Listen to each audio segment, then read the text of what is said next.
A very good afternoon to all of you. So, you are here to clear prelims, yes? Okay.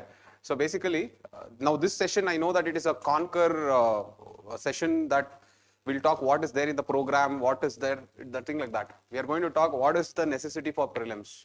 Okay. So our job is not to promote the program, our job is to give you the methodologies and techniques to clear prelims. Okay. Have you heard this concept called first principles?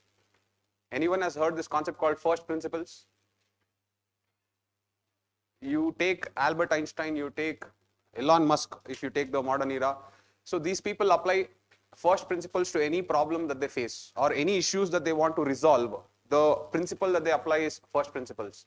Okay. So what do you mean by first principles? Before I continue, please welcome Adithya sir. So this Conquer program is a brainchild of Adithya sir. So I'm good in talking, that's why he allows me to talk first. So that's the only difference. Anyways, so I'll just first give you a brief bird's eye view of what the mindset of UPSC is, how to approach prelims, what is the necessities of prelims. Adithya sir, when he speaks, he will go into the technicalities of it. He'll go much deeper and talk about the exact questions, how to deal with it, from where is UPSC taking the questions, what should be your approach towards it and all those things. So we have divided in a way where I will give a bird's eye view and Adithya sir will take inside the field and try to give different aspects of this particular exam. So that is how we have divided the session. And as I told you, it is less about Conquer and more about prelims. Okay. So irrespective of you decide to join Conquer, don't join Conquer, I know people are watching in YouTube, it really doesn't matter. What matters is you make sure that once you start this session, watch till the end of the session. Because from the first point till the last point, maybe in the last 10 minutes, Adithya sir may be speaking about Conquer prelims because we have to, because most of the people have subscribed for it. But apart from the 10 minutes at the end, Adithya sir and me will not speak anything about Conquer, we'll speak only about prelims. Yes, sir?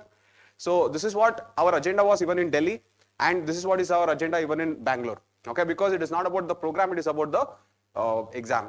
All right. Now coming to the first principles, what exactly is first principles and why am I talking about first principles here is, if you take any issue, one issue can be broken down into several parts. Okay. Once you break down into several parts, now take every part and minimize it to its basic level.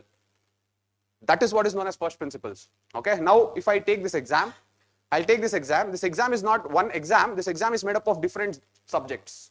Yes. So one exam is made up of different subjects. So I will take every individual subject and now I will break down that individual subject to its basic level.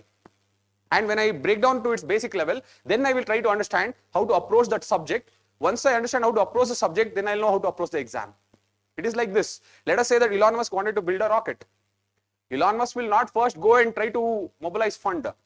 He will not try to go and market. He will try to understand the mechanics in physics of how rocket works. What is the manufacturing necessary to create a rocket? What are the raw materials required? How to build that rocket? Where will I get the raw materials? See, breaking down different aspects of rocket making and then working on the simplest level is what is first principles.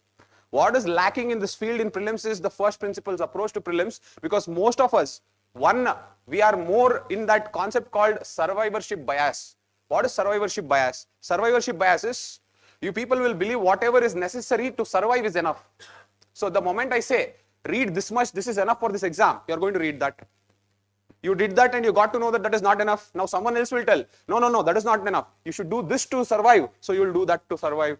The reality is you should try to understand the problem first. What is the problem? The problem is your upcoming prelims exam. So now once you realize that this is the problem, now how this entire exam is set up, once you understand that setup, then you will know how to solve the problem. The problem what is happening from our student side is no one wants to understand the exam. At the bird's eye view, you know that okay, it is an MCQ based exam. The exam is very uncertain. That person is asking current affairs most and most of the questions are not answerable. This is the overall bird's eye view that you have. But if I ask you, in 2024 prelims, how many questions were easy? How many people can tell me that? Or if I ask you, in the 2024 paper, out of all the subjects, there are 8 core subjects, which subject was the most difficult? How many questions can, yes? Economy, okay, fine, that changes, that's a subjective question that it can change from one person to one person, but how many people can tell which subject was actually difficult?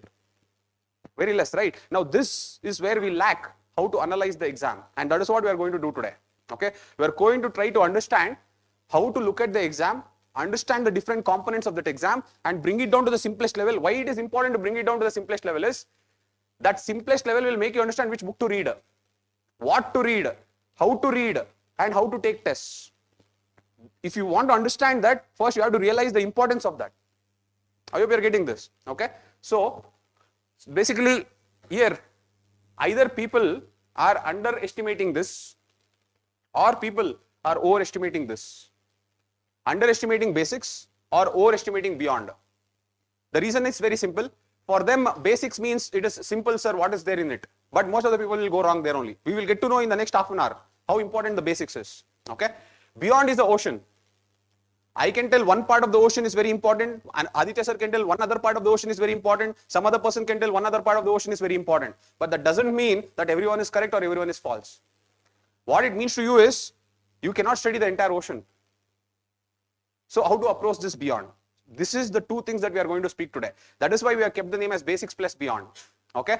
Now let us try to understand, according to us, what exactly is basics and beyond. Okay. So to understand what is basics and beyond, the first is we have to analyze the UPSC 2024 paper. Yes. What I have done is, in order to save time, I have simplified the analysis on my part. The only thing what you will be doing is, you will write down only what I tell you to write. Okay. Now look at this. In the UPSC 2024 paper, overall this was the prediction. I mean, this was the paper's difficulty level. If you look at the papers, sit sir. Yeah, you can be there. All right. This is the paper's difficulty level. Okay. Now, if you take 100 questions, 50 questions were considered as easy, 31 questions were considered as hard, moderate questions were 19. Okay. Now you can say, sir, you are telling it easy, we may find it difficult. That is fair enough. That is why the next exercise that I will do is to give you a proper view that what are the easy questions and are they really easy or not. No one knows the exact one, but at a normal estimate, we can say that it is somewhere by 95 to 100. Yes. How many easy questions are there? 50 into 2 is 100. Okay. If you go to, this is 2024 paper. If you go to 2023, what was the cutoff? 78. The cutoff was somewhere near 78. If you go and analyze that paper, the number of easy questions will be 35 to 36. Like that, every year you go and analyze the number of easy questions that you have, and you see that year's cutoff, the cutoff will always be the same as easy questions. I am not telling that that's so, sir, just by solving easy questions I can clear the cutoff. That is not my point here. My point is for you to realize the easy questions is equal to basics.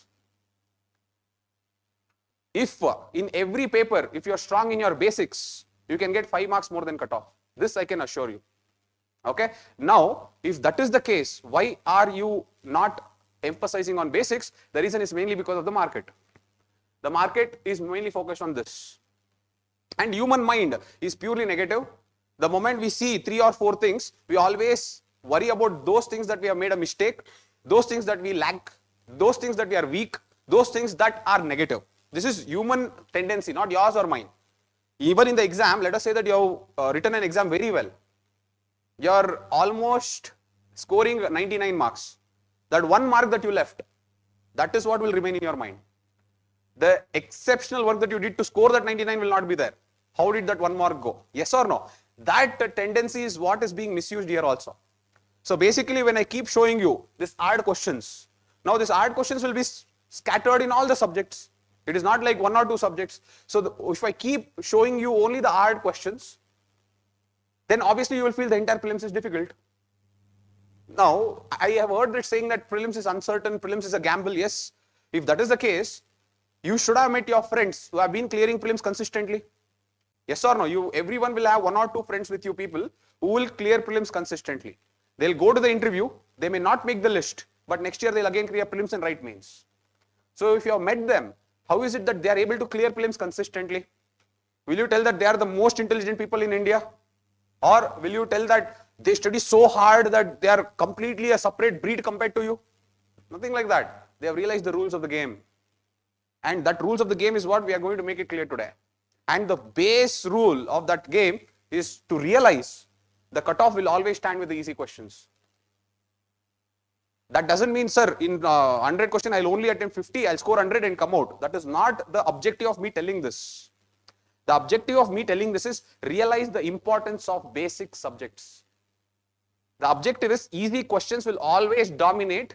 Like you can, there are people who will try to put 2023, where were the easy questions? Easy questions were only 30. The cutoff was only 78 then. When the easy question reduces, the cutoff also drops. When the easy question increases, the cutoff also increases. But what is the dominant factor there? The easy questions. Why are you not neglecting it? I'm sorry, why are you not emphasizing on it? I hope you're understanding this. So this is what I wanted to make it clear. Okay. In the 2024, according to me, there are 50 easy questions. Now I can just tell you vaguely 50 easy questions and then I can move on. But that's not what we will do. Now what I will do, I will go subject wise. I will show you how many easy, moderate and hard questions has come. Your job is, when I show you the topics of easy questions, there will be moderate and hard also, but don't worry about moderate and hard. Your job is to just write down the easy questions, the topics. What you will do is, once you have gone through all the subjects, you would have written down the easy questions, easy topics of all the subjects. You will go back home, you will download the 2024 paper and you will solve it. Don't study, don't revise, don't say, sir, I have not revised anything, nothing like that. Go with a proper mind. 50 questions of topics you will have, which according to me is easy, solve them. See how much marks you will get. You will be shocked. You will be surprised. Two things why you will be shocked. One, most of them can be solved with basics. Second, when you go with the psychology, because I have pushed easy into your mind, when you're solving, you will get the right answer automatically. But if I had done the opposite, the most difficult question, it cannot be solved at all, it is really difficult, and then I would have sent you with the same 50 questions, you wouldn't have solved. Okay, so that is the exercise you have to do at your home. Do it today itself. I hope you're understanding this, today or tomorrow, whatever it is. But that exercise has to be done. Why it has to be done is, it has to sit in your head that prelims is not uncertain. It has to sit in your head that basics are the critical factor for clearing this exam. Without basics, you cannot score. Now, those students who are being clearing for consistently many number of attempts, the only difference between them and others are, there will not be one error in basic questions. When they ask any questions from basics, I will not make an error. If you have that confidence, you will not lose prelims. How many questions can ask, sir? What if they ask less question? I am showing you the evidence. When the questions are asked less, the cutoff drops, because who will dominate the cutoff? The easy questions. Dominating cutoff are not them. If the easy question increases, cutoff increases. If the easy question reduces, the cutoff reduces. Your job is not to go with this. Your job is to go with this, because that is not in your control at all. But this is definitely under your control. I hope you're understanding this. So you got the exercise. You got an idea of what is the importance of basics. Okay. Now, let us go subject by subject. And let us only write down the list of topics that are easy. Okay. I will show you there also how purposely easy questions also I marked moderate. I'll show you there. But bare minimum questions which are easy is what I marked as easy. Okay. Let us go. So overall, this is the subject-wise distribution of questions in 2024. All right. Broadly, these are the subjects. We will come back to the subjects. Okay. Don't worry about this. What this diagram will show you is, why I have put this diagram is, obviously I am not telling that read polity, geography, environment. You will basically get 45 questions here. That should be able to clear prelims. This is wrong. That concept called priority subjects are no more there. Just by studying 2 or 3 subjects and clearing prelims has gone, that era is gone. So one thing you should remove from your mind is, if you observe, okay, see, government programs defense together only is 8 questions. So remove all this. If you observe, almost all the subjects are important. I cannot tell that, sir, for me history is good, but I don't like science and technology. Or you cannot say, sir, I come from commerce background, so I don't understand anything in history or science. There is no scope to tell that. And also the best thing is, you don't have to be master in everything. You have to understand one level, and that level is your basic books. If you are good in all the subjects, that is enough. You don't have to be the best in all the subjects. So what is important is, don't skip any subject. You don't know. See, for example, Modern India 2024, only 1 question came. Correct? But that doesn't mean that next year also only 1 question will come. Suddenly from 1 question it can pop up to 14 questions. What will you do then? So don't skip any subject. Okay? Give proper emphasis to all the subjects. Okay? Now let us move to the difficulty. The first is polity. Okay? The first is polity. Obviously we will deal with all the subjects, then you will write down the subject. The first is polity. Total questions is 18. 14 easy questions. See, 14 easy questions means 28 marks comes only from one subject. This time it is polity, but next time it need not be a polity. But your talent lies in getting that easy questions in which subject the next year they ask. Okay. Anyways, total question is 18. 14 easy questions. Okay. Now I'll show you the topics. See, these are the topics. These are the overall 18 questions that are asked. But don't write the entire 18 topics. Only the easy ones. Whichever and wherever I've written easy, write down those topics. Okay. Now, as you see, Provisional President of the Constituent Assembly, Government of India Act 1935, Money Bill, North Eastern Council, 8th Schedule, Article 21,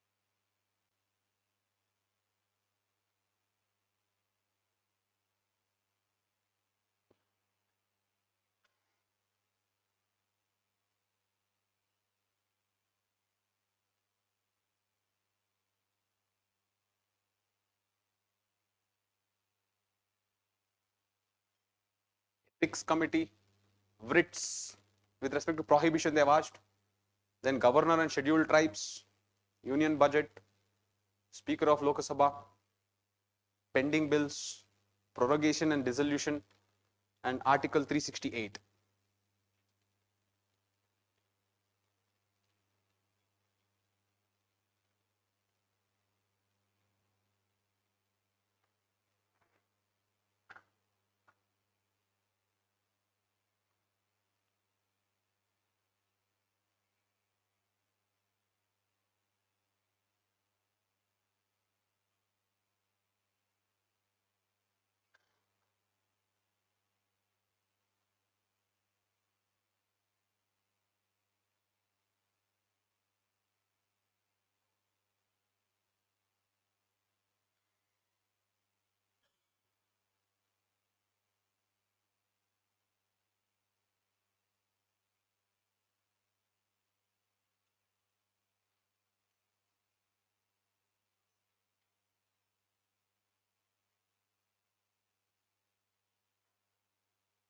Okay, done with polity. We'll move on. The next subject, geography. 17 questions came, 11 were easy.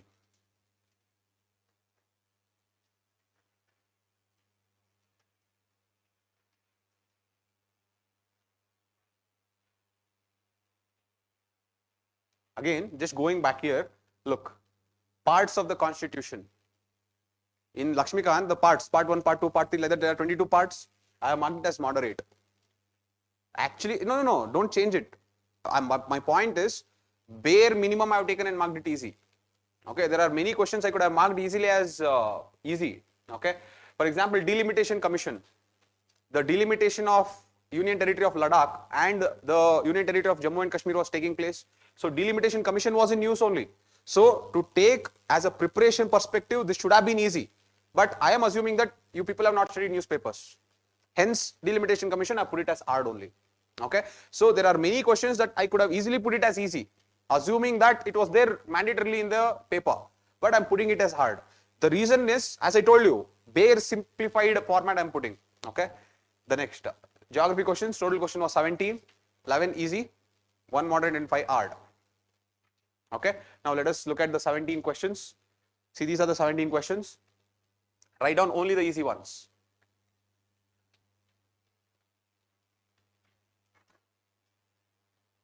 The first one is solar radiation and terrestrial radiation.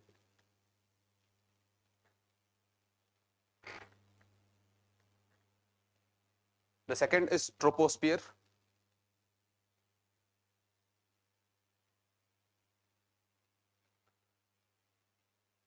The third is products of volcanic eruptions.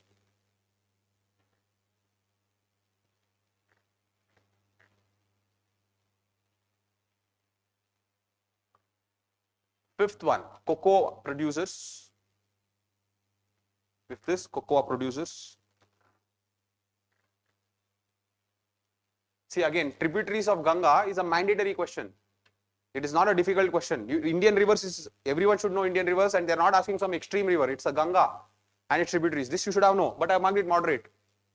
I have not marked it as easy. Okay, assuming that many people wouldn't have studied the tributaries. Okay, so next, weathering is easy.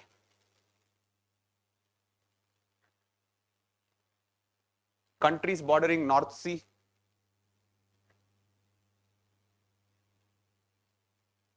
Next, countries and mountain types.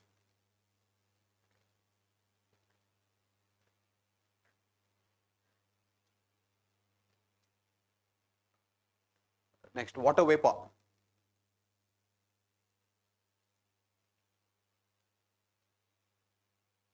Coriolis force, seasons.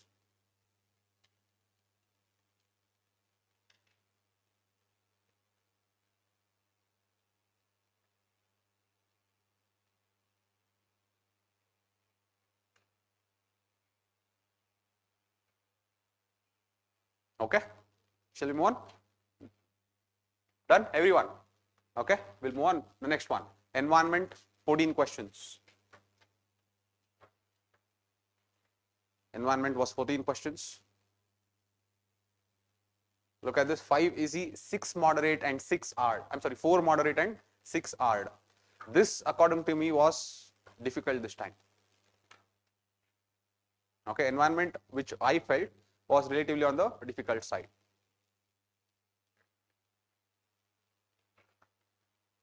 Okay, let us look at the questions.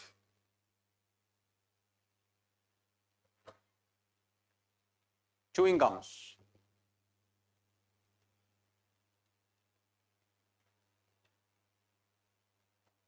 $100 million farmers.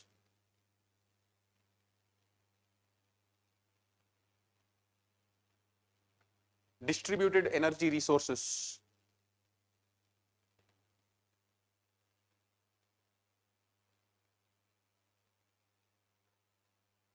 Poisonous species.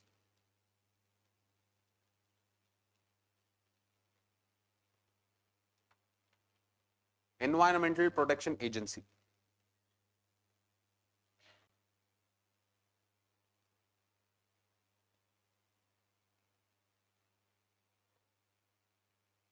Now you may ask one question here, sir, how is 100 million farmers basics? Or how is distributed energy resources basics? Correct? Fair question. By the time we complete the entire thing, you'll understand that they are also part of basics. How? You'll understand. Okay, in a few minutes, you're going to understand. But again, few people may say, sir, 1 or 2 questions there, I felt it as hard. Don't worry. Okay, it is not about getting perfection. It is about creating a perception. Okay, why this UPSC exam, especially the prelims exam, is actually on the easier side, but we don't see the easier side of it. Okay, next, international relations, there were 11 questions. International relations, there were 11 questions, 5 were easy.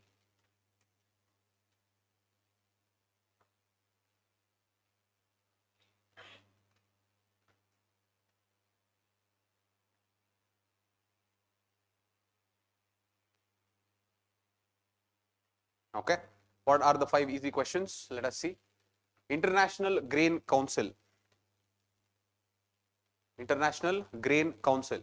Why I have marked it easy is, even if you have not studied about the International Grain Council, you can get the answer. That is why it is easy. Okay, don't think that you should have studied about it and hence you should know the answer there. I hope you're understanding. Just by seeing the options there, you will be able to get the answer. Hence I marked it as easy there. Okay. Okay. See, for example, look at this question. Frequently mentioned in the media for their low birth rates or aging population or declining population. I have marked it as moderate, but everyone will know the answer for this. Yes or no? Again, I'm assuming that you have not read the newspaper, let it be. I hope you're getting this. So, the question should have come basically from the book or the question should be easily deducible by looking at the option. Only then I marked it as easy. Okay. Next, longest border between any two countries in the world. If you see the option, they are so easy. Okay, you can easily get the answer. Longest border between any two countries in the world. That is next. See, author of the book, The India Way or Why Bharat Matters. Everyone will know this. Obviously, the Ministry of External Affairs, but the Minister of External Affairs, but I have marked it as moderate. Assuming again that you people may have not read the paper. So again, I am pushing this again and again to tell you that, look, after eliminating all these such questions, I am able to get 50 questions. Then why are you not able to get it in the exam? I hope you are getting this. Okay. Anyways, countries, put an hyphen, reason for being in the news. Match the following, that is, countries and reason for being in the news.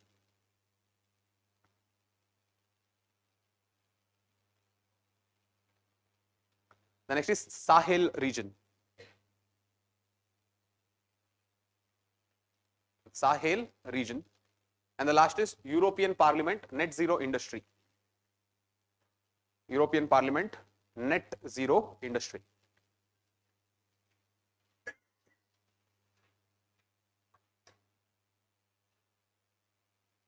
Got it?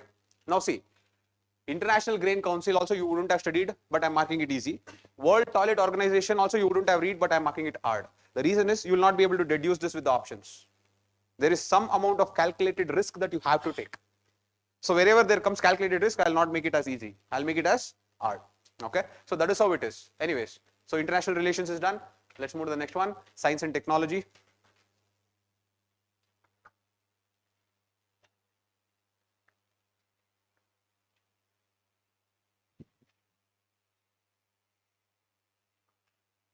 Nine questions came, 4 were easy.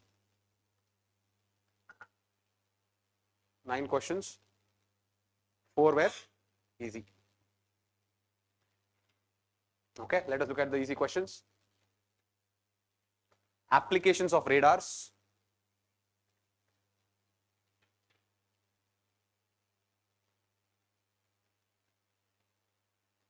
Next, uses of hydrogels.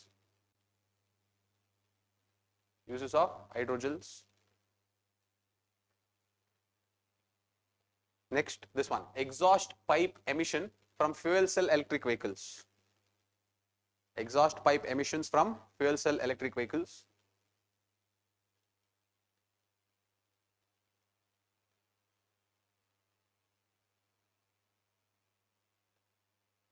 Okay, membrane bioreactors is actually easy. Okay, but how it is easy, I'll tell you later, but I marked it as moderate. Okay, let it be there. Don't worry. Giant stars and dwarf stars. Next is giant stars and dwarf stars.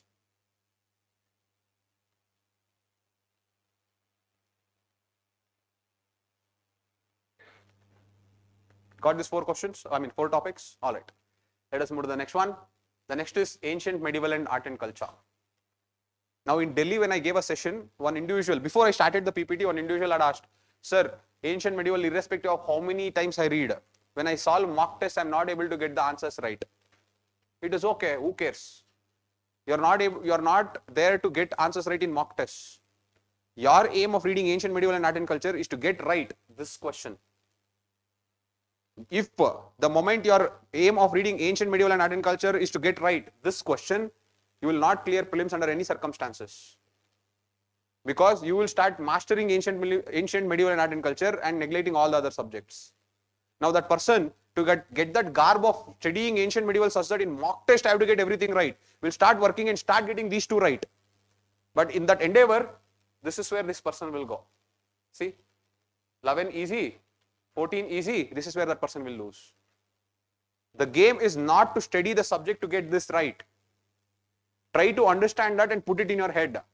The game is not to get these things right, but the game will definitely be spoiled if you get these things right, wrong. That's what I'm telling you, right? The secret for those people clearing consistently every year on year the prelims exam is because when these questions come, they will not skip, they will not leave, they will get it right under any circumstances. There are 2 things, act of commission, act of omission. Act of commission is easy questions have gone wrong because you couldn't manage it properly. Or act of omission is, sir, time was not there, I couldn't see the paper, then I got to know that the questions were easy. Both are wrong. And any matured, properly practiced individual will not commit that mistake. So your basic premise of learning for prelims is to not do both act of commission or act of omission. That is what you're practicing for. So whatever subject you take to study, your reference and standard should not be mock tests. Your reference and standard should definitely not be the marks that you score in the mock test. But what should it be? Even in the mock test, there will be easy questions or basic questions. Are you getting it right? Are you not making silly mistakes? Are you able to manage time better? These are the standards that you have to set, not the number of marks that you get. Not that in that subject am I mastering or not. That is not the case at all. I hope you are realizing the exercise of doing this. Okay? From next time when you try to study, all that thing that come to your head to make you insecure should be gone. That is the reason for this exercise. Okay? Anyways, coming back to this. Ancient, medieval and art and culture. So 3 easy, 3 moderate and 2 hard. That's what. We are worried about the 3 easy. Let us look at this. Okay? Easy one is permission to the Portuguese to build a fort at Batkal.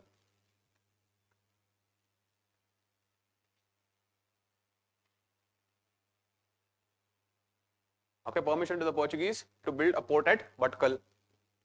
Next, Upanishads.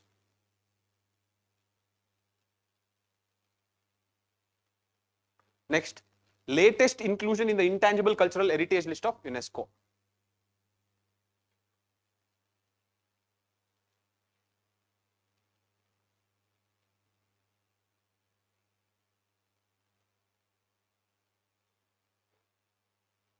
Okay. Now, one thing I just wanted to tell, look at this. Properties included in the World Heritage List released by UNESCO in 2023. This, everyone should have studied this because 2023 they have added. 2024 is the exam. Obviously, this is the direct question. Again, I'm assuming that it is moderate because I'm assuming you people have not read the news. But again, sir, latest inclusion, why are you adding this here? From option only you can get. Even if you have not studied the news, you can get it from the option. That's why I put it as easy. So, again, I'm pushing it that it is not that I have picked only easy somewhere and all. There are many, I have marked it though easy as moderate and hard. Okay. So after filtering out everything, I'm able to get this. So imagine in the entire sample size of 100 questions, if you solve properly, you will definitely get easy questions that are 5 marks more than the cutoff. And that is all the game is. After that, whatever you get is bonus. Don't worry about it. But your level 1 is to master the basics. Okay. Anyways. So this is something that we have seen in 2024 and we assume that this will continue. Okay. 2 things that you have to emphasize from year on forth is one is defense and another is government programs. This will continue for sure. Government programs they used to ask, but now they are started with defense also. They are asking few separate questions on defense. So definitely once they introduce a change, that will definitely continue.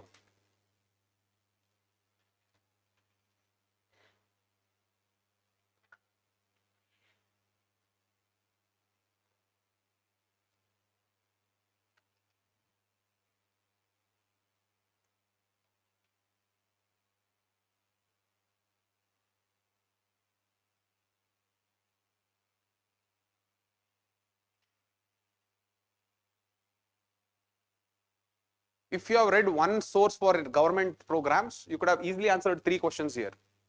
But again, my assumption is, let us assume you have not read anything. You have gone there with proper basic knowledge. With that basic knowledge, 1 becomes easy. That's why I made it as 1. Okay. Anyways, write down only the easy one. Government programs, Nari Shakti Vandan Abhiyan, and defense, Chief of Defense Staff. See, actually, Operation Sadbhavana, everyone should know. Okay, it is nothing difficult there, but I am marking it as moderate.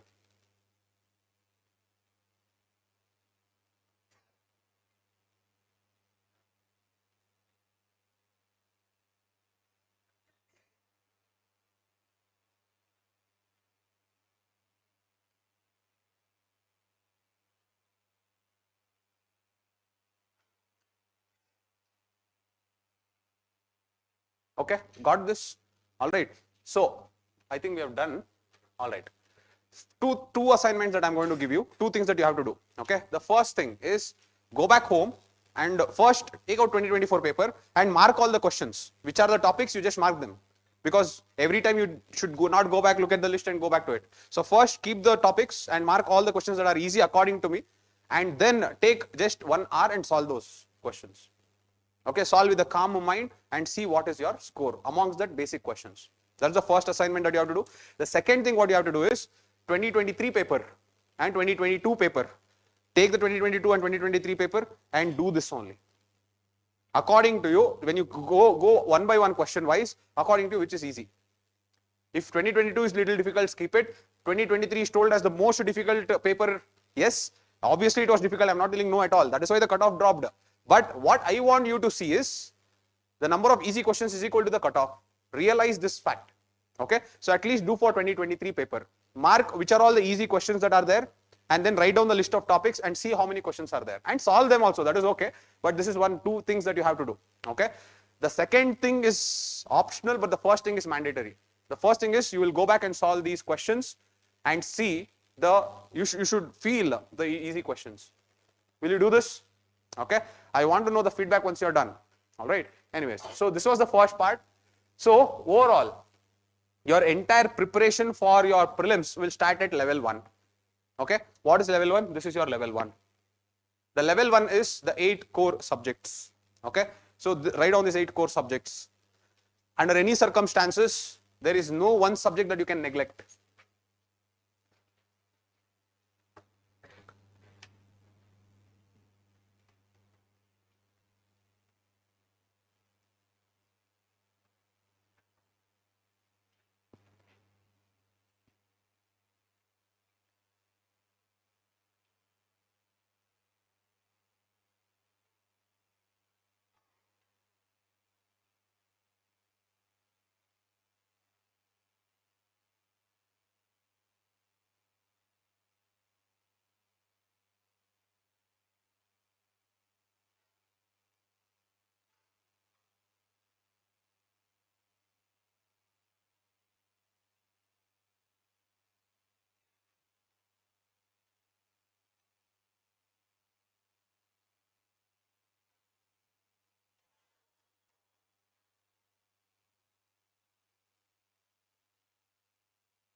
Okay.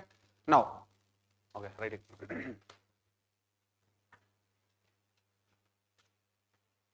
If you want to clear any government exam, not only UPSC prelims, any government exam, you have to master them. And I can assure you that if you have mastered these 8 core subjects, you can clear any government exam. It goes in both the ways. Okay. If you want to clear, you should master them. If you master them, you will clear. I can assure you. See, all my students in this whatever KS exam that has happened, they were UPSC aspirants. They have not worked on KS specially and gone. Everyone is scoring 190 plus. What made them score 190 plus is they mastered this. Because the basic questions were many, they were able to master them. Okay. Hence, that is what I am trying to tell you. If you really are a master of this, no one can stop you in any government exam. Not only UPSC prelims. First. Second. Now, usually what happens, if I tell you to study polity, you will start taking, let us say, 10 days or 15 days to study one subject. Now, if I assume, if you take 10 days to study polity, by the time you finish the entire 8, it will be 80 days. Yes or no? So, it's almost 3 months to complete one cycle of this reading. Do you think it's viable? 3 months, only one cycle is not viable. Okay. Who will do this are those people, either their basics are not strong, that is their foundation subjects only are not yet over. For them it will be difficult. I can understand, those they should not do it. Or those people who are perfectionists. That is, if I am reading polity, let us say I am reading 100 topics, out of 100 topics, 2 topics I was not able to understand properly, so I'll sit there and research for days together. This is a problem. So, level 1 is critical for clearing prelims, and level 1 is where the entire preparation lies. I am telling you right now, level 1 is where 90% of your success is. If you are strong in these subjects, 90% of your preparation is over. You can definitely 90% closer to the goal you are. The rest, whatever I will tell, is only 10%. But the 10% is the ocean. That is what I am trying to tell you. The 10% is the ocean, and because that is the ocean, everyone is concentrating there. But this is the success. No one wants to concentrate here. So, it goes like this. Okay. Now, this is the board. Yeah.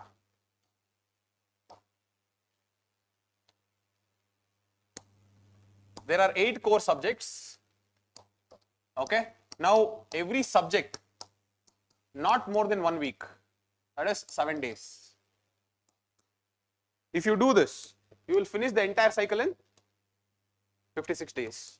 Or let us assume you will finish the entire cycle in 2 months. This is first cycle. Okay. When you come back again and do it, you have to keep doing it. When you come back again and do the 8 core subjects, first cycle you are given 7 days per subject. Now you are going to give only 4 days per subject. When you give 4 days per subject, 32 days.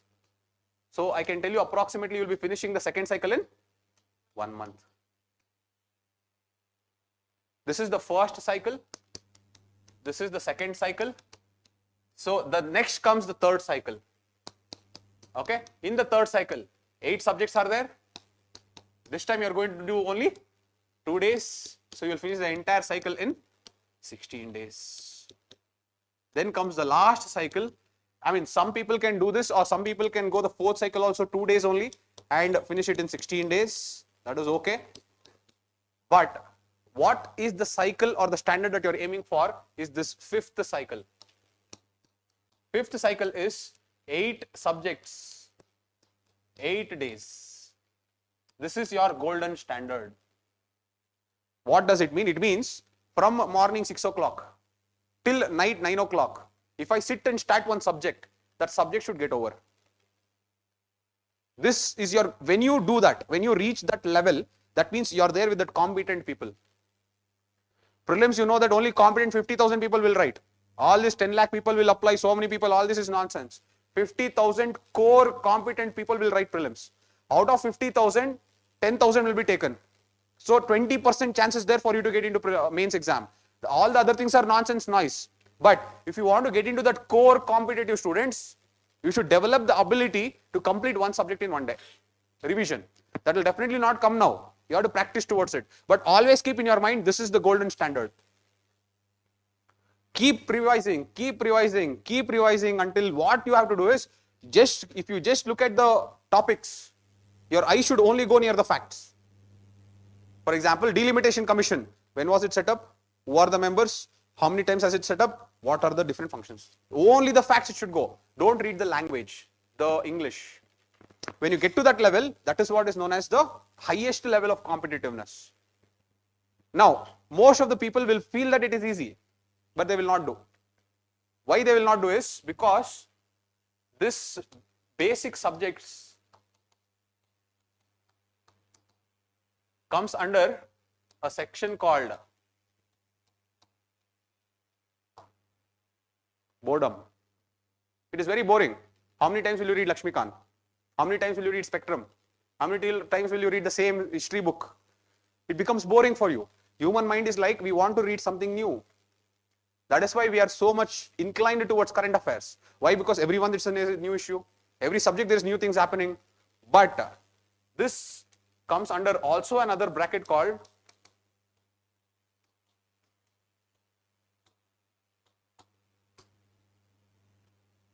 okay. So basically there are 2 types of boredom. One is avoidable boredom and the second is unavoidable boredom. What is avoidable boredom? The social media, the different junk foods that we eat, the time that we waste, the gossiping that we do. I hope you are understanding this. These are all unavoidable. You can avoid it. It is boring, but you can avoid it. But these are unavoidable. It is boring, but you cannot avoid. See, if you want to achieve success, you have to do that boring stuff. For example, you take any of the greats. You take Virat Kohli. You take, Sunil Chetri. He's a footballer. You take any of the greats. You take Ronaldo. These people have billions of rupees. You know what time do they sleep? 9 o'clock. 9 o'clock in the night or 9:30 in the night, they are in bed every day. Why? Why are they so boring? They get up 5 in the morning, go back, sleep so early. They don't eat anything other than their said food. What is their diet? They make sure that they are very, very strict in their regimen. Why should they be so disciplined even after achieving so much? I hope you're understanding, because they know that if they want to maintain that level, it is unavoidable to be boring. You have to be like that. So when you know that 90% of your success in prelims lies in this, why are you neglecting it? It is unavoidable. You neglect it, you will fail. See, there are very, very less people who will come and tell me that I am not strong in basics, but even then I cleared prelims. Very, very less means not even 1%, I'm telling. Then why are you wanting to go into that 1% bracket when 99% of the people who are clearing prelims are because they're strong in their basics? Now, next, the second thing. So basically the time frame I've given you, this is the golden standard. Keep it with you. You are always striving not to be master in basics. You're striving to finish one subject in one day. I hope you got this. Okay, so this is the first thing. The second thing is another most asked question is, sir, which is the best book to read? Which is the best book to read? Okay, now this itself is a wrong question. There is no book that is best. Why am I telling there is no book that is best? Is because the questions that will come in the exam will not come from any book. The questions that will come in the exam will not come from any book. This you should know for sure. What am I telling? What am I telling is a concept called third statement paradox. Do you know what this is? If you have solved your mock test or any other test of UPSC, if there is a concept, this concept you have studied in the basic books, you are happy that yes, something that I have studied has come. But when you read the statement 1, you know the statement. You read the statement 2, you know the statement. When you read the statement 3, you don't know the statement. Though the concept you have studied, but where did this statement come from? Now, how to solve this statement? This is called the third statement paradox. Now, two kinds of people emerge here. One person who will make sure that they will go back and try to study a book to answer this third statement. Second type of person is whatever knowledge that they have garnered, with that sense, they will try to answer this question. Who's right here? The former or the latter? Latter. But what we will do is we'll go to the former self only. We'll start feeling, I've studied this X in a book called Spectrum. Because this X in the spectrum is not giving me this third statement, the spectrum is waste. Then you will go and ask your friend, which is the best book to read one more in modern India. That person will tell one more name. You will take that book and read. You will be able to solve this statement. Now you will go to one more Y concept. In that Y concept there is 1, 2 and 3 statement. There also third statement is not there. That book also you will shed. You will go and ask your friend one more. Now this is the trap. The moment you think that you can solve the third statement paradox by reading more books, you will never solve the paradox. So the next question is, sir, how do I solve this paradox? You will solve that paradox only by doing a lot of revisions of the same book.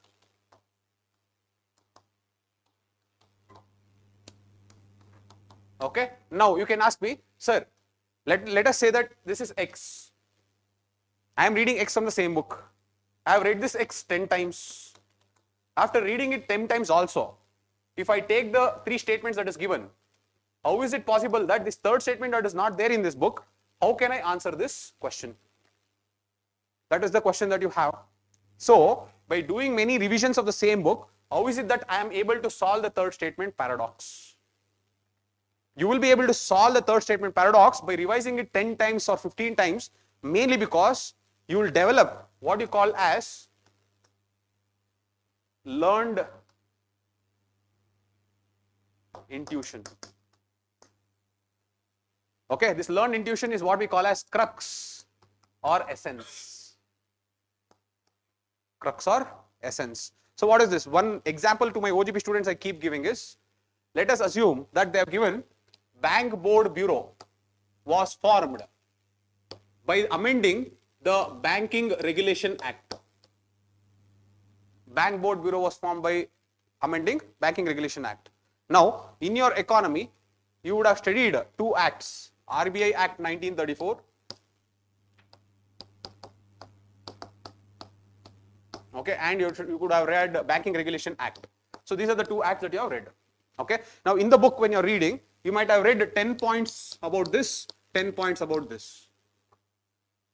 Now in both this act, in those 10 points, this was not there.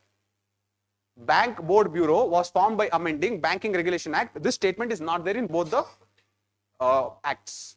Okay. Now does that mean that whatever you have studied is useless? No. Does that mean that you have to change this source and read another source? No. Because what is the guarantee that that source will cover everything? Okay. But what happens when you have that source and you read this too 10 times? When you read this act 10 times again and again and again, when this also you read 10 times again and again and again, you will start getting the essence of that act. What is the essence of the act? The essence of the act, if I take RBI Act and read it 10 times, one thing what I will realize is, whatever changes that should happen inside the RBI, this RBI Act should be amended. Whatever should be done at macroeconomic level or macroeconomy, then that will happen in RBI level. This crux will not come in 1 or 2 readings. That will come only in the 10th or 12th reading.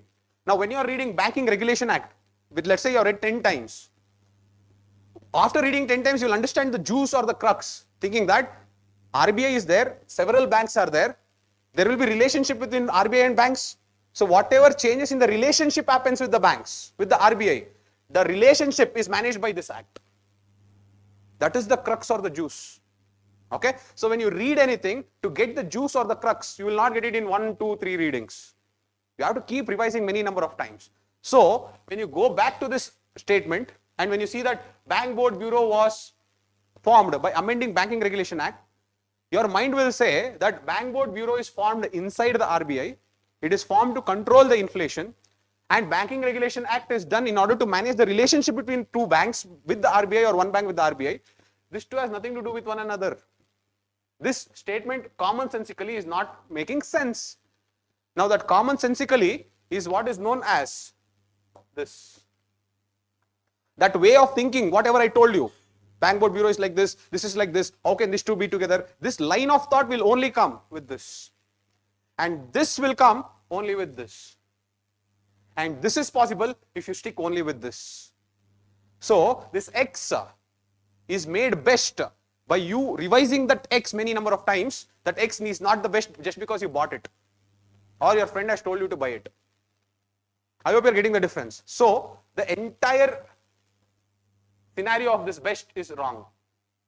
There is nothing that is best. There is no book from which the questions will come. There is no book from which you can directly expect the questions to just pop out. Then why should I read that book? You read the book to understand the crux of the subject. If I tell you Ashoka, understand the crux of what Ashoka is. If I tell you Ripon, Lytton, Curzon, you should not, see, for example, if I take spectrum, you have read Lytton, Ripon and Curzon. Let us say that you have revised 10 points about them. The same 10 points will never come in the exam. They'll ask you some 11th point. So what will you do then? Understand the crux of who they are, that's all. When I read Lytton 10 times, I'll get a visualization in my head what Lytton is. Lytton is a bad human being and a bad administrator. Yes, when I read Ripon, I get a visualization. He's a good human being, a good administrator. They may be good, I'm just telling you. My perception I'm just telling. Okay, it need not be literally the, this thing.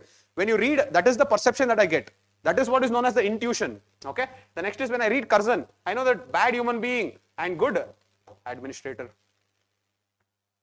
Now, if they say Lytton created a commission to look for the welfare of people who suffered from famines. Okay, let us say the statement is like this. Lytton created some Hutchison commission to look over the famines. Hutchison is civil service, but I'm just telling for the sake of it. Now, the point is whether you know Hutchison or not. That is not the point. The point is, can Lytton create a commission to look over for the famine? See, how are you telling no? Because of that learned intuition. You know that by reading many number of times, you have developed that visualization that Lytton cannot do this. Most probably this statement is wrong. This is how you solve the third statement paradox. It will always come with learned intuition. Whatever intuition now you have is not learned. It is all guessing. It may be correct. I'm feeling like it is correct. It should be correct. These are all learned intuition. Okay. Now, how do you know that intuition and learned intuition? What's the difference? You should ask the question why to your mind. For example, if there is 1, 2, 3 and 4, and if you are feeling like fourth answer is correct, ask your mind why it is correct. When you ask the mind why it is correct, and if you are able to answer that why, if you are able to answer the question why, that means you have developed that learned intuition. Now, that if your mind is not able to answer why, but it is just a feeling, somewhere I have studied, somewhere I know, this is a guess.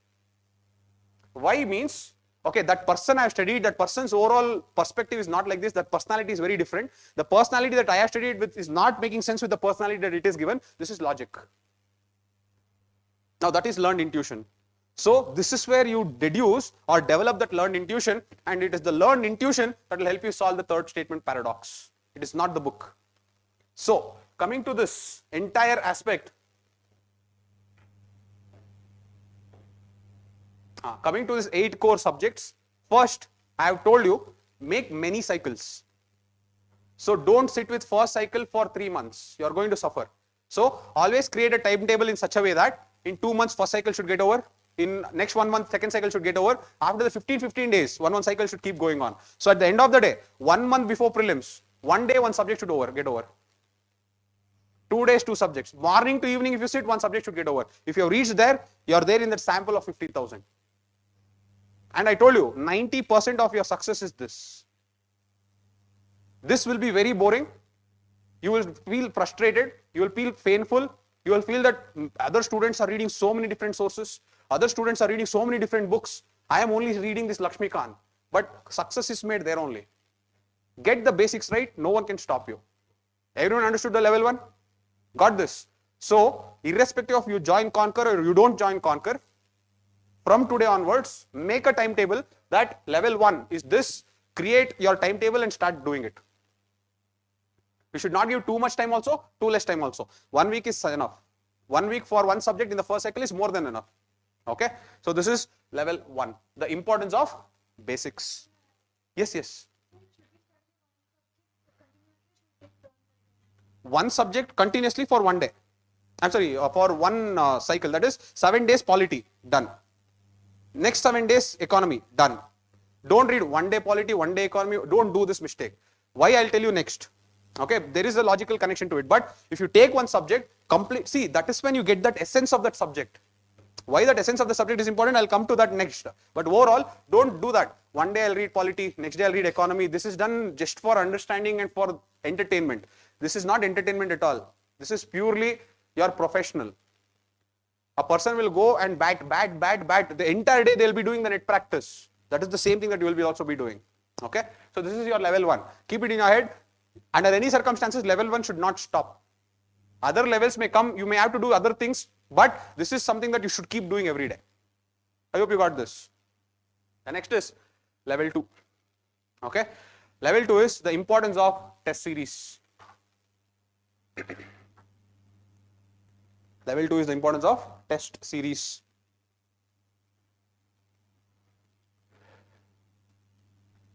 Okay. Now, test series is done for 3 reasons. You want to attempt the test for 3 reasons. The first is solving for skills. The second is solving for execution. And the third is solving for learning.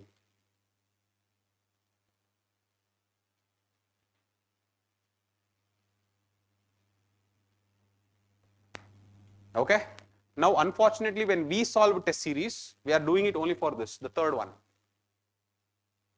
That is, when you read polity, and when you, let us say, I'll tell you to go solve a subject-wise test of polity, and when you're solving polity, suddenly you are so amazed by things that you don't know. Yes or no? Oh, this concept was not there at all. This concept is not there at all. You are only trying to learn from the test. Why? Because your mind likes to learn something new. So the moment you're seeing, let's say that you solve polity and there is a new institution that was created that was not there in your Lakshmikant, suddenly you're amazed. So you started learning about it. Okay. I'm not telling learning is bad, but that comes at the last. That is not going to make or break the game. Before that, there are 2 things that you have to learn. The first is solving for skills. The second is execution, and the third comes learning. Okay. Now let us go one by one and understand what is this. The first is solving for skills. Okay. Now solving for skills involves so many different things. Okay. It involves deducing by names, deducing from context, logic,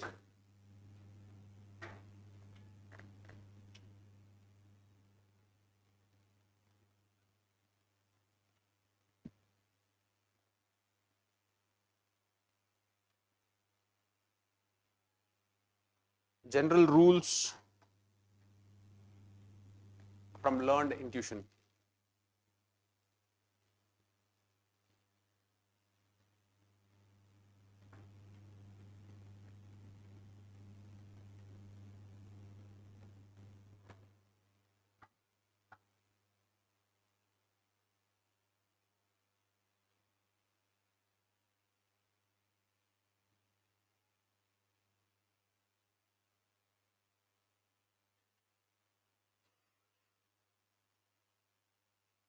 Okay. Now let us understand what this means, because I cannot just tell like that and skip it off. Deducing from names, deducing from context. Let us try to understand what these are. Okay. Again, yes, this if you understand this, solving test series will become fun, because you will start looking at test series as puzzle, and solving puzzles are always good. Every question in the test series should be looked as puzzles. When you solve puzzles, you will always look for hints. Yes, otherwise you cannot solve the puzzle.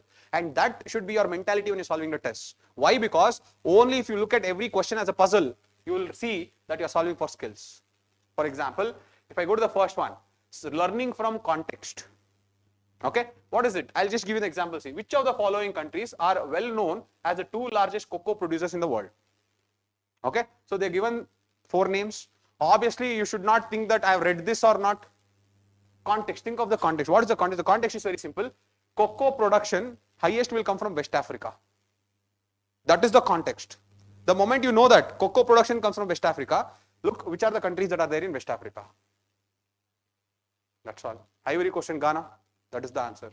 See, the game here is not about you know or don't know. You just bring the context, you will get to know.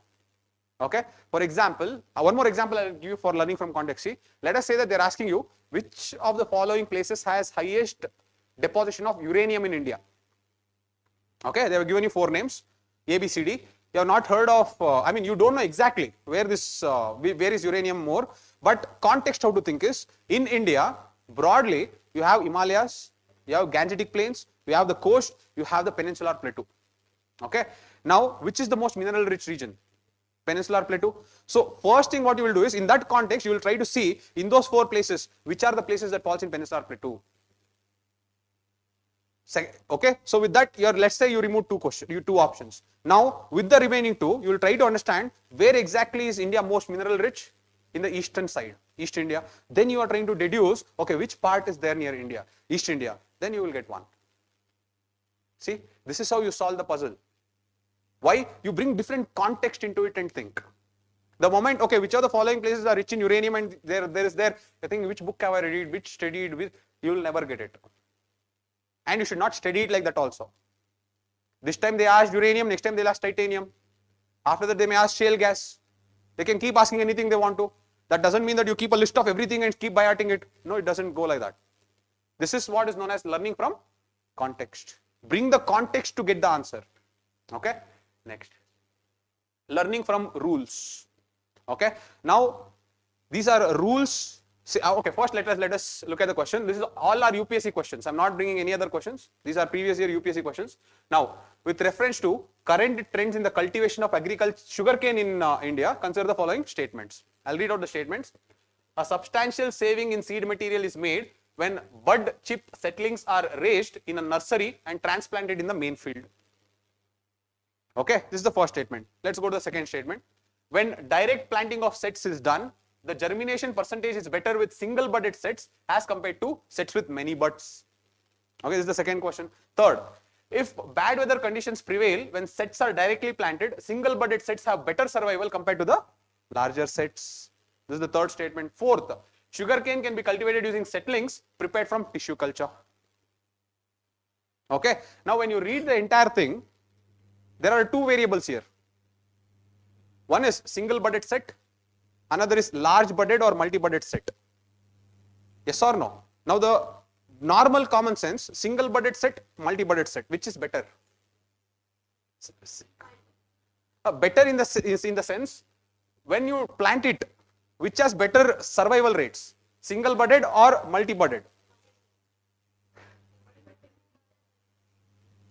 See, for example, okay, go back to even more basics. There is agriculture, you have planted trees, I mean, there is 2 cultivational fields. In one field, I have planted only one type of crop.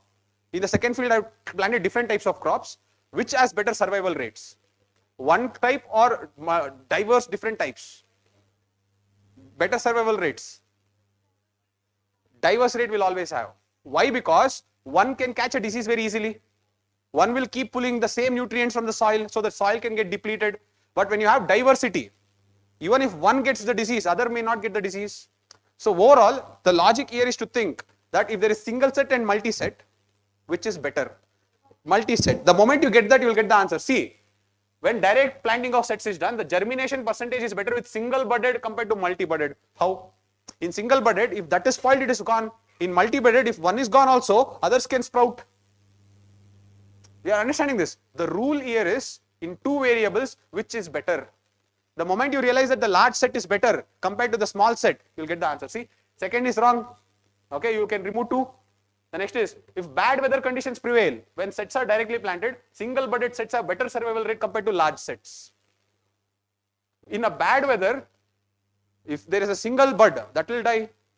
In a multi-bud, few will die, but others can remain. So the better survival rate will always be large sets. 3 is there. You remove 3, you will get the answer. The game here is not that. The game is, the moment you realize that there are two variables, you only have to decide which is better. The moment you get which is better, you will realize that game, you are done with it. Okay, like this, you will develop many rules. I'll give you examples. See, for example, let us say that they are asking two statements. Which of the following has better features or functionalities? Okay, one they are given the statement volt. The second they have given the statement volt. As this can transfer almost up to 10 Gbps. No, 1 Gbps, and this has only one factor authentication. Okay, something like that they have given. Okay, now when you read these two statements, you understood that there are two variables. Okay, this is 1 and this is 2. Now your job here is to identify which is the most advanced technology. Which will be the most advanced? Yes, if you understand that much, any advanced technology will obviously be better. Any advanced technology will obviously have more features. Any advanced technology, the data transfer rate will be more. Any advanced technology, authentication will be high. With this general rule, obviously you will understand that this is this and this is this. This is the general rule. The general rule is, with advancement in technology, the features will always be better. Authentication will always be better. So this is the general rule. See, this ruling will come only with practice. Okay, one more thing I'll tell you. See, these are general rules that I have found. It need not be exhaustible. For example, if X is a natural phenomena, if X is a natural phenomena, and if they're asking you what are the consequences of X, what are the consequences of X if it is 1, 2, 3 and 4. If it is a natural phenomena, usually a natural phenomena will have very less negative consequences. Very less negative consequences. This is a rule in geography. Okay. For example, if that X becomes a man-made phenomena, if that X becomes a man-made phenomena, for example, I can say a river that is flowing will increase the salinity. Will it increase the salinity? It is a negative phenomena. Can a river which is a natural phenomena increase the salinity? No. But if you put a man or an actor of some man-made aspect into that river, what will happen? Negative phenomena will be there. So that is a general rule. You have to identify the general rule and get it. I hope you are understanding this. Like this, you will get n number of rules. Every subject will have its own rules. For example, if you read Lakshmikant many number of times, let us say they have given an institution Y. You have no idea that what is this institution. Let's say that you have not heard about this institution. But let us say there is a statement there. 5 statements are there. Okay. Now in this 5 statements, one basic rule what you should see is, are all the 5 statements in conformance with the values of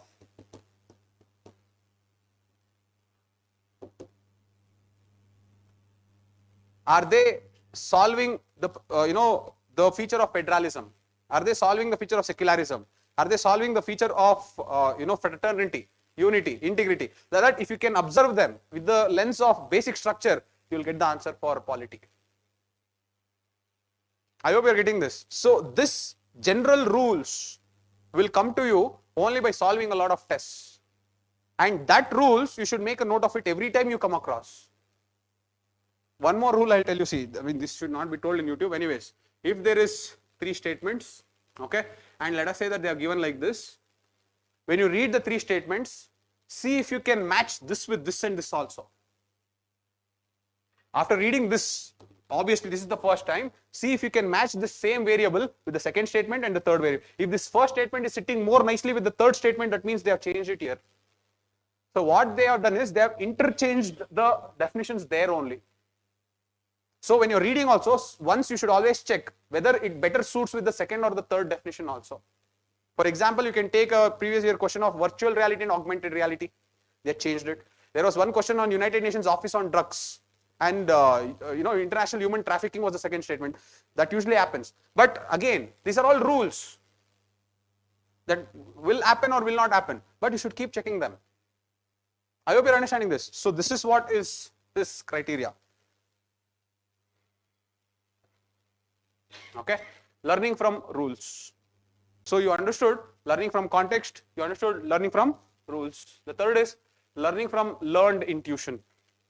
Okay, I told you what is learned intuition. When you read the same thing again and again and again, this is what is known as learned intuition. Now let us see what this is. Look at this. 21st February is declared to be the International Mother Language Day by UNICEF. The second is the demand that Bangla has to be one of the national languages was raised in the Constituent Assembly of Pakistan. Which of the above following is true? Now most of the people what they say, either I have not read current affairs or post-independence India. I have not, these are the things that will run in your mind. But the game is not that. Look at the first statement. 21st February is declared to be the International Mother Tongue Language by UNICEF. Now a person who has read international relations many number of times will understand what is usually the job of UNICEF. Is UNICEF has anything to do with Mother Language Day, or UNICEF is to do with the welfare of children? That is called learned intuition. See, there is a disconnect that is happening. Yes or no? UNICEF is not doing this. Yes, I'm not telling that every time it may connect. Sometimes there will be exception that they may do it. That is okay. I'm not worried about the exceptions. I'm worried about the norms. Overall, you may feel that there is a disconnect, sir. UNICEF is to do with child. Why are they doing this? Why are they declaring International Day? So that statement is wrong. That is that feeling that comes with logic. See, when you ask why that statement is right, you should tell me this. I felt UNICEF's function is different compared to the competency that they are given here. So I felt that they are not going to do this. When you tell that, that is called a learned intuition. Second statement is the demand that Bangla has to be one of the national language was raised in the look at this, raised in the Constituent Assembly of Pakistan. Okay. Now, your learned intuition should say when India got independence and Pakistan was also formed as a partition from India, East Pakistan was nothing but Bangladesh.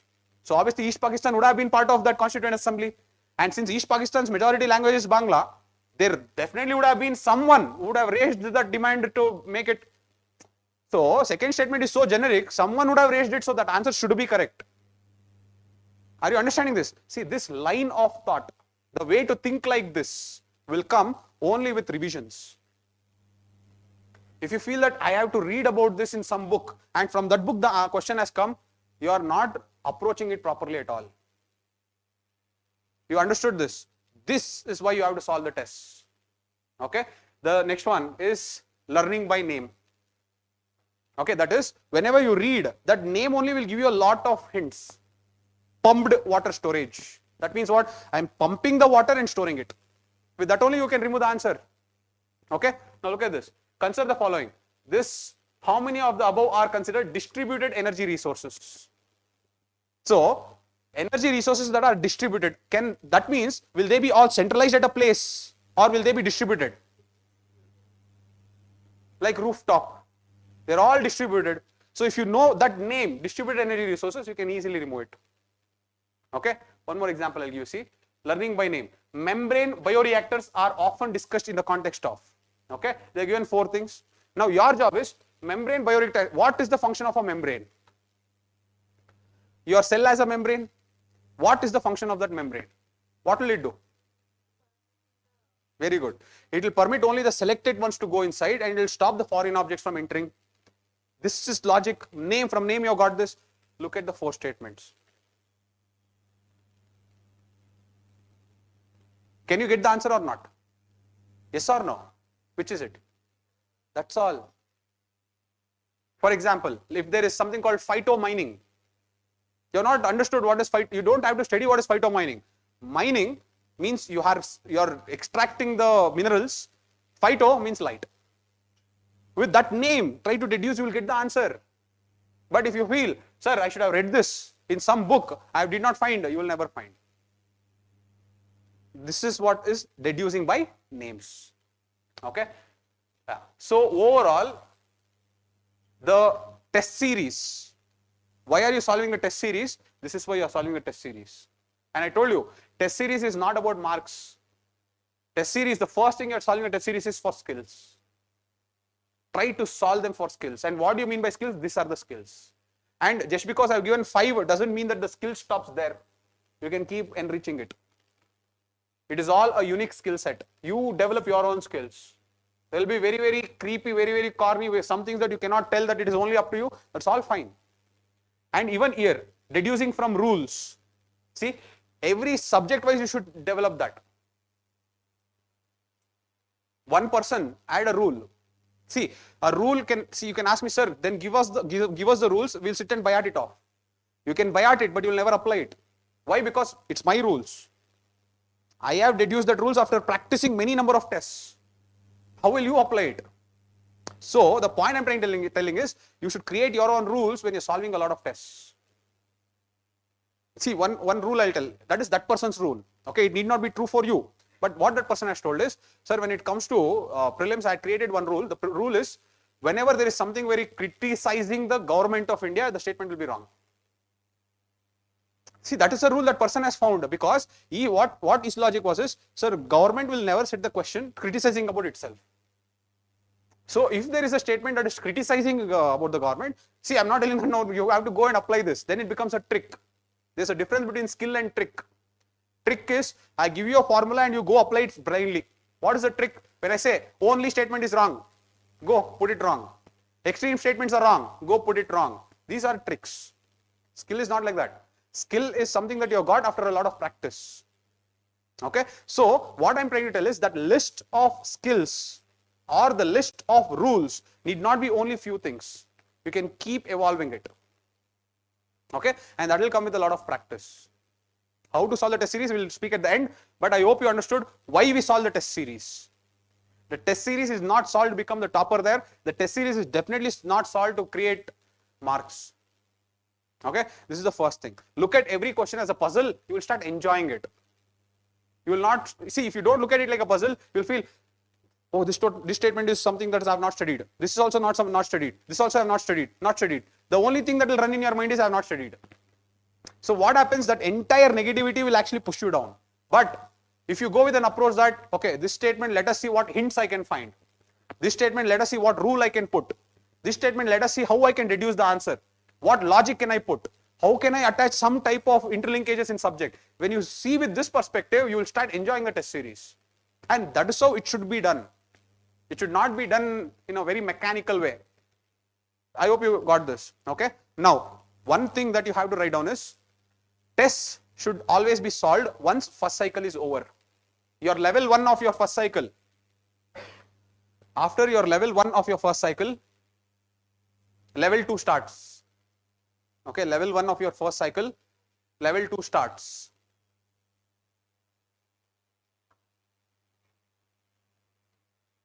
Okay, after that, level 1 and level 2 should go together. Don't stop at all. Level 1 and level 2 should go together. I told you, level 1 is something that you will never stop. Until you see your name in that list of prelims, your cleared prelims to mains, you will not stop level 1. Level 1 should keep going on. Okay. Now, when we will start level 2 from second cycle of level 1, start off with level 2. Okay. The next question that will come is, sir, how many tests to solve?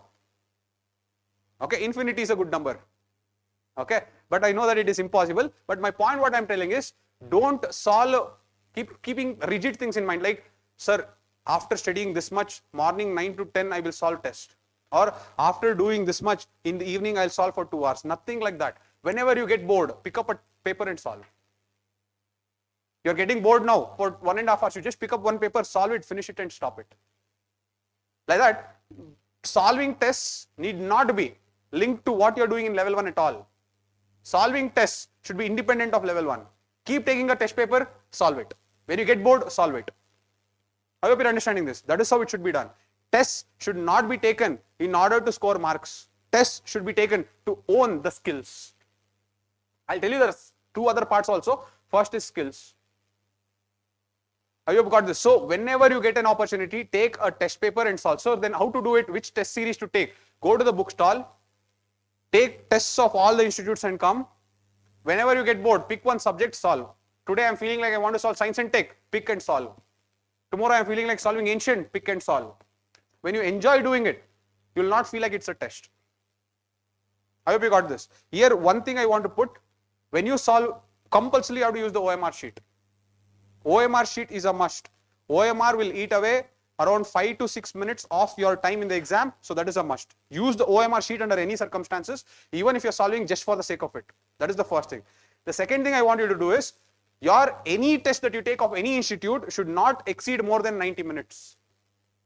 120 minutes is not more for mock tests. In UPSC, I know that 120 minutes will not be enough because it will take a lot of time, but for mock tests, 90 minutes is more than enough. So any mock test that you take should not exceed more than 90 minutes. In 90 minutes, you should complete the paper. I hope you understood this. Now, once you complete the 90 minutes of paper, half an hour should be there in order to learn from the synopsis. So your entire process of one test and one synopsis should get over in 2 hours. I hope you're understanding this. So these are some rules that you should have in your mind. Tests should not have any rigidity. Take as many and solve. So by the time you come for 2-3 months, you have solved so many papers, you should have lost track of how many answers, question papers you have solved. That is a beautiful thing to do. Okay. The second is solve whenever you are bored. Okay. Third, when you solve, but solve it with very lot of seriousness. You cannot sit in the bed, that you cannot do. Keep a proper time, keep a OMR sheet, make sure that at 1.5 hours you are purely focused, solve 3 rounds. First round you have to learn everything, then you have to come back again, solve, come back again and solve. 3 rounds should be over in 1.5 hours. Okay. So that seriousness should be there. Don't solve it, then it becomes useless. Okay. So that seriousness should come. Okay. Yes. It will never dominate. Don't balance. Why are you balancing?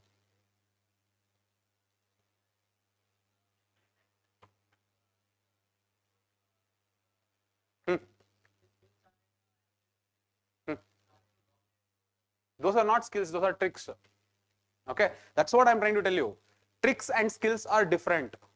Okay, skills will come only with strong basics. Tricks are mechanical. I can give you a list of things to do. You will go and apply it there and come. For example, if I tell you one number will be there, then it is wrong. One noun or a name is there, it is wrong. Only statement is there, it is wrong. Extreme statement is there, it is wrong. I hope you are understanding this. These are all tricks.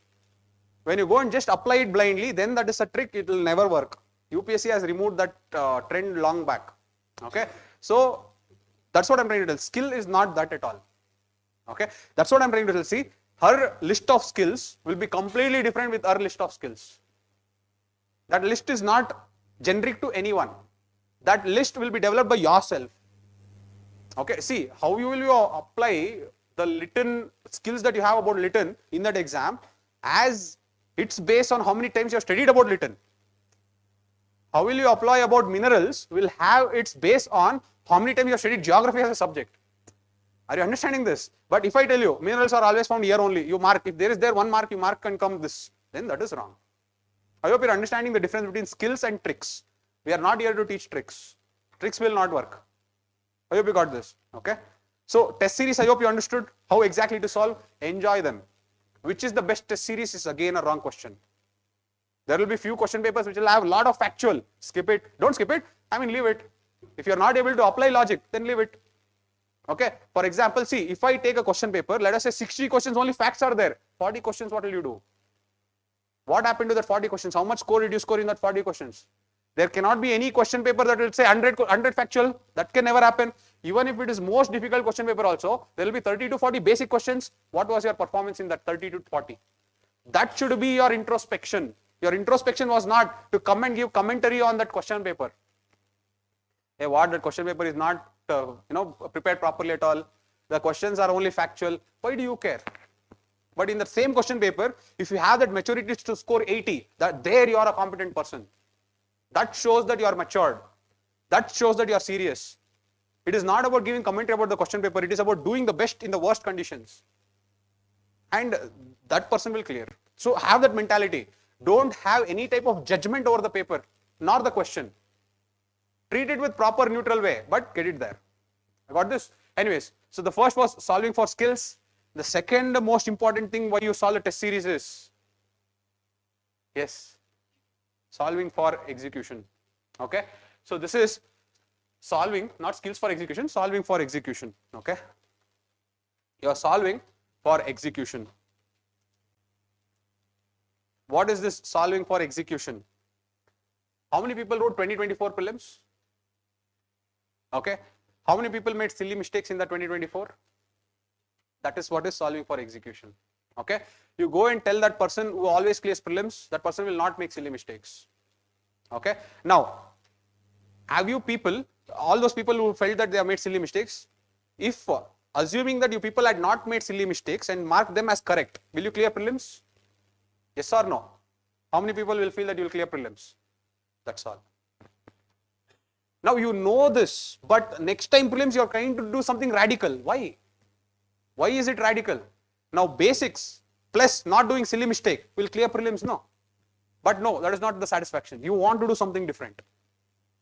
Correct? So this is what you are training for. The second aspect is solving for execution. What is solving for execution? The first is time management. You have to read very fast. Develop the habit of reading very fast. Very fast. Okay? The moment you are reading, you should not make errors. You should read it properly. Okay? That will again come with practice.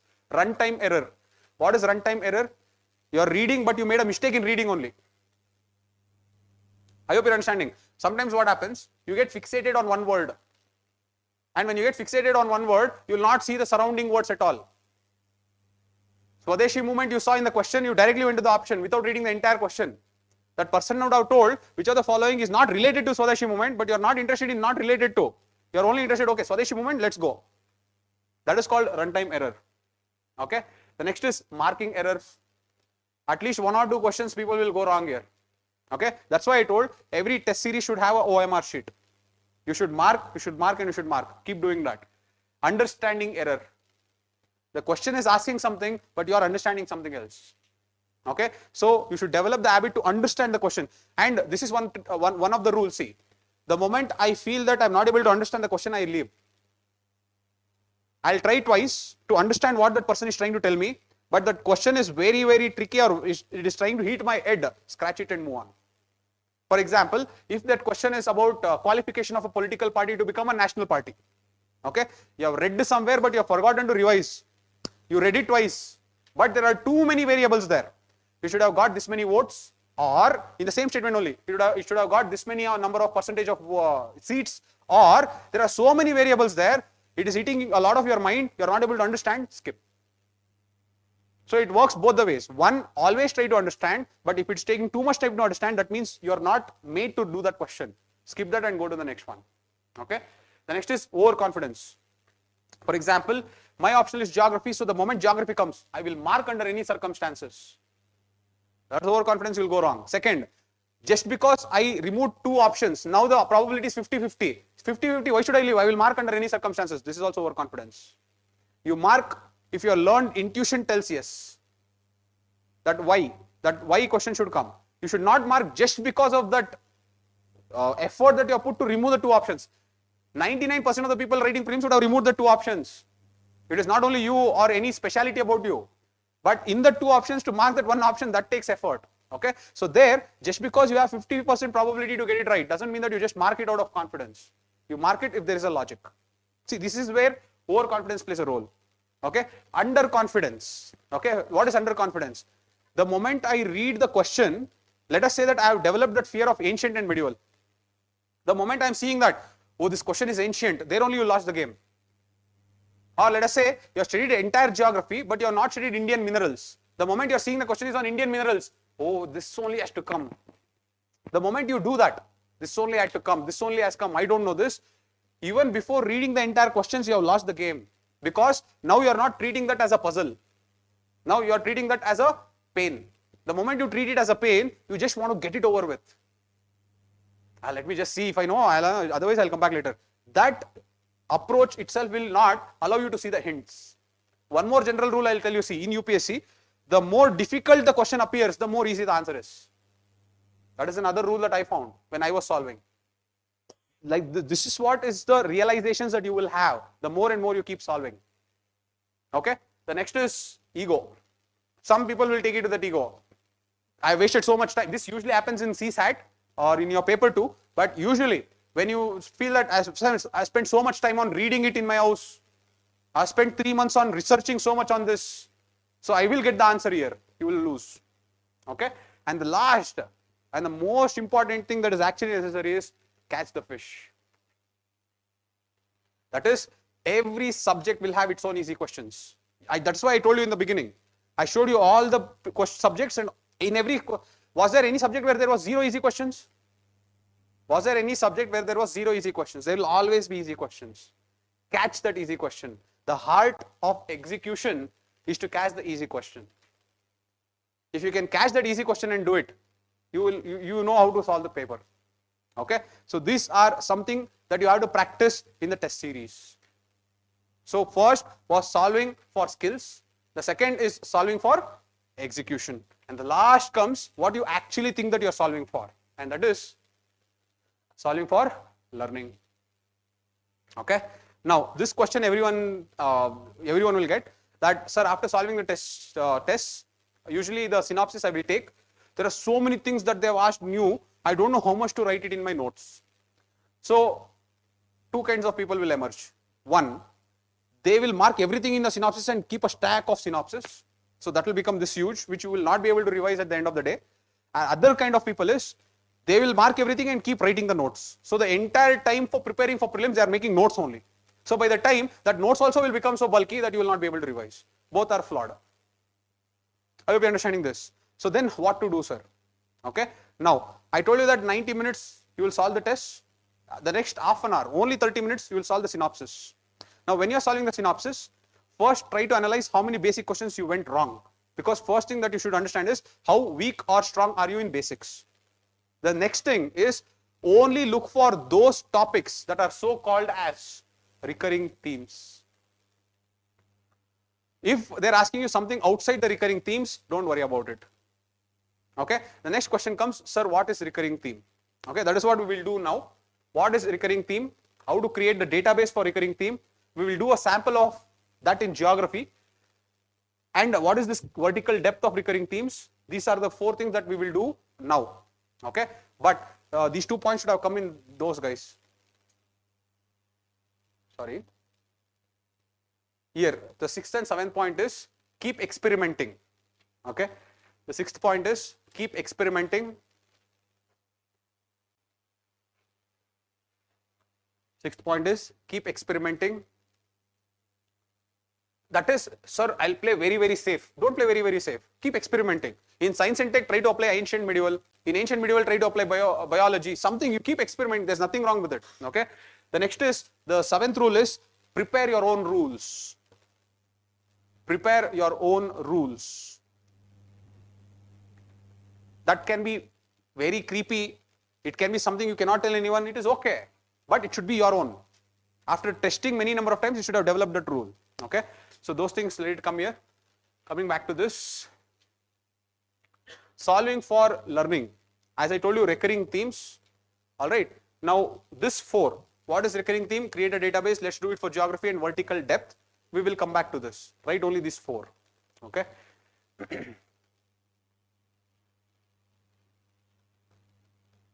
We will take subject called geography, and today only I will teach you how to create that recurring themes.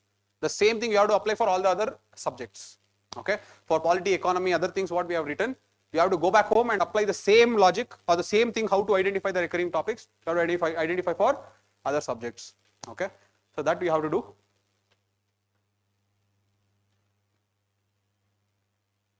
Okay. So overall, this is your level 2. Level 2 and level 1 will help you clear prelims.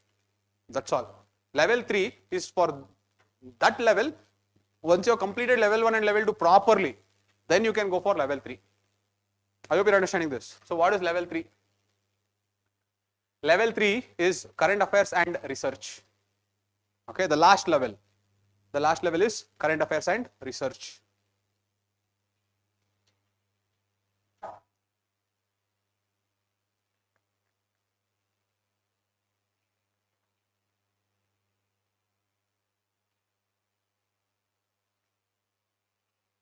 Is it important to read current affairs? Definitely yes. So should I keep spending more time on reading only current affairs? Definitely no. How many sources should I read? Definitely one. How many times should I revise? Many number of times for those subjects where ancient medieval will you waste time on current affairs? International relations should you? Yes. Society will you? No.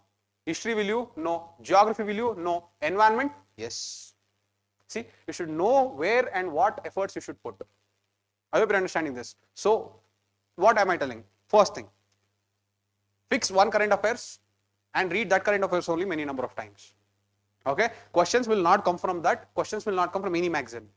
That is okay. But why am I telling you to read is, in 2017, that paper was, the cutoff was 240, 260. I mean, many students have scored 240, 260. The cutoff was somewhere there. The reason was because the question paper was based on current affairs and all the current affairs had come from from magazines. It had come directly from magazines. So many people could score and the cutoff went very high. That's when they stopped asking current affairs from magazines. But overall, there can come one more year where they can ask like that. So when it comes, you should not be at the losing side. Okay. So one, you have to read a current affairs. One magazine, any institute is okay. Okay. Second, read the same thing many number of times. Reading many magazines of the same current affairs will not do you any good because 99% of all the magazines are the same. Now to get that 1% extra, you should not read many magazines. That will not do. Okay. The second is how to do the research.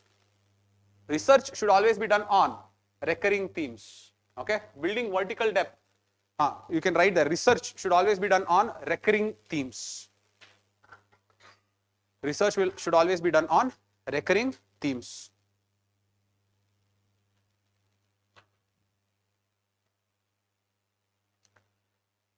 This in bracket you can say vertical depth. This is what is known as vertical depth.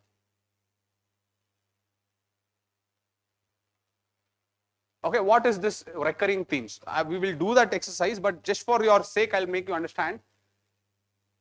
In environment, climate change. Will the question keep coming on climate change? Yes. Will the question keep coming on pollution? Yes. In geography, will the question keep coming on corals? Yes. In polity, will the question keep coming on fundamental rights? In art and culture, will the question keep coming on Buddhism, Jainism, temple architecture? See, these are all recurring themes. Now, there are two ways how UPSC will ask the question. One, let us say they have asked a question on X. Let us say they have asked the question on X. Let us say they have asked the question on Y.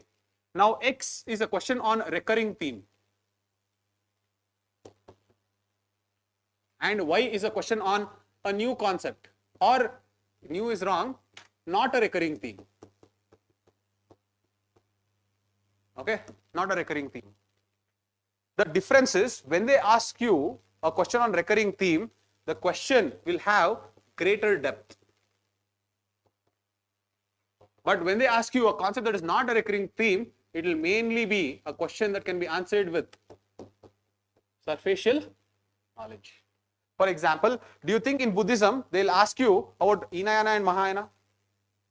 Do you think they'll ask that? They'll not ask. Because they have exhausted so much of all the questions. But if any question comes on Buddhism, Jainism, they are going to ask something that is of much greater depth that requires your research. That will not come from the basic book. That will not come from any current affairs. You should sit and do some research. One more example is, for example, pollution. Pollution is a recurring theme. Do you think they'll ask you what are the different gases that are there in air quality index? That is a basic that happened 10 years back. Now, if they ask you about this pollution, they're going to go out very, very depth. As I told you, the fuel cells, what are the exhaust pipes of the fuel cells? See? So, whenever they ask you a question on recurring theme, the depth will be much greater. So, if the depth is greater, you have to spend time on research. Now, see, this is level 3. Don't do research now. Useless it is. You have to spend time on this. For example, you know that climate change is a recurring theme. You have to go to UNFCCC website. You have to browse through the website and see any new program is there, any new report has been left, anything has been there. I hope you are understanding this. Like that. Now, that research also should not be done more than 15 to 20 minutes. How will you do that 15 to 20 minutes? This is how you do. For example, let us say that you are doing for climate change. Okay. So, one, I will go to UNFCCC. I'll go to UNEP. I'll see what are the programs in India. Okay. Like that, I'll see any geographical grouping Like that, I'll first create a brainstorm of what all I can search. And then in the Google, I'll just search that and go. I hope you're understanding this. So like that you have to do. In culture, UNESCO is important. You have to do that extra depth research of UNESCO. Like that, every subject will have its own recurring themes. You should research only on the recurring themes. Okay? And when you solve the test series, and when you're looking at the synopsis, the notes must be made only on those themes. I hope you're understanding this. For example, if you have solved, let's say, ancient, medieval and art and culture, if the question has come on Ashoka, you couldn't not answer. If the question has come on temple architecture that you could not answer, if the question has come on Buddhism, Jainism that you could not answer, then these are themes that you have to make a note of. I hope you're getting this. So these are known as recurring themes which you have to make notes. Other things, since the surfacial is there, since the questions are asked at surfacial level, you don't have to do the research. What you know from the basic books you will be able to answer. I hope you're understanding this. Now, so if you have to study a subject, if you have to study a subject, the subject can be studied both horizontal, the subject can be studied vertical. Okay? Horizontal should complete all topics. You should not leave any topics. That is from A to Z. All the topics should be covered. When you take vertical, this should only be recurring themes. Okay? So this is how you have to complete every subject. Okay? And as I told you, this will always come in level 3. It should never come in level 1 or 2. Okay. However, this note making you can also do in level 2 synopsis of tests. Okay. You can do from the level 2 synopsis of tests.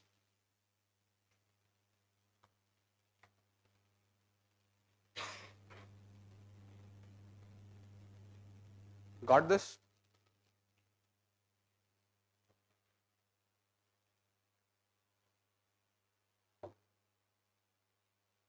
So that is level 3. At the end of the day, level 3 is 1 current affairs and 2 vertical depth subject wise. This is what is level 3, and the level 3 will come only after we complete level 1 and level 2. Everyone is clear with this? So if you can do that, that will finish the preparation of prelims. Okay. Most of the people will not do this. Why? Because it is very boring. They may do it once, twice. Ask yourself, how many times did you revise the basic before you attempted the prelims in 2024? Was it 15 to 20 times? 10 to 15 times?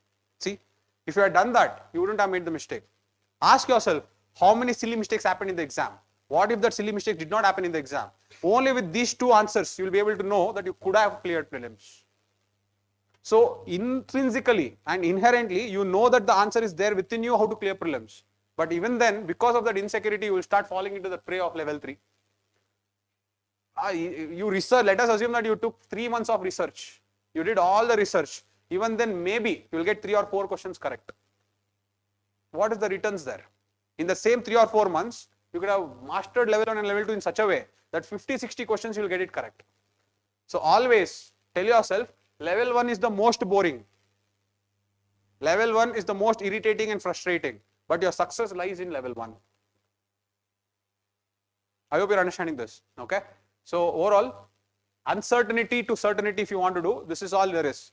Strong basics, strong skills, better execution, calculated risk. That's all. If you can do this, that is all the game is. The game is not about being more intelligent. The game is not about reading many number of books. The game is only here. If you can do this in a very strict and disciplined way, our job is done. Okay. So you can easily clear this prelims. Okay. So this is the first part of what I wanted to tell.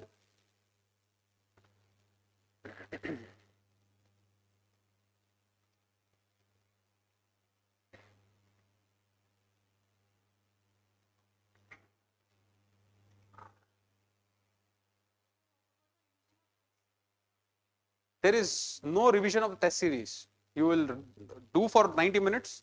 Half an hour you will review the synopsis.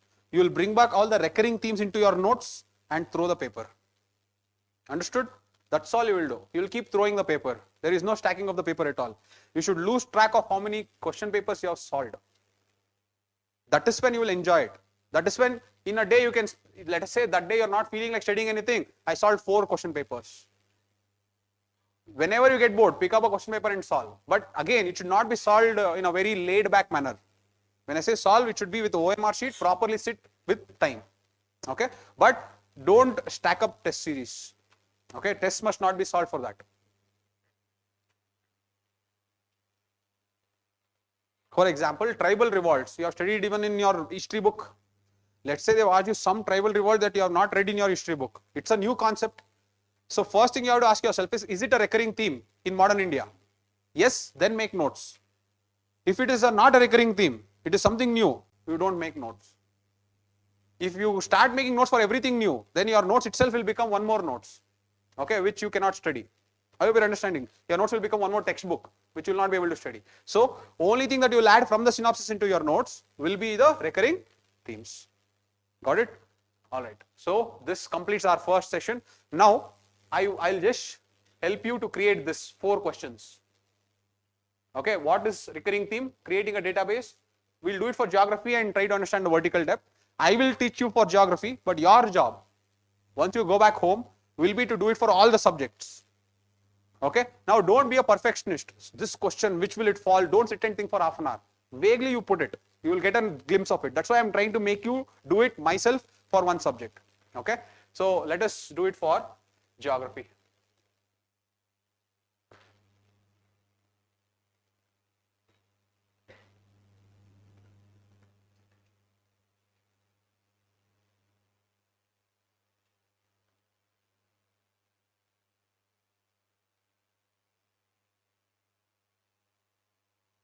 Yes, yes.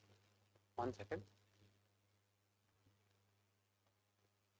Manu, ಇನ್ನೊಂದು PPT ಇತ್ತಲ್ಲ ದಾಕು.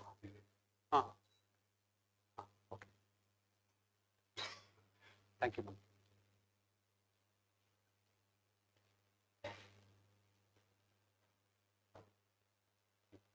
Yes. Samana. 100%. 100%. I told you, right? There is nothing called best book. The book becomes best the more you make use of it. So let us say that in the class notes of ancient, medieval and art and culture, you revise that. You keep solving. When you're solving, you'll understand that in basics only I'm going wrong. Are you understanding this? Then you can enrich the basics through the test series into your book. After that, to build the depth, let us say Buddhism, Jainism, there are many questions that are not there in your notes. Bring them into your notes. Done. So the more you solve the test series, the better your notes are also enriching.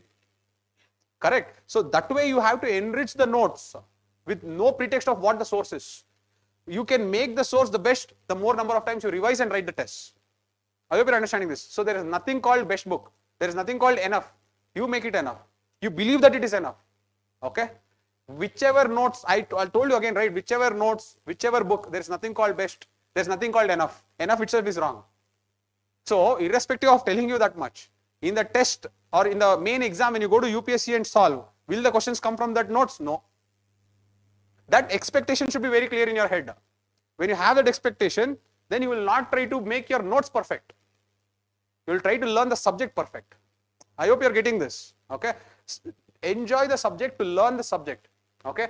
Don't read the subject with an expectation that questions will come from this topic, questions will come from this notes, nothing like that. I hope you're understanding. When I was doing, or when I keep doing OGP, I keep telling students, we will do the subject holistically, but don't think that the questions will come from this exact notes. Then if that questions come from the exact notes, then it is not called All India exam at all. It is not called the toughest exam at all. Yes or no? Obviously, how will they screen the best people to write mains then? If I pick the question from one notes and dump it there in the paper, you can never call it as a competitive exam at all. Even the state services are picking up their game now. Those era is gone now. See the question paper of the KPSC exams. Okay, they are also picking up their game. They are making sure that the questions will not come from one, at least there is one statement that is outside the basic books. They're asking like that. So this is not something that they are making to make your job hard. This is something that they want to screen and make sure that those people who have practiced the skills to come in. Okay, so develop that. Okay, so now we are going to build the recurring theme. Okay, what is the recurring theme? It is a topic that UPSC keeps on asking. Every year in geography, these are the topics that UPSC keeps on asking. Okay, that doesn't mean that you study only those topics and go.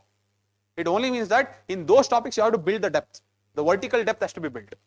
I hope you're understanding this. Okay, let us start from geography. We'll go from 2024 to 2015. Okay, now I will show you the questions. Look at the question and just give me in one word where it comes. Okay, I'll help you out because this is the first time you're doing. For the other subjects, you should do it on your own. Okay, let us start off geography 2024. All right, the first one. Okay, the longest border between any two countries in the world. We can create, give a heading as geography recurring themes. Okay, geography recurring themes. The first one, the longest border between any two countries. Can I say this comes under world mapping static? Yes, right on. World mapping static.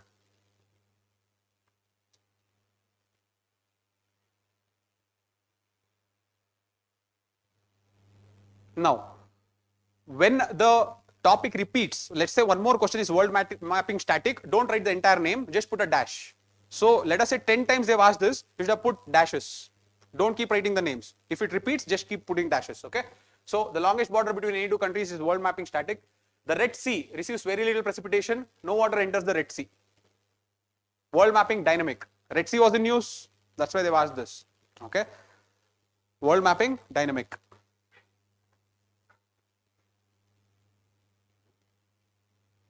Okay, next. Consider the following statements. The atmosphere is heated more by incoming solar radiation than by terrestrial radiation. Which chapter it falls under? Climatology. Very good. Right, climatology.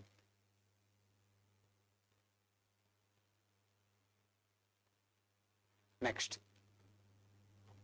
Thickness of the troposphere at the equator is much greater compared to the poles. Climatology. Put a dash. When it repeats, just put a dash. Okay, next. Consider the following statements. Pyroclastic debris, ash and dust, nitrogen and compounds, and sulfur compounds. How many of the above are products of volcanic eruptions? Geomorphology. Very good. Geomorphology.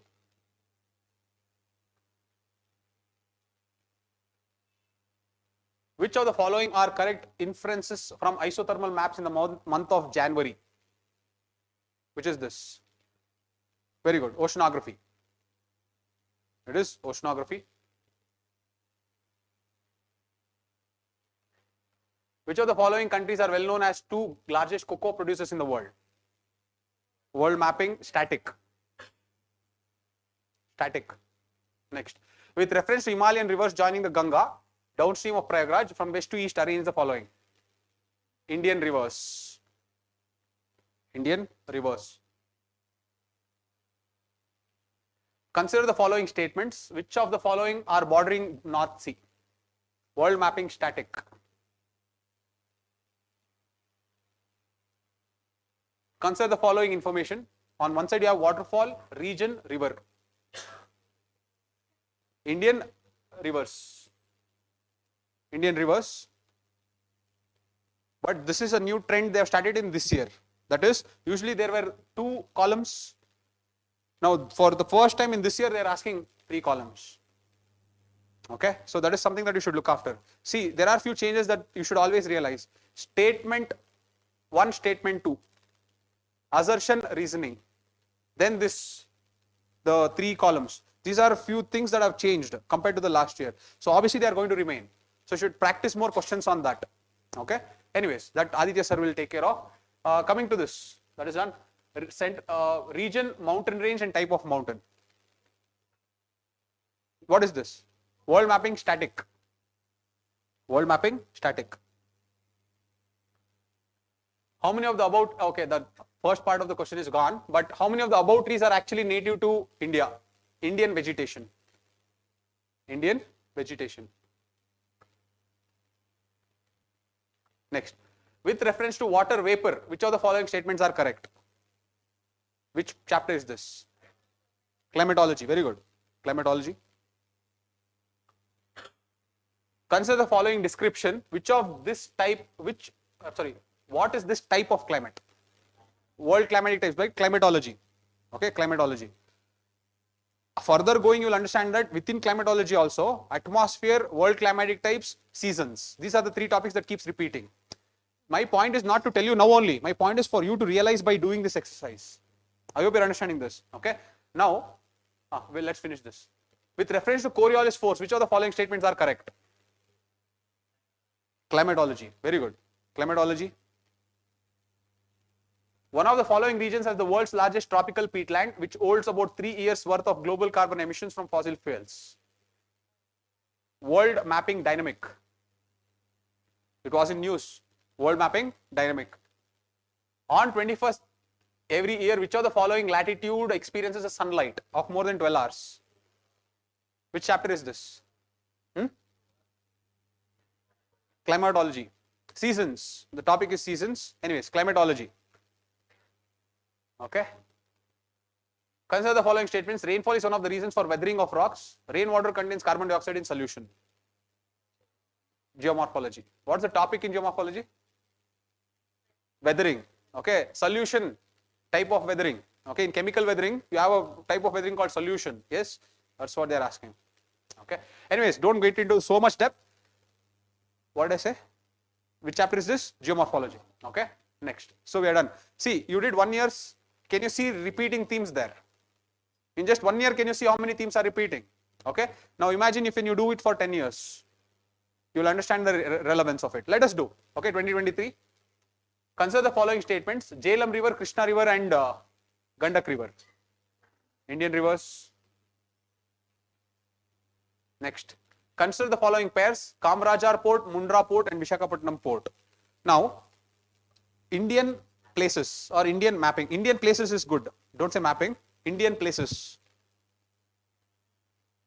Now, see, because I have the knowledge of the entire 10 years, I will tell you one thing. When you do the 10 years, even you will get an idea, but I don't want to miss it out once I do it. Indian places, you don't have to know only static. I'm sorry, you don't have to wait for them to be in places and used to be asked. They can ask you anything. So whenever you get to learn about Indian places, learn. For example, let us say in one test they had asked you about blue flag certification. You could not answer. But in the synopsis they have given you 12 beaches of India that is having blue flag certification. Will you put that in your notes or not? Yes. Why will you put? Because it comes under this recurring themes. So whenever you get a scope to study about Indian places, learn them. It can come. Indian places itself is a theme. And it need not be in the news. They can ask you anything. So whenever you are solving the test, you come across new places of India, learn them. Got it? Alright. Coming to this Indian places. Now this. Consider the following trees. How many of the above are deciduous trees? Indian vegetation. Next. Which one of the following is the best example of repeated falls in the sea level? Bhitarkanika. Which is this? Indian places. Indian places. Next. Illuminite and rutile abundantly available in certain coastal tracts of India are rich sources of Indian minerals. Indian minerals. Okay. See, now, when do I call it recurring is, they should have asked at least 2 or 3 times. Just by writing one topic does not become automatically recurring. So when you keep, for other subjects I'm telling, when you're making a list of topics, write down the name of the topic. But next to that there should be some dashes. If there is no dashes, that means it's not recurring. Okay, so try to understand in that way. Alright. But when you're writing down, write down all the topics. For all the question, keep writing the topic. But whenever it repeats, keep making the dash. Okay. Alright. Next. About 3/4 of the world's cobalt, a metal required for the manufacture of batteries for electric motor vehicles, is produced by World Mapping Static. This is World Mapping Static. Next. Which of the following is part of Congo Basin? World Mapping Static. Now see, I will just give you an analogy of why they are asking this. There you saw that countries bordering North Sea. The reason why they have asked is, Finland became the 31st member of NATO. So they did not ask about Finland. They are asking about something nearby, that is North Sea. Now here they are asking about Democratic Republic of Congo or Congo Basin. 2 questions, because that country was in news. Why was it in news? Because there is an ethnic conflict happening between Congo and Rwanda. Tuti and Utsi tribe. Okay. Now they are not asked about that. They have come one layer above that and they have asked about Congo Basin, about Congo in economic manner. So look how they are asking. I hope you are getting this. Okay. So whenever, for example, if Palestine and Gaza is in news, they'll not ask about Palestine or Gaza or Israel. They're going to ask you at a broader level of West Asia. Which of the following countries will border Gulf of Aqaba? Which of the following countries are known as Levant? You're understanding this? So when you're studying world mapping, your static is as important as your dynamic. Because just because that place is in news, the question may not come exactly like that. I hope you're getting this. Okay, anyways, coming back to this, world mapping, static. It is coming from dynamic only, but if you know static, you can answer this. That's why it's world mapping, static. Amarkantak Hills, Biligiri Rangana Hills, Seshachalam Hills. Indian places. See, they can ask you anything. Okay, don't think that Amarkantak Hills was in news, that's why they're asking, nothing like that. In Indian places, they can ask you each and anything. Okay. East-West corridor, trilateral highway, Bangladesh, China, India, Myanmar. Indian places. Okay, this was not in news, this is a very old news. Okay, why are they asking this? Because it's a theme. Next, consider the following pace. Region often mentioned in news, reason for being in the news. World mapping, dynamic. Obviously, they are only asking, mentioned in news, no? So, obviously, it is world mapping, dynamic. Easy question these are. Okay, next. Consider the following maze. Area of conflict mentioned in news. World mapping, dynamic. They are asking there only. Areas of conflict mentioned in news. Okay, next. In the recent years, Chad, Guinea, Mali and Sudan caught the international attention for which of the following reasons? World mapping, dynamic. World mapping, dynamic. Consider the following countries. How many of the above mentioned countries share a land border with Ukraine? World mapping, static. Are you getting an idea what are recurring themes? Look at the amount of repetition. So next time when you are solving a question paper, you come across a question where they are asking you about world mapping. Will you neglect? This is all recurring themes. Okay, so you will emphasize more on that. Let's say that person is talking about Maiden-Julian oscillation. Will you sit and waste time on that? No, because that is not a recurring theme. Yes, at the overall, just for general knowledge, you just read and understand what it is. But making notes and researching on that, you don't have to. I hope you are getting the exercise, the reason why we are doing this exercise. Okay, next. With reference to the Earth's atmosphere, which one of the following statements are correct? Climatology, very good. Climatology. The soil in tropical rainforest is rich in nutrients. The high temperature and moisture of tropical rainforest cause dead organic matter to soil decompose quickly. Which one? Geomorphology. Where? Which topic in that? Again, when you go back home and do for the other paper, some questions you may face confusion like this. It is okay. There is nothing called perfection. Put it in whichever chapter you feel like. Okay? Because I teach, I know exactly where it is coming from, so I am going to tell you. But as a student, you may feel here and there a disconnect, or even when I go for my other subjects, I may also be confused. That is okay. This is coming from world climatic types. Okay? This is an equatorial type of climate. This is what happens in equatorial type of climate. Okay? Climatology. What I am trying to tell is, this is coming from climatology. Next one. The temperature contrast between continents and oceans is greater in summer than in winter. The specific heat of water is more than land surface. Oceanography, yes, it's oceanography. It's okay, you can tell climatology, you are not very wrong. Okay, that is what, don't be very rigid when you are doing on your own for other subjects. It is fine. Okay, oceanography. The topic is specific heat of water. Okay, we study this when we are learning about differential heating of land and water, how land breeze and sea breeze come. Okay, that is when we come. So you can put it anywhere you want to. Okay, next. In the seismograph, P waves are recorded earlier than S waves. Geomorphology. Which one of the following countries has been suffering from decades of civil strife, shortages and was in news in recent past? World mapping, dynamic. 2023 is done. What you should understand is, last 3 years, the number of questions in geography has increased. In 2020, 21 and all, very less questions used to come. So don't worry about the frequency of the question. Now geography has become very important. Okay. Next. Gandikota Canyon of South India was created by which of the following river? Indian rivers. Next. The term Levant, often heard in news, roughly corresponds to what? World mapping, dynamic. See, often heard in news, they are only telling. World mapping, dynamic.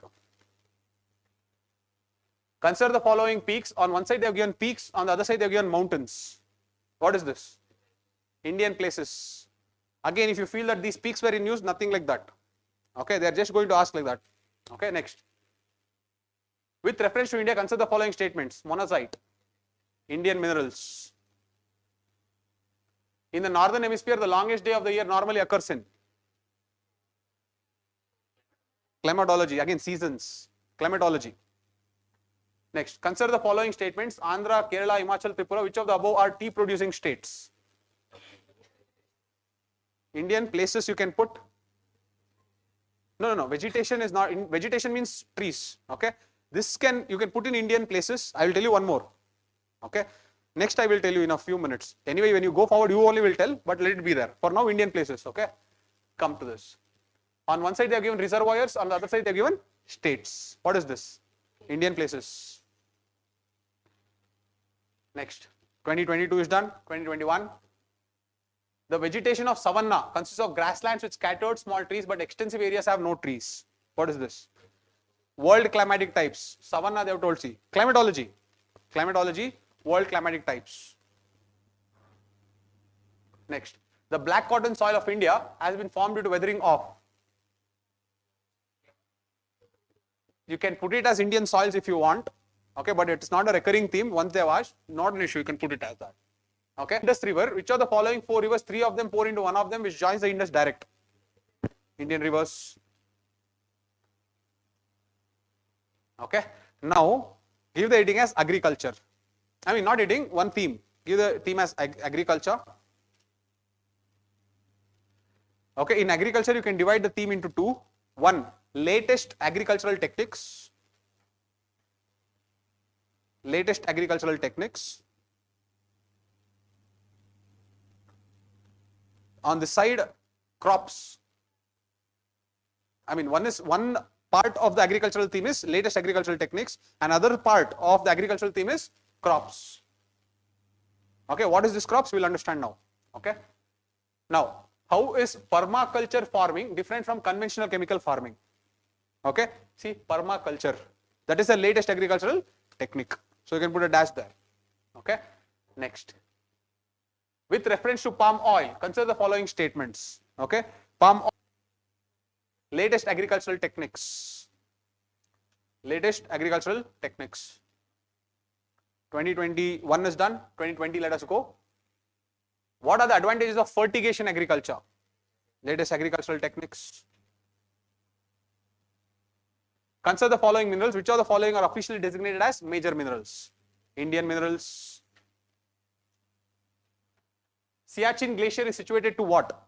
What is this? Indian places. With reference to ocean mean temperature, which of the following statements are correct? Oceanography.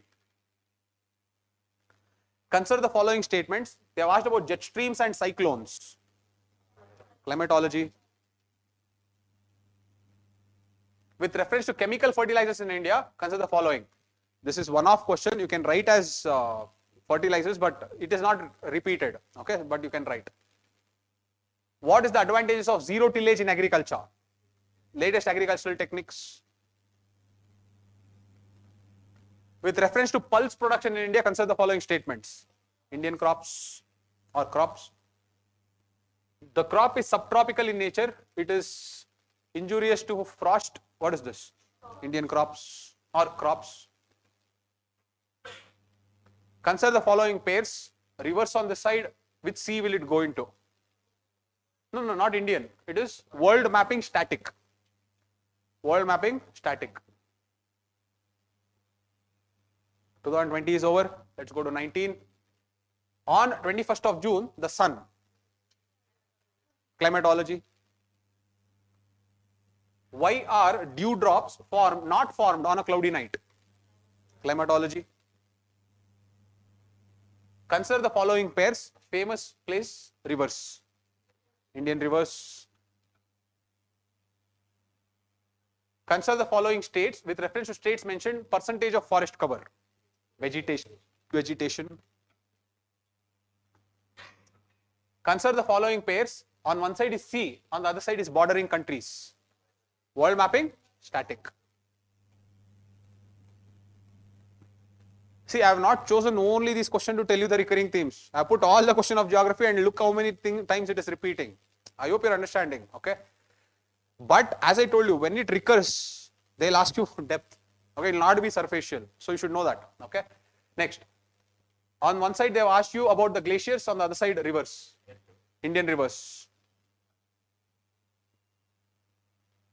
Consider the following statements about particularly vulnerable tribal groups. You can put it as Indian tribes. It is not a recurring theme, but you can ask. Because next question also they have asked on tribes only. Forest Act 1927 and this Recognition of Forest Rights Act 2006. The question is on that. You can put it as Indian tribes once again. Okay. With reference to the management of minor minerals in India, consider the following statements. Minerals. Okay. Among the agricultural commodities imported in India, which one of the following accounts for highest imports in terms of value? Indian crops. See, it requires vertical research. You cannot find this in Indian current affairs. You have to sit and research, okay, where in India is dominantly rice grown, wheat grown, pulses grown, oil seeds grown. Inside oil seeds, you should understand, okay, which are the three important oil seeds that are grown. Okay, soya, sunflower, linseed. Okay, where is soya grown? Where is mustard grown? Where is linseed grown? That research has to be coming from your side. If you feel that there is one current affairs book that will give me, it will never give. And how to do research only on this? Because it's a recurring theme. If you sit and research for everything, then one subject only will take 1 year. I hope you're understanding this. So, how will you, target yourself to only research few things which will repeat, not other things. Okay. Next. With reference to the cultivation of kharif crops in India, consider the following statements. Okay. Crops. 2019 is over. 18. Regions sometimes mentioned in news. Country. Okay. Mentioned in news. So, world mapping. Dynamic. With reference to agricultural soils, consider the following statement. Okay, we can put it as soils. Okay, you can put it as soils. Among the following cities, which one lies on a longitude closest to Delhi? Indian places. Indian places. Next. In India, state governments do not have the power to auction non-coal mines. Andhra Pradesh and Jharkhand do not have gold mines. Rajasthan has iron ore mines. Indian minerals. Which of the following is an artificial lake? Indian places. Again, see, don't think that the Kodai Canal was in news. They just asked. Okay, so there is no logic to it. Barren Island volcano is an active volcano located at 140 km east of Great Nicobar. Indian places. Andaman and Nicobar, India. Okay, it's not world. Okay, Indian places. The Earth's magnetic field has reversed every few hundred years. When the Earth was created 4 billion years back, there was 54% oxygen and no carbon dioxide. Climatology, formation of atmosphere, that's what they're asking. Okay, atmosphere topic. Climatology, atmosphere. 17, let us see. Which of the following is geographically closest to Great Nicobar? Indian places, static. World mapping, static. If you travel from Kohima to Kottayam, what's the minimum number of states in India? Indian places. In India, the Himalayas are spread over 5 states, Western Ghats over 5 states, Pulicat over 2 states. Indian places. At few places, if you stand at the seashore, the sea water will recede few meters or few kilometers. Indian places. With reference to Indian Ocean dipole, sometimes mentioned in news while forecasting Indian monsoon. Oceanography. Mediterranean Sea is a border of which of the following countries? World mapping, static. With reference to river Teesta, consider the following statements. Indian rivers. 2016. Which of the following regions of India are shale gas resources found? Indian minerals. Which of the following are tributary of Brahmaputra? Indian rivers. Consider the following pairs. On one side they are given famous places, on the other side they are given regions. Indian places. 2015. As I told you, here many questions from geography used to not come. Okay. Which of the following countries of Southwest Asia does not open up to Mediterranean Sea? World mapping, static. Next. Each day is more or less the same. The morning is clear and bright with sea breeze. Climatology, world climatic types. See how many questions come from only world climatic types of climatology. Okay. That realization should be there, that's all. In the South Atlantic and Southeast Pacific regions, cyclone does not originate. Climatology. What explains the eastward flow of equatorial countercurrent? Oceanography. Tides occur in the oceans and seas due to which of the following? Oceanography. Next, place of pilgrimage, location. Very good, Indian places. Which one of the following pairs of states of India indicates the eastern and western states? Indian places. Consider the following rivers: Vamsadhara, Indravati, Pranhita, Pennar. Which of the following are tributaries of Godavari? Indian rivers. Which of the following regions have a combination of mangrove forest, evergreen forest and deciduous forest? Indian vegetation. In which of the above states do tropical wet evergreen forests occur? Indian vegetation.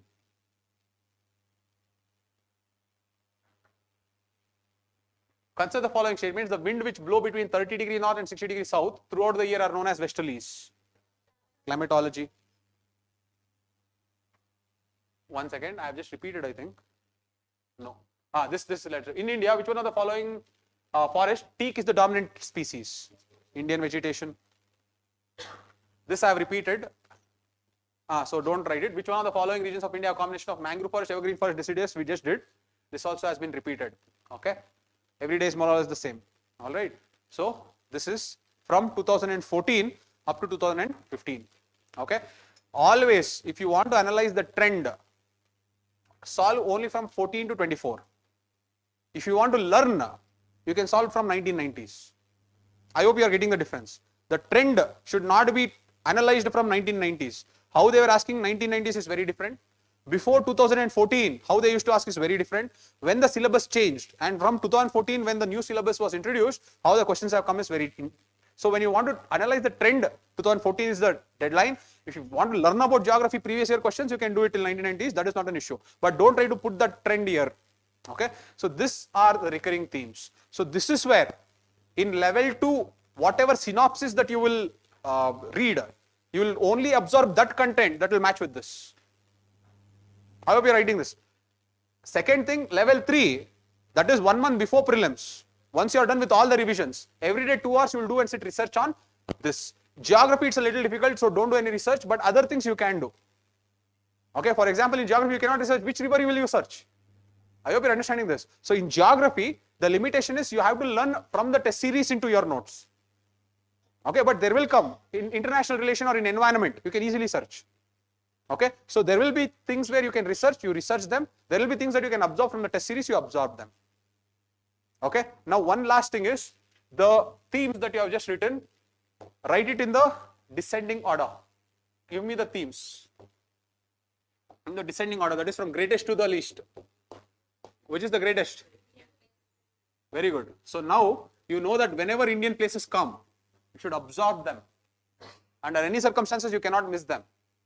It can be wetlands of India, ancient cities of India, famous places of India, anything that comes with respect to India, you have to absorb because it's a must. Okay, second, climatology. Third, very good, world mapping, static. Indian rivers. Next, oceanography. Yes? Okay. Next, world mapping, dynamic.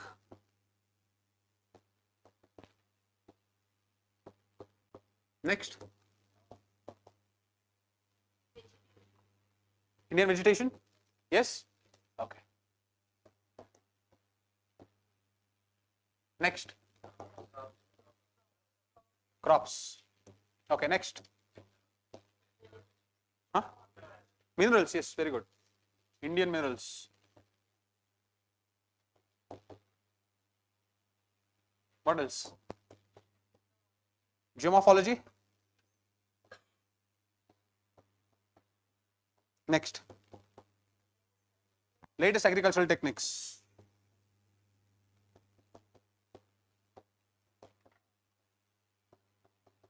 Next, that is okay. Tribe soils and all, that is not a recurring theme. Okay.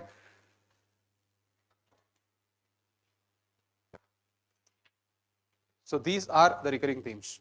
So this, like this, you should have 8 different subjects and all the recurring themes that should be written in descending order. That is your database. This is where you have to study vertically. Vertically requires extra information to add. You ask, sir, what if the questions will not come from basics? For this, basic questions will not come because they have exhausted it. Now, whatever questions are coming, they are coming from much deeper level. I hope you're understanding this. Okay. So this is how the recurring themes work. All right. So this completes my session of what I wanted to teach you. Prelims from first principles approach. Was it helpful? Will you apply this? Okay. Always in your mind, keep that level 1 is critical. If you are able to do level 1 thoroughly, 90% of your preparation is there itself. The rest 10%, 8% is in level 2, 2% is in level 3. But the efforts that students put, usually in this exam, 80% will be for level 3. And they come and tell, sir, UPSC is becoming uncertain. Okay. The reason is because you are completely disconnected with what the questions are coming. Now, if you go from 2024 to 2023, have the recurring themes changed? Recurring themes have always remained the same. Recurring themes will not change. It is not that UPSC does not know this. That is the level of certainty that they want to give you. They want you to know that one, you develop the skills, you be strong in your basics, and yes, you have to do the research. But that research also, they are not allowing you to do some random research. They are giving you the clues. There is a hint that is given to you. You try to do research. These are some things that are very important that you have to do. So do it only for that. Clear with this? Was it helpful? Okay. All right, guys. So we'll take a 10 minutes break. Okay. After the break, Adithya sir will come and he will do his part of the analysis. He will go into the technicalities of different things and talk more about it. Okay. I'll see you in the class. See, my class, the subjects that I will handle will be ancient, medieval, art and culture, international relations, and geography plus agriculture. For me, agriculture is not a separate subject. Geography plus agriculture. So these are the subjects that I am going to handle. And in my class, there will be intense writing. Okay. People have cried, people have shouted, and it doesn't matter. I have no habit of giving any notes, no habit of giving any printed notes, PDFs or anything like that. Everything should be written down. It will be dictation, because history, ancient, medieval, art and culture, and modern India, there is nothing to explain conceptually. There is all to write. Okay. So my subjects will be intense writing. So gear up for it and you will be writing a lot. Okay. Our idea is to give you that first cycle, whatever the 8 core subject is there, to give you that 8 core subjects in the matter of January and February, to give you that understanding of that 8 core subjects. After that, we go into the beyond part, where we help you develop the skills. Okay. How do we help you develop the skills? Through test series. You got this? So this is the overall idea. And because we have always used this approach, Conquer has always helped students. We don't try to do anything radical. We don't say that we teach something exceptional that exam it will come. Nothing like that. We are going to do the basics right. But we are going to do the basics perfectly right. And we are going to keep reminding you that you have to do only this much, only this much, only this much. Under any circumstances, we will not let you not do basics. That is how our students will find success. Clear with this? Okay. All right, guys. We'll take a 10 minutes break. Adithya sir will continue. Thank you, guys. YouTube, if anyone is watching YouTube and if you want to contact me, this is my Telegram ID. You can definitely reach out to me. I may not reply instantaneously, but a few days delay, I'll definitely reply. Okay. Thank you, guys.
Yes. Good evening. So, shall we start? Yes. All right. So, Sudeep sir has spoken in that about how you are actually look into the syllabus, right? But I am actually talking about how the question paper are coming from the last few years, the trends that you can see, the patterns in the questions, right?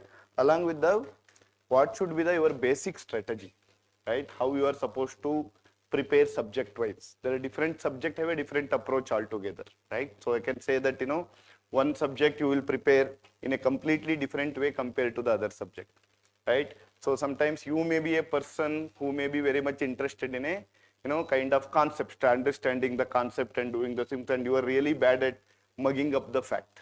But some subject really need facts. You don't have an escape here, right?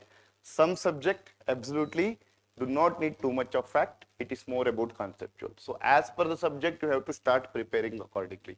So you are not interested or feel difficulty in mugging up the fact, you have to find a way how you can mug up the fact. Either you can take something and write it down and paste it in front of your table, keep looking at it, or you can record in your own voice and you can keep listening to it if your voice is nice. Otherwise, right? So otherwise the way different way acronyms, people will come up with the shortcuts acronyms so that they can remember, and in that way there are few subjects which have a altogether different approach, because when you are listening to the classes at large, right, when you are studying from very foundation, what will happen is, for example, history, right? So history mein what will happen is, you like a lecturer who teaches it in a more storytelling way, right? So it's a more engaging kind of thing. But when it comes to prelims, you will not get a question with a more conceptual there or more story like there. They just give a name, author, name, author. Then you will ask which of the following pairs have been matched. So it is basically more of a factual. So you should know at large what is the context during this, empire, during this basically kingdom, whatever the major context that was available, various situations that were available. Otherwise, the question will not be about it. Question will be about purely factual, right? Similarly, if you take geography, let's say for climatology, geomorphology, like even Indian climate, for example, monsoon, right? And oceanography for certain concept, they are conceptual. Otherwise, they are morely factual, right? Or map based, where you should have that overall understanding of the mapping, where that which place comes where, right? So again, it is more factual. So your preparation goes to that level where you are mugging up the facts there, right? But when it comes to science and technology, or it is economy, polity, these kind of subject, they are more conceptual. So overall, the philosophy behind those concepts has to be understood, because many of the question, let's say if there are 12, 15 questions from, let's say 18 question last year from polity, around 10, 12 will be directly from the book. You would have studied the book, you are answering it. but another 5, 6 are more are applied. That means that if you know the philosophy behind a concept, then you can apply that concept and get the answer. So it will be basically differs from subject to subject. But in history that does not happen. No, though you know entire story, right? But if you do not remember the fact, you cannot answer it. It's as simple as that, right? So in that way, basically the preparation also has to be varied from subject to subject, not based on your personality. I don't like facts or not, it doesn't matter, right? If you are not liking it, you find a way to like it, right? But there is no other way here, right? So in that way, you have to understand different, subjects have a different approach altogether. Along with that, as Sudeep sir has, spoken in detail, right? It is more about basics. Believe me, it is more about basics. If you are really good at basics, then everything will take care by itself. If you are, carrying away with those questions which you never heard of, and somebody is saying UPSC asked something this, do you know the source of this question mark, then you will get somewhere, through some source they will show that this question was there in Hindu newspaper, that is where he has been asking. Now you start collecting the editorial of the Hindu newspaper and start studying for that, that will never work, right? And with my experience, I have cleared, all of my attempts with respect to prelims with more than IFOS cutoff. Not just, civils cutoff, even 20, 25 marks more than IFOS cutoff, right? Saying that this is not about content, this is not about knowledge, this is about the approach, right? Even after first 2 attempts, just like you, I would have studied for 4, 5 months, last 5 months entirely for prelims. Later, after 2, 3 prelims, basically it was just like, studying for 1, 1.5 months after interview and then clearing the prelims. So that means that it is not about the content that I cover everything in that 1, 1.5 months. I will be knowing exactly what will be coming in this chapter. And what is not something completely not needed, that you have to discard. So it is choosing what is required, what is not required when you have a lot of content surrounded by you, right? So when you are surrounded by a lot of content, it has to be a wise choice. What need to be studied here, right? For example, because the books were not written for UPSC, books were written for making the subject to, they want to expand the subject. Let's say if I am talking about Hoysalas, right? Somebody has given in detail about Hoysala kingdom, how their administration will be, right? How their economy was, how their political system was, whether the decentralization was there or not, right? So they have given, this position was called by this name, this term was used for this name. Now, if you start, reading all of them, then there are thousands of kingdom because you are studying almost, 3,000, 4,000 years of history altogether. We are studying from BC 2500. That is almost 4,500 year history you are studying basically. So there are a lot of kingdoms where you cannot mug up all this. So you yourself has to put a boundary, right? Where I will put a boundary here. Otherwise it is something, only for one subject you will take, months together, right? So if you want to cover them in 1 week, Sudeep sir had told 1 week. Now how to cover them something in 1 week when the history is of so much, right? That is where your PYQ analysis will come. So PYQ analysis will give you 2 different approaches. One, what are the important and recurring theme? Second, within that theme, what are the dimensions that question has been asked? Not just the theme, right? If there is an international organization, that is a theme. Within that, what are the dimension UPSC will ask? Because let's say if there is a WTO, for that itself, or let's say World Bank itself is a chapter. Like that, if I am studying something like Asian Development Bank, if you open their website, there will be hell lot of things there. So how can I cover them, right? So what will happen is how, who will be heading it, how the head will be appointed, what is the governing council. So there will be lot of information, right? Now, once you start learning lot of information, right, then what will happen? There is no end to it. One question can come, 2 questions can come. At the same time, you know that these are the area where question can come, international organization, but you have to draw a boundary over here. Otherwise, this will not. How you are drawing a boundary? You are seeing what are the various dimensions which UPSC is interested. It is not that the topics they are interested, within the topic, what they are like to know about. Maybe they are asking about members. Who are the members of this organization? Whether India is a member or not. Or let's say, their advisors or the recommendations are binding or not. right? There will be 4-5 basically basic principle that can be asked. Apart from that, they will not ask about their governing council, who will manage it, how they will elect their members. That is not our interest at all. But in your website, they have to tell everything about themselves. They would have given all the information. Just because they would have given, you should not study. But how do you decide that what to be studied? PYQ analysis. So when you are analyzing the PYQ, as Sudeep sir has told you to analyze for the next week, don't analyze it in just a topic wise. This is the recurring theme. Within that, first you analyze topic wise. That is the first level of analysis will happen. Then go to the second level. In the second level, study in that topic, what are the dimension, right? Now, when you are studying the dimension, what will happen is you will understand and start putting the boundary. This is what I will study, right? For example, if I am studying about the literature, Indian literature, ancient India, medieval India, if you have seen, from the last few years, the question have been increased on literature part, right? Now, in literature, what becomes more important, right? If you ask yourself a question, what is more important? What is being asked in literature? Right? What is being asked in literature? If anybody has seen the previous year paper, what they are asking in literature? Right? One, they are giving you 4-5 books. Then they are asking which among the following books are Buddhist literature.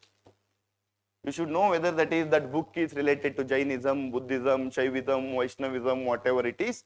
So what that book is basically about, that is one type of question that they are getting. Second, they are giving you the book name, right, or works, right, then followed by authors, right. So one, there how many pairs are correctly mapped, right.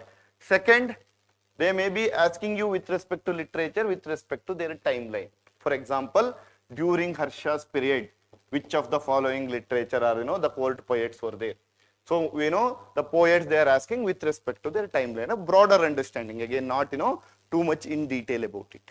But are they asking about this book unless it is very information? For example, if it is having some historical significance, for example, Mudra Rakshasa, right? It is having a historical significance because it tells you about how Mauryan kingdom has come into the picture, right? How, he has defeated Gupta, Nanda's empire, and then it has been emerged. So there is some historical significance, or then they may be asking about it. Otherwise than that, book name, author. That's it. So when you are studying, or let's say if I am solving a test series, what will happen here? Because why I am saying this, these are the mistakes that people do. Right? Why they mess it up is, it is not because of the content. It is at the end of the day, consolidation of the content in the last few months that will make the difference. The last 1 month is where everybody screws up. Who has studied every time he was clearing, he knows that what need to be neglected, how he has to stick himself to the basic plan. Someone who has not studied, they would have studied so much from the different sources. Last 1 month, they don't know how to consolidate it. That is where basically they start losing the game, right? Before even starting the exam. So before you go to the exam, when you have, not consolidated the things properly, then what will happen is you will start already going with the negative mindset, something is missing out. Then when you see first 4, 5, 6 questions which are completely unknown, you already decided that this year is gone, right? And, in only one of my attempt, right, where I was preparing, I have not cleared, okay? That is basically in 2018, okay?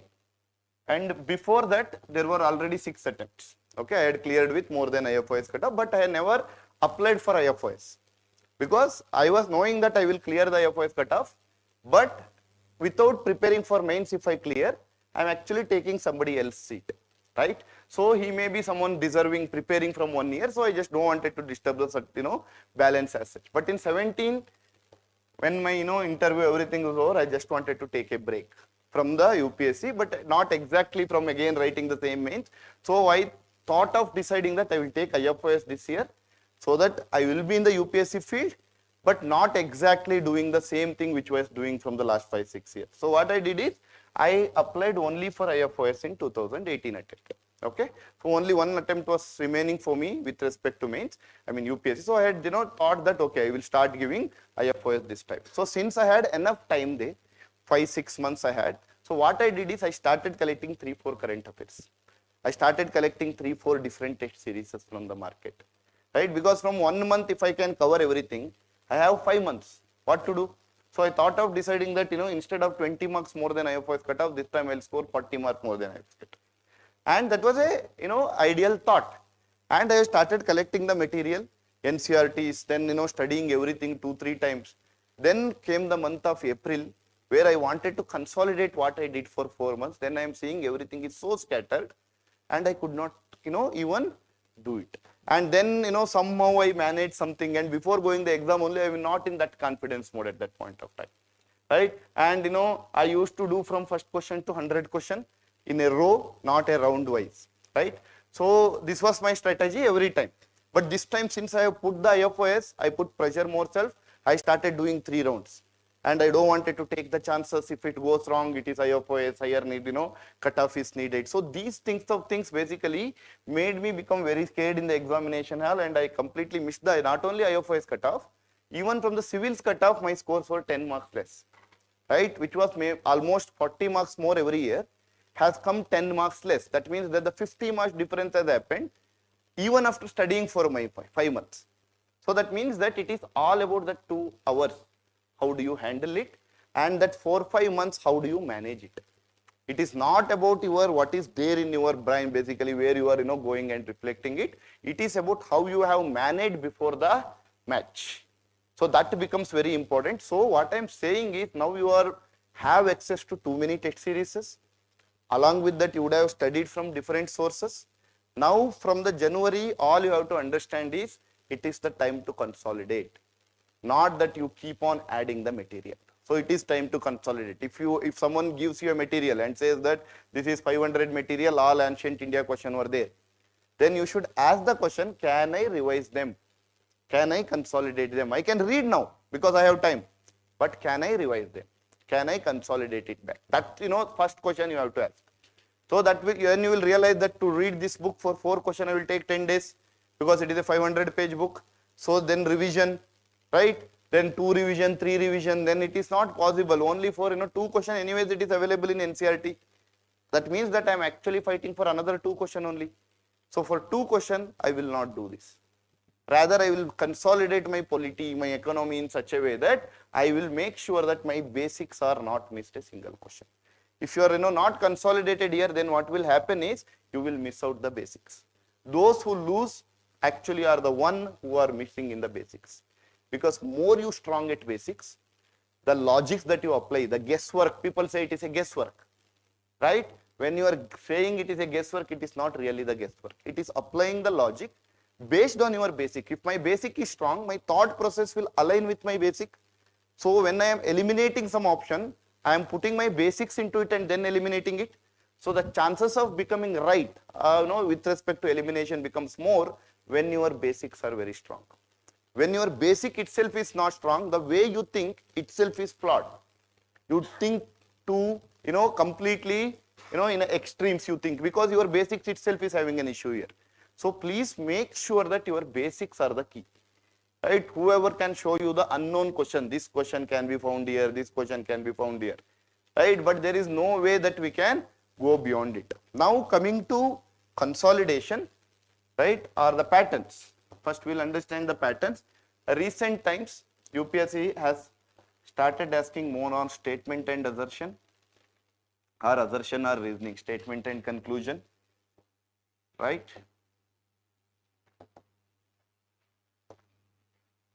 Statement and conclusion. So one statement will be there, right? Then the second statement will be there. Then answer will be first and second statement both are correct, and the second statement explains the first statement, or the first statement explains the second statement, whatever the way they are asking. And next will be both are correct, but one is not explaining the other. Then third option will be first is correct, second is incorrect. Fourth option will be second is incorrect, first is correct. Whatever it is, basically the order.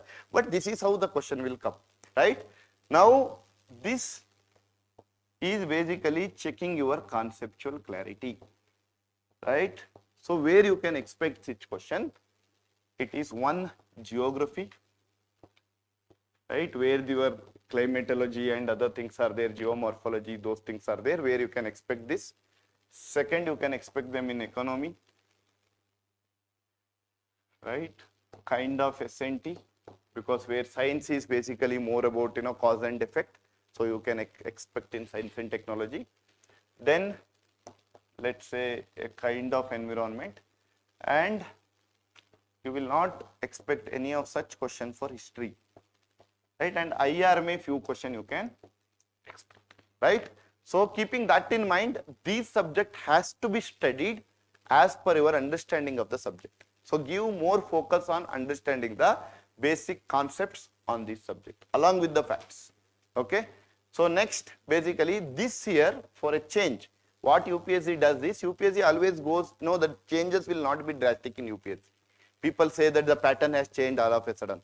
The pattern will never change in all of a sudden in UPSC. UPSC, whenever it wants to take the chance, it introduces, let's say 5-10 questions first year, and it will see how it has been got the result. So, if it is having a positive response, then they will continue it. If they are telling that it is not working, then they will revert back, because at the end of the day, they want to choose the right people, right? So this year, one change that you can see is statement and conclusion made 3 statement questions, right? If you see the paper here, this is this year paper, right? So, right, this is one such question, right? Where you can see that rainfall is one of the reason of weathering of rocks. Second statement, rainwater contains carbon dioxide in solution. Third, rainwater contains atmospheric oxygen. Then they have asked about both statements, 10 statements 3 are correct. Both of them explain statement 1.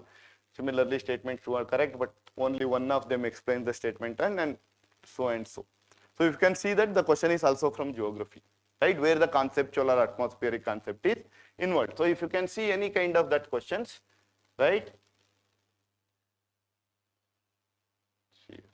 Statement 1, statement 2 are correct. Thickness of troposphere, again geographical concept.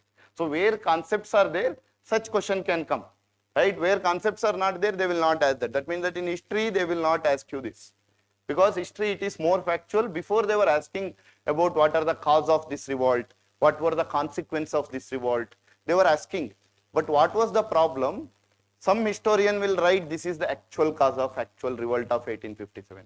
Some historian will see it in a very different way and write it in a different way.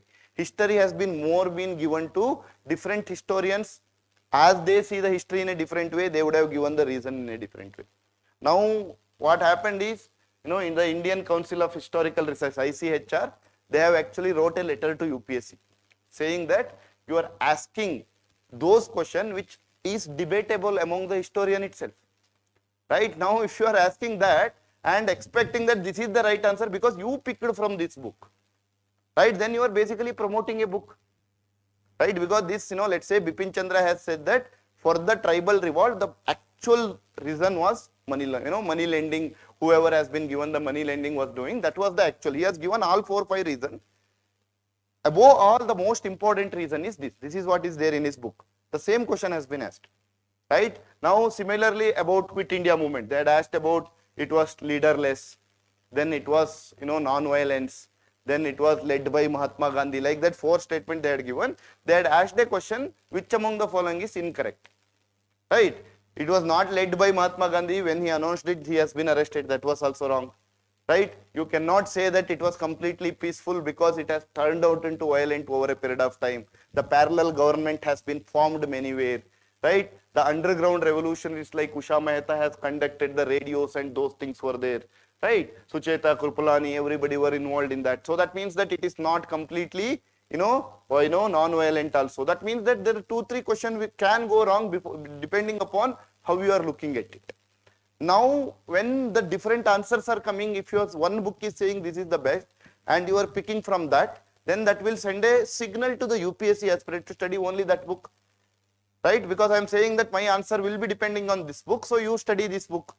So that is, in a way, you are promoting one type of history over the other type of history. So ICHR wrote that this is not the right way to do it.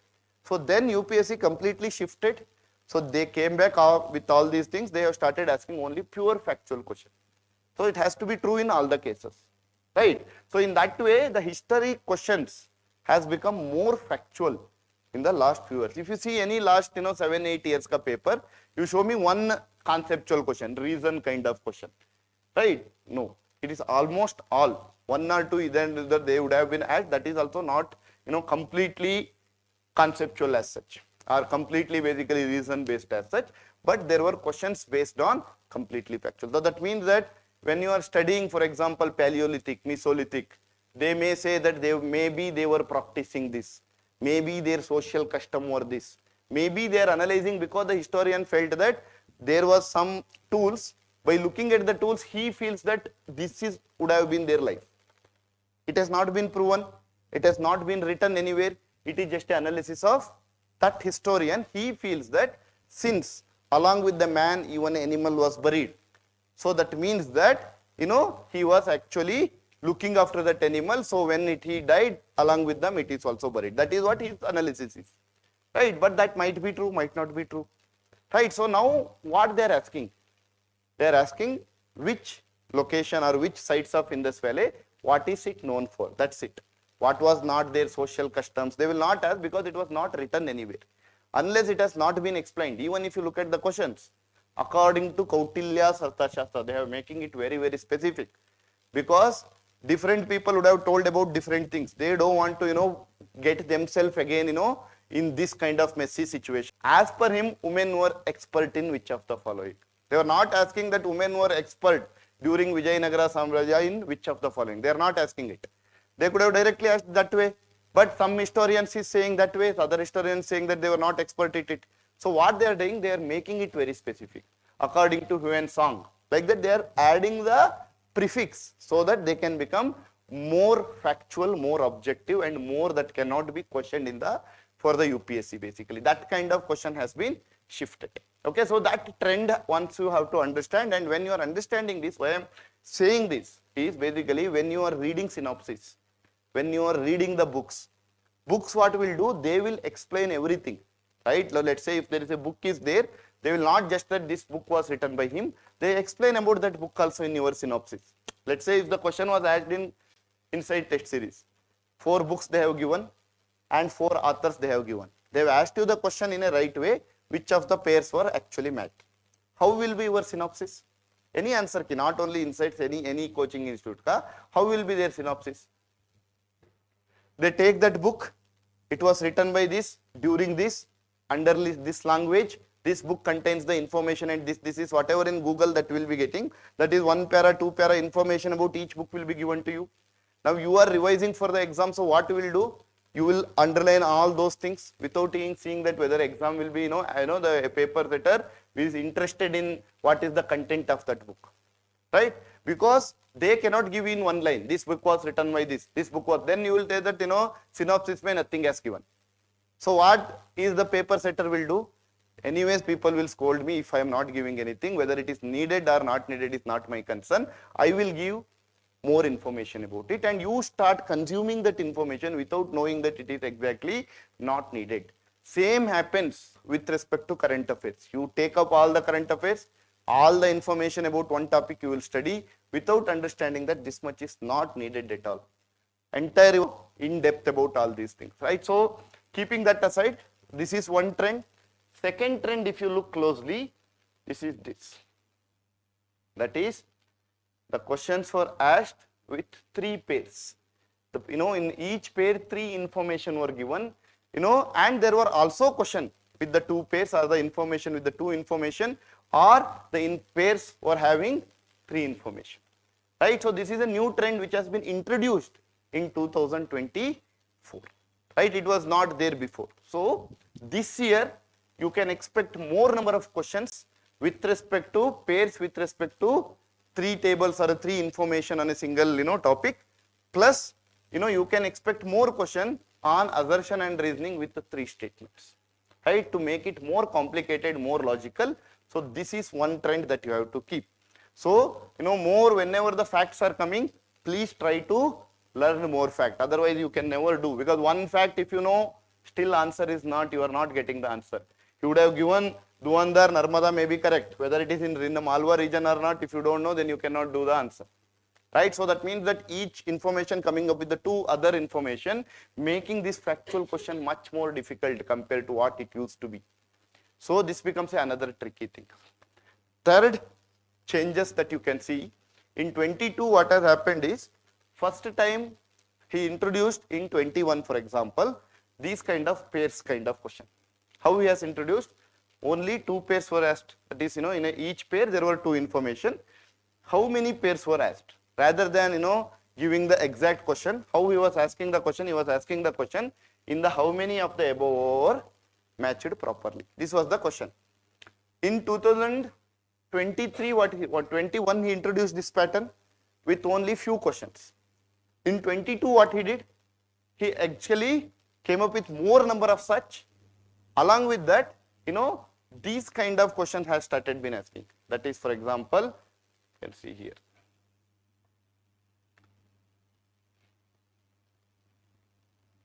This kind of question. For example, how many of the above are the productive of volcanic eruption? Not the conceptual based, but the factual he has started rather asking 1 and 2, 2 and 3. He has started how many are correct to check your. In 23, what he did? He made the drastic change and introduced even for the statement based question, how many statements are correct? Not asking 1 and 2 only, 1, 2 only, 1 and 3 only. He removed that pattern. Altogether, he has shifted. If the statements were more than 3, 3 are more than 3, what he has done? He has told that how many statements are correct. Right? That means that, let's say if there is,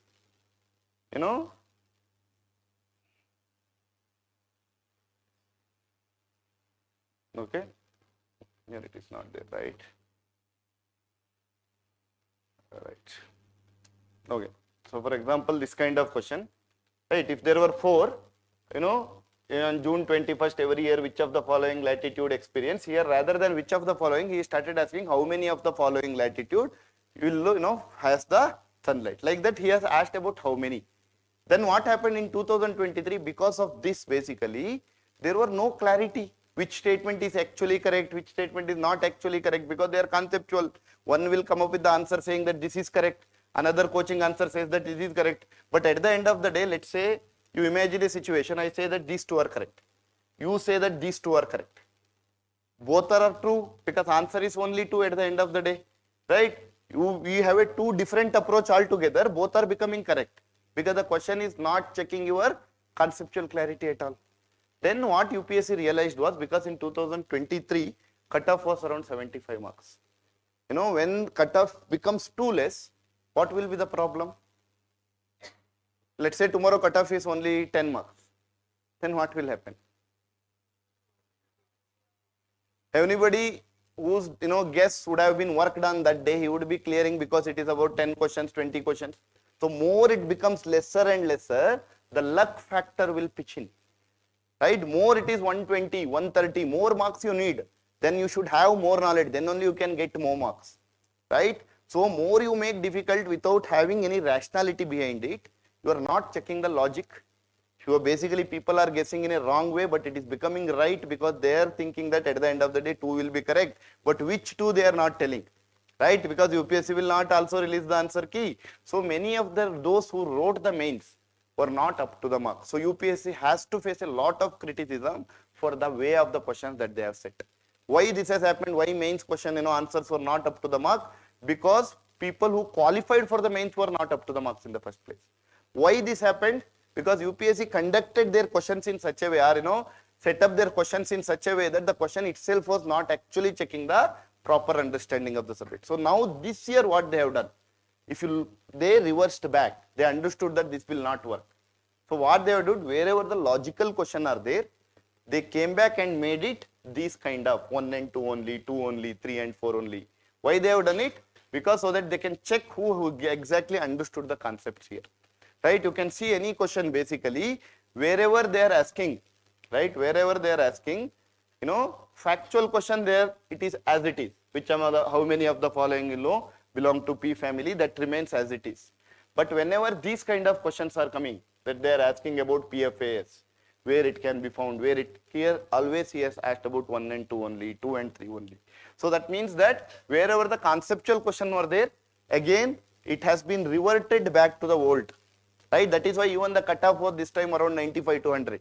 Cutoff again raised because the clarity with respect to the question has increased. The people who are actually doing it, taking out the options and getting the answers became more, right? Same you can see for anything basically, right? So if they are just asking about, pure facts, then how many are correct are there? But if he is asking these kind of 3 statement based question, then 2 only, 3 only, 1 and 2 only. So that is again, this is again going to continue this year. That means that wherever the conceptual question are there, you get an option to eliminate as well. You can use your basics and eliminate the option, which was not possible for those kind of questions, right?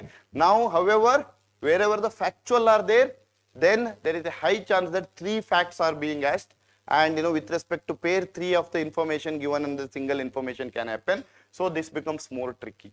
So more revision. What is the solution? More revision, remembering more facts. Okay. So start early for those subjects where factual is needed. Don't go with around studying the story. Finish it off, because as many facts are possible, finish it off, revise them as much as possible in the first round, and then basically next, now we will go one by one, right? There is 2 things. One, analyze the PYQs, right? In the PYQs, again, horizontal and vertical, Sudeep sir has spoken about, right? Now, the third is basically, as I told you, minimize the sources and maximize your revision, right? Next, how to utilize the test series. This is the most important question that you have to understand, because you are going to solve as many tests as possible. So when you are solving as many tests as possible, this becomes, the synopsis will be 60 to 70 pages. Now, if you have done, let's say 50 tests, so that means that 3,500 pages. Right now, how do you basically consolidate it? This becomes a important question. So 2 things are there. So first, understand how test series are designed. In a test series, what will happen? Many of the tests where the syllabus itself is limited. For example, from 1857 to Swadeshi movement 1905. This is the time period where they are setting you the 100 questions, within which, let's say, 20 questions will be from current affairs. Now 80 question has to be set up only from this part. Now what they will do? They get around 35-40 standard question they can set. Then they will start putting the very minute information which is absolutely not needed for the examination. So more of a garbage, right? So that they will start putting it across. Now when you are studying, you start everything and underlining everything and studying it, right? So what is your job basically? Your job is to understand the themes.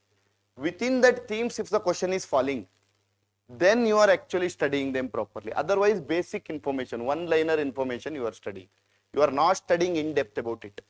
Let's say if the Gandhiji, then the question, if it is about Gandhiji, then you are studying it properly.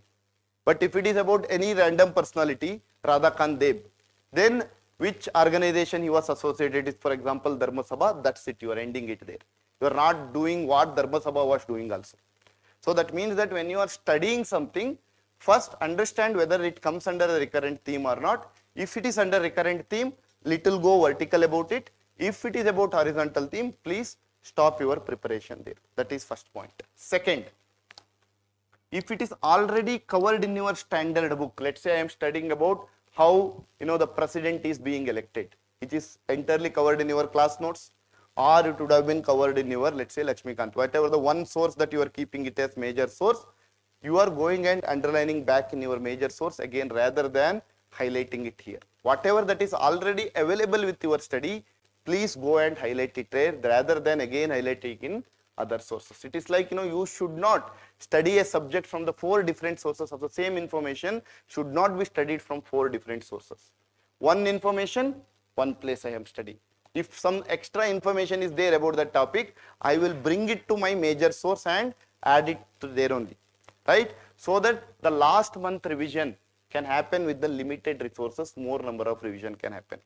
And whatever I am telling, this becomes very, very crucial things, because we have seen people losing out with more knowledge, just because they could not do the content management. Right? You have been surrounded with so much of content. This is very, very important. So two things you have to do. One, let's say I'm studying NCRT. I'm studying NCRT. One thing what I'm supposed to do. Let's say I will not study line by line. Because let's say if there is a Lakshmikant is there, this is my primary source. If Sir notes is there, this is my primary notes. Whichever is your primary source, that is up to you. I am not going to comment which is basically a better source. All sources are good as long as you have done them well, right? But let's say there is a primary source. The same topic if I am studying in NCRT, then I just glance it if I can get any extra information. If I am getting any extra information, then I will bring it to the original source, so that I don't study NCRT again and again and again. Second, whenever you are studying the text series, whatever the extra information about that topic it will get, bring it to your original source. All other again don't underline the same information from the three different sources. So one information, one source, that's it. Only the extra information where you cannot bring it to somewhere else, that only you can keep it. Some completely extra topic which you never heard of and it is falling under the recurrent theme, then only you are underlining and studying them, so that the 70-page synopsis will become, let's say, 10 pages, right? Like that 30 test, if you have written 50 test, 500 pages, the extra information which is not there in your syllabus. So don't start underlining each and everything that comes under you. Along with that, same goes with the current affairs. Wherever you are studying the current affairs, please don't cover everything line to line, whatever that has been given. See the PYQ, understand the dimension, only that dimension has to be covered from the current affairs. Then basically, as I told you, right, is making notes needed or not? Next question. Many people will start making notes whatever that they are reading, right? If your primary source is already decided and if you are underlining it, prelims is more about recognition, not about recollecting. If you give the 4 options, can you recognize the right option or not?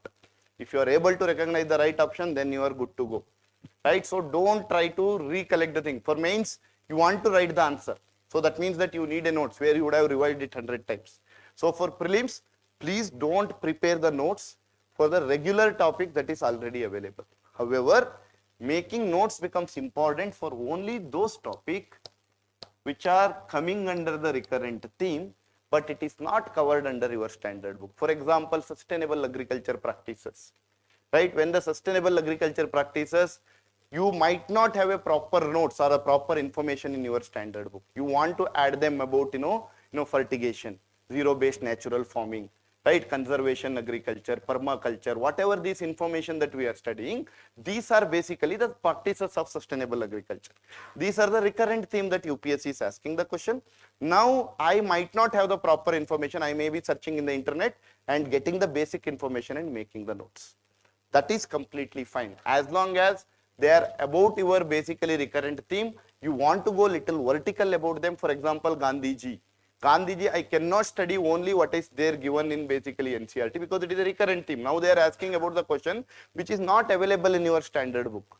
I would have got some extra information from somewhere where I am making the notes, since it is a recurrent theme. So first you make the themes, and from that themes you can add the extra information which is not available in your book. Rather than keep searching in the internet, you can copy paste also. It is not that you have to make a notes, doesn't mean that basically it should be handwritten. You can take it from the internet, whatever the information you need, and cover it under the different recurrent theme. Like that, only what is not available in your standard books, that only notes has to have. And if it is only important themes, right? So that is the second thing that you are supposed to understand. Don't start making for what Buddhism say, what is Mahayana, what is Hinayana. That is, everything is available in the book. Underline them, revise them as many times as possible, understand the concept and philosophy behind them, right? Third, how many revision are needed? This is a regular question that people ask me. So there is no one answer for this. So don't go with the idea. So what I used to do is, for the test series, all I used to do is this. I used to divide subjects into 2 categories. One category where the primary source itself is actually a very good book. For example, polity. For example, let's say economy. Any one of the book that you choose will be good, right? Now, when your source is already clear, right? From this is the major source, major question will come from this source. For these kind of subject, I used to study or revise this subject, take one test, and check my how it is working. So if most of the question, if I am able to do it, then again go and revise the same book again and again, rather than doing more number of tests. Because polity I am good at, because book is good at, right? Book has explained everything, the same questions are coming, I am able to do it. Now let's say there are few subjects like art and culture, like ancient medieval India, or let's say international relations, right? Environment, contemporary part like climate change and those things, organization related to it, these kind of things, the conventions related to it, right? Various funds related to it, all these things. This is not available completely in the book. So the primary source is not there as such. For them, I used to solve more number of tests. For science and technology, you don't have a proper one book which can be told as a solution. For them, what I used to do, I basically study them, basic information, whatever that you are having, plus solve as many, questions as possible, so that you get many of the concepts from the different institute. But polity, I used to do one or two just to check that whether I am doing fine or not. But whichever is more open-ended, then I used to solve them, because my primary source itself is not proper. Whenever you are feeling that your primary source itself is not enough to cover the question, cover them from the different sources through PYQs or through different tests and other things. Right? I can do 7-8 tests for SNT because I can get that many concepts. But polity, if I do 7-8 tests, what I will get? Same speaker, same deputy speaker, same only I will get. So what is the point? I would not solve the question, but only see the topic. If I don't know any topic which is not covered under this book, then only I should look into that topic. Otherwise, not that solving all of them. So how many revision? If you are able to solve that question properly, that many revision basically. That whenever you are doing fine, you can only glance it. With some facts, for example, subjects like ancient medieval India, geography with respect to different rivers and tributary, if I keep forgetting, I will do more revision. So wherever you keep forgetting, more do revision. Wherever you are pretty good at the concept, let's say economy, you are already pretty good at the concept, then you can do 2-3 revision, that would be enough. So it is the revision, number of revision should vary depending upon how good you are at that subject. More factual, more revision is needed. More conceptual, you keep on glancing it after 15 days. Once you glance it, make sure that you are at the same page of UPSC, then that is fine. But don't again give the same number of revision for the two different subjects which have a different in nature altogether. More remembrance needed, more revision is needed. That's as simple as that, right? Then comes your, beyond the basics, right? So this is basically basic. So keep these things handy. Don't, do too many extra things that you want to do. Once this is done, then analyze the micro themes. That means that, for example, in the climatology, let's say the climatology is a major theme. Within that, basically, the climatic type is a minor theme. Like that, with respect to, overall different religious sect is a major theme. Within that, Buddhism is a minor theme. Like that, understand the minor theme within them and start, working on them basically. Try to collect more information on them. That is basically when you have done with your basics first. Don't do this in the first round.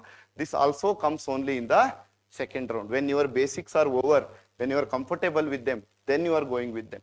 Then, as I discussed about recent MCQ pattern has to be studied and understood that this year more number of questions can come in this way, and your preparation or looking at the subject also should go as per the trend. If it is more reason and assertioning, that subject has to be studied. If you have not understood, see the YouTube videos for that concept. But make sure that your concepts are clear in those subjects. Where factual are there, make a list and start mugging up the things and make sure that you are handy at the facts. So whichever the different patterns are there for which different kind of subject, make sure that you are aligned your preparation with them, right? And then, as I told you, there is a subject specific approach. That means that what? For some subject which are more factual, you have to study only the facts, right? Now don't worry too much about the story behind it, right? And understand the principle behind it, right? What is the principle? For example, there was Sudeep sir something was saying that, the third statement paradox. right? Where you would not have got the information somewhere else, but you want to do it, right? Now, how do you look at it basically? For example,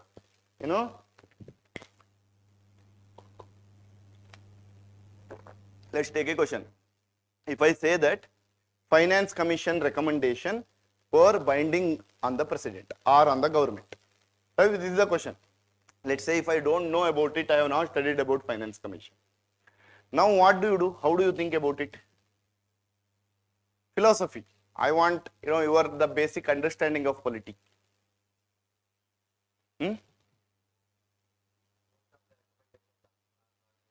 Why? Now then question comes why? Why most of the recommendation are not binding? That is the philosophy behind it. It is not SOP.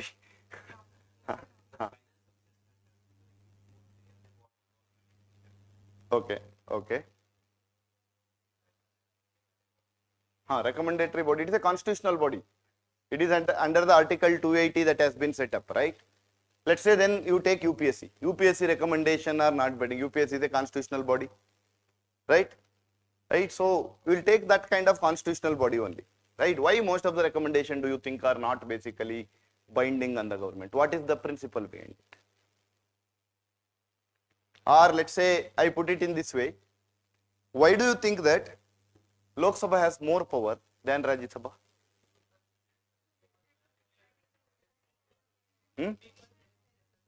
Yes, people are directly represented, right? Why do you think that the president, need not be, or the council of minister or the president is bound by the recommendation of the council of minister? President has to accept, the whatever the council of minister has to say, unless it is, some extra discretionary, situational discretion, let's keep it aside. But in general, they have to accept whatever the council of minister has to say. What is the reason behind it? Now, president is the highest. Yes, right. So you are with that logic. That is basically the government, the Lok Sabha, enjoys the higher democratic mandate, right? Compared to Rajya Sabha, because Rajya Sabha are not directly elected by the people.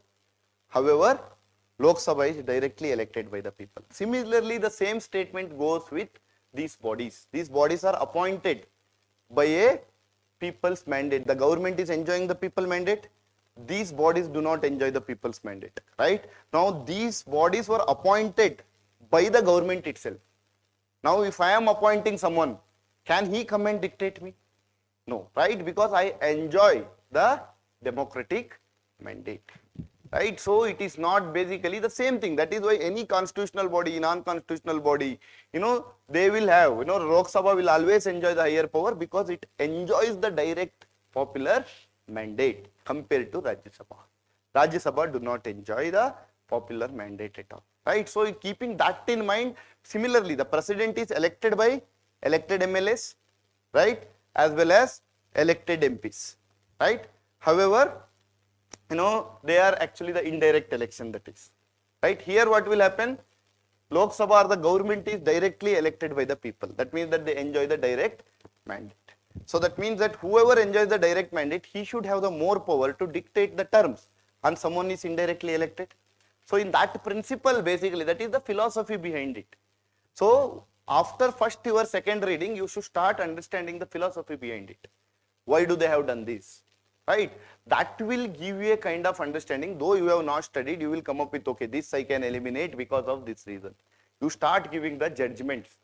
Right? So whenever I am eliminating the option, it means that it is not that randomly we are eliminating. We are putting the basic principle with our constitutionalism, and then we are removing it basically.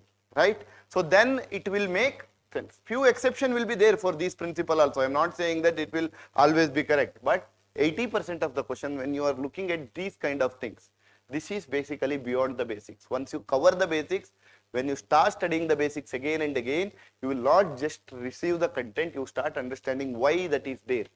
What is the principle behind it, right? What needs to be studied?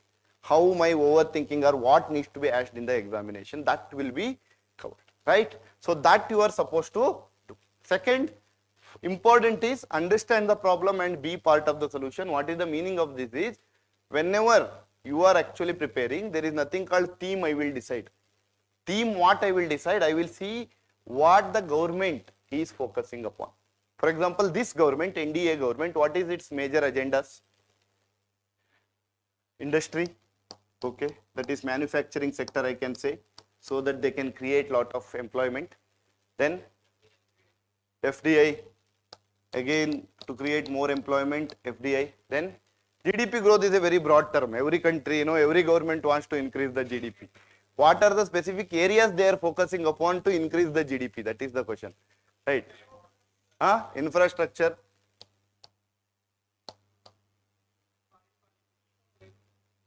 ease of doing business. Again, to bring more FDI and these things, ease of doing business. Yes. Disinvestment, again, that is, FDI may, if they want to bring, okay, privatization, I can say, rather than, disinvestment, I will say more of a privatization. Then,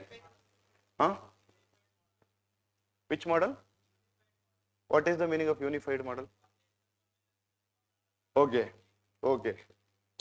So they are taking off federalism and making it unified.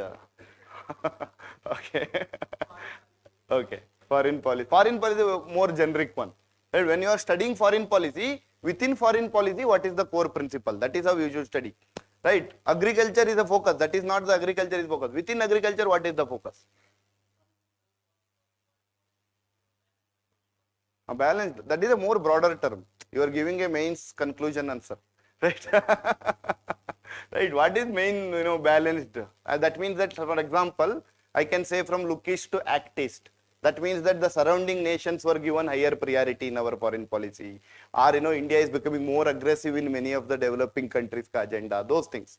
Right? Similarly, when it comes to agriculture, more sustainable agriculture, government is focusing more upon, improvising the irrigation pulses. That is basically the import substitution it was to work upon. Right? That is the domestic production of pulses, oil seeds that is being focused upon. Right? So these are few areas. Again, with respect to environment, we are coming up with more electrical vehicle, FAME scheme and other things. How can we reduce the fossil fuel we are working upon? More renewable energy we are working upon. More recent technologies like, AI, blockchain technology that government is focusing upon. That is, it is tech savvy government basically. More of cyber security, other things basically, IT infrastructure is a major. So that means that when you are studying this basically, these are the government what it is going to address. These will become your team. When government starts focusing more on sustainable agriculture, whatever the sustainable agriculture practices becomes your theme for the examination. Right? So in that way, you don't need to cover the themes always only through the PYQs, but try to understand what government is focusing upon. If that makes sense, whenever you are studying some current affairs, government is focusing more upon this area, try to cover them and, cover well. Right? So in that way, basically, understand the problem that government is basically trying to solve, and you become part of it while collecting the information. So that is your another thing. Right? As I told you, making notes only for those topics which are basically recurrent theme but not available in your standard book. That should be your only themes. That note should be there. Then covering your NCERT through minute information. That is not the major part. Major part, whatever the data that again that is available in your standard book, please cover through standard book. But what is the minute data? Minute data is tables, maps in NCERTs, right, which has been otherwise neglected from the standard books, that you can cover from the NCERT. So for example, if I just show you these few examples, right, syllabus I will keep it aside, right. Right, these are some NCERT books where the question is directly has been asked, but they are very, very obvious question. If it is not there in NCERT also, everybody should know where TEEK is available. So I am not saying that it is NCERT, but let's say we will go to few questions, right? NCERT. For example, Danya Kataka, right? It is 2000, which flourished as a prominent Buddhist center, located, under the Mahasangikas, located where, right? So if this is a map that is from the NCERT, right? So you can see the Danyakataka here, right? So this is basically about Buddhism, whatever various, this thing that was there. So Danyakataka, the question is about where it is there, whether it is in Andhra, whether it is in Gandhara, whether it is Kalinga. So they are not asking much detail about it. The detailed information they themselves have given, but they are asking about where it is there. So similarly, there are many places. After your basic preparation is over, all these are beyond basics. Here, now don't worry about all these maps. But these maps may itself, right? No, stupa was originally Buddhist in origin. This was also there in your NCRT. Stupa, though it is not Indian origin, we have taken it from other countries. So like that, it is there in your NCRT about stupa, right? Similarly, you can see India has more arable area than China. Proportion of irrigated area is more in India as compared to China. Again, these kind of information, if you see here, irrigation as an artificial, however, is it having perhaps the largest irrigated area in the world.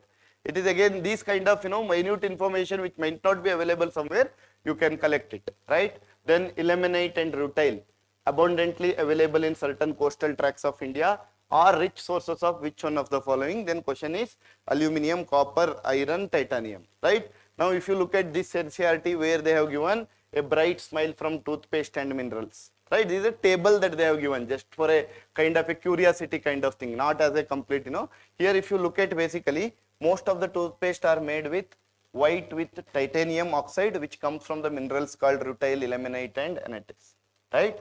So this information was already available, but this is a kind of difficult question. People, find it difficult in the examination hall. Now, this is the two way to look into it, right? If I were there and I have not studied NCRT, let's say, then how would I have solved this? See, what is basically prelims? Prelims, in the pressure, you find a way to solve it. From the basic anyways, you will solve. How that extra 20-30 marks I am getting basically? That is the question that we have to ask. Basic question cutoff, you will get from the basics only. Cutoff, you don't need to worry. If you become good at basics, you are cleared. This you can, I can assure you, anybody who is very good at basic, one thing, he will make sure that 95% of your basic question, you will make it right. Second, whenever you are guessing, you apply the same basics and guess, so that, the elimination becomes easier for you compared to others. You eliminate in a right way and get many of the questions correct. So your, total overall question will increase. But these are certain questions where in the pressure you want to do. So how do you do it? Yes, the question is basically abundantly available in certain coastal tract, right? That means that this mineral has to be abundantly available where? The coastal part of India. Now look at the answers. Aluminium, where it is majorly available, abundantly available? Jharkhand, Odisha, right? Basically in the Chota Nagpur plateau region.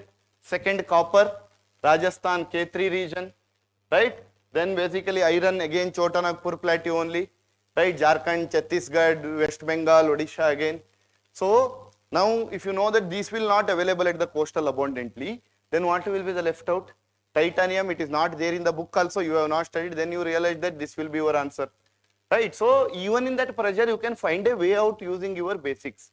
If I am basic, know where I can get iron, where I will get aluminium. I don't know anything about rutile, ilmenite, anything. But even while applying the basic, you will be in a position to get your answers done. For this, your basic has to be very clear, and your thought process, as Sudeep sir has told, make it a puzzle to solve, your MCQs rather than thinking that I have to score very well.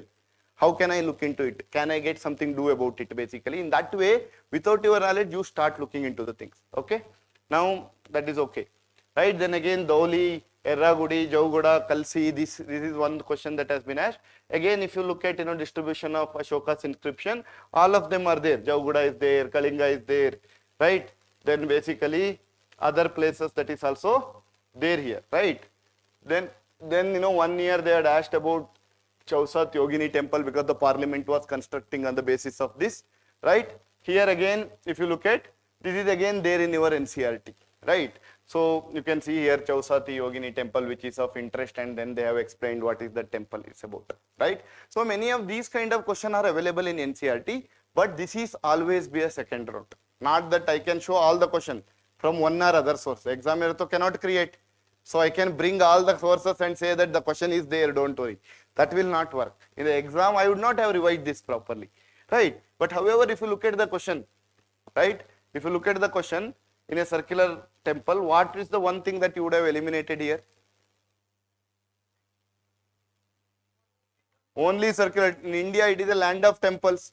So that means that can I say that there is only one temple which is circular? No. So if you remove that 2, then 1 and 4.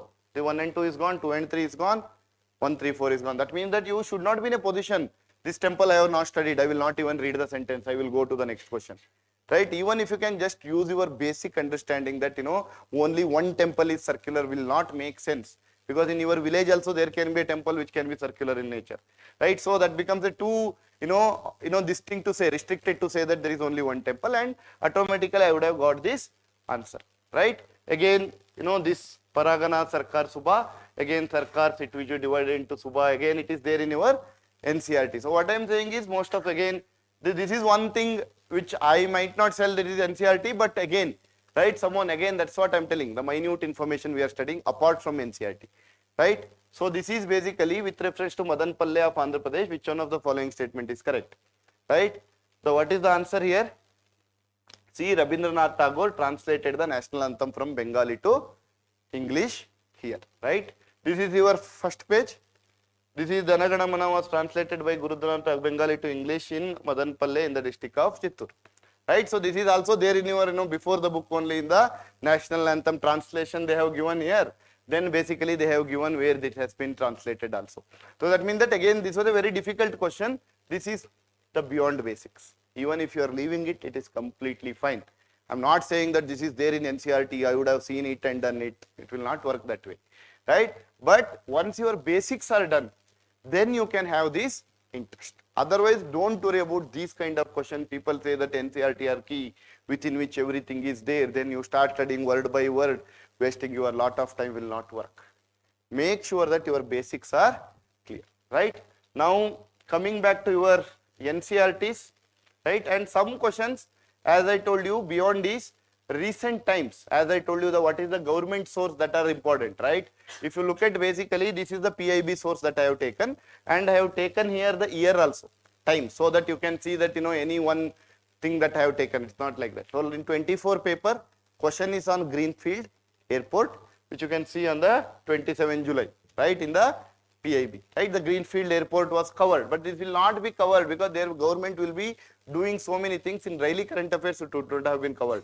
But if somebody was, looking into these kind of question, again, these are beyond, right? Only once your basics are done, to increase that IFOS marks, basically, we will be doing it, not for the first round, not to clear the prelims. Clear the prelims, basics will make you clear the prelims. Don't worry about it, right? Next, if you look at it, distributed energy resources, question was again, was there in your, again, you can see 20 July 2023.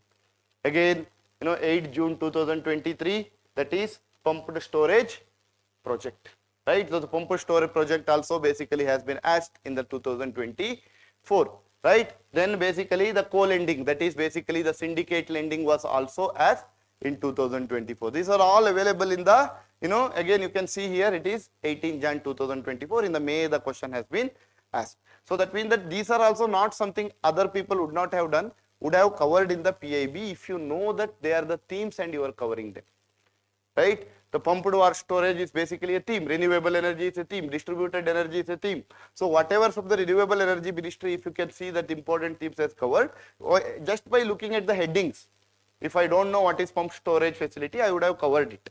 Just to see the Google what it is, not going in detail about that article, but seeing that heading, I would have seen what it is, because it is an important theme. But this will be done only after the second round of revision, not in the first round. When you are feeling comfortable with your basic, then these are the things that need to be focused upon, not in the beginning. Okay. So saying that, basically, lastly about CSAT, right?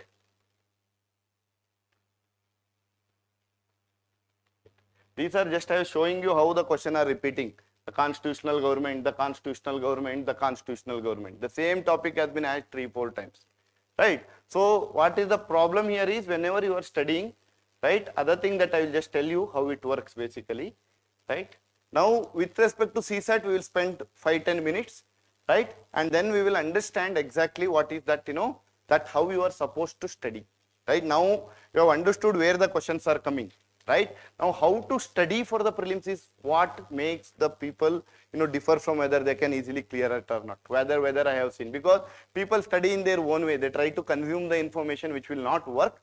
Now, let's understand how you are supposed to study for prelims, and then, how you can make your preparation more easier, right? That we will go. Before that, basically, why making notes is impossible for prelims is only for this reason. This is your main syllabus. First topic says current events of national and international importance. Second says history of India and Indian national movement. That's it about history. One line. Unlike mains, they have not given what is that history syllabus. Third, Indian and world geography, physical, social, economic geography of India and the world.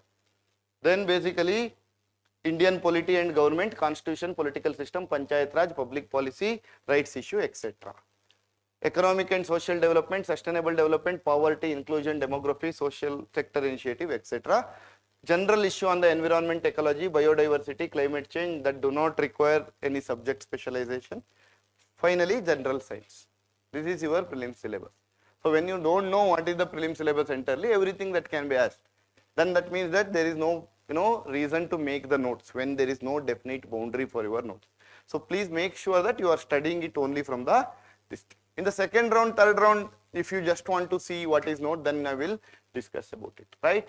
However, when it comes to prelims, what you are able to understand with respect to CSAT is three things. One, there is comprehension.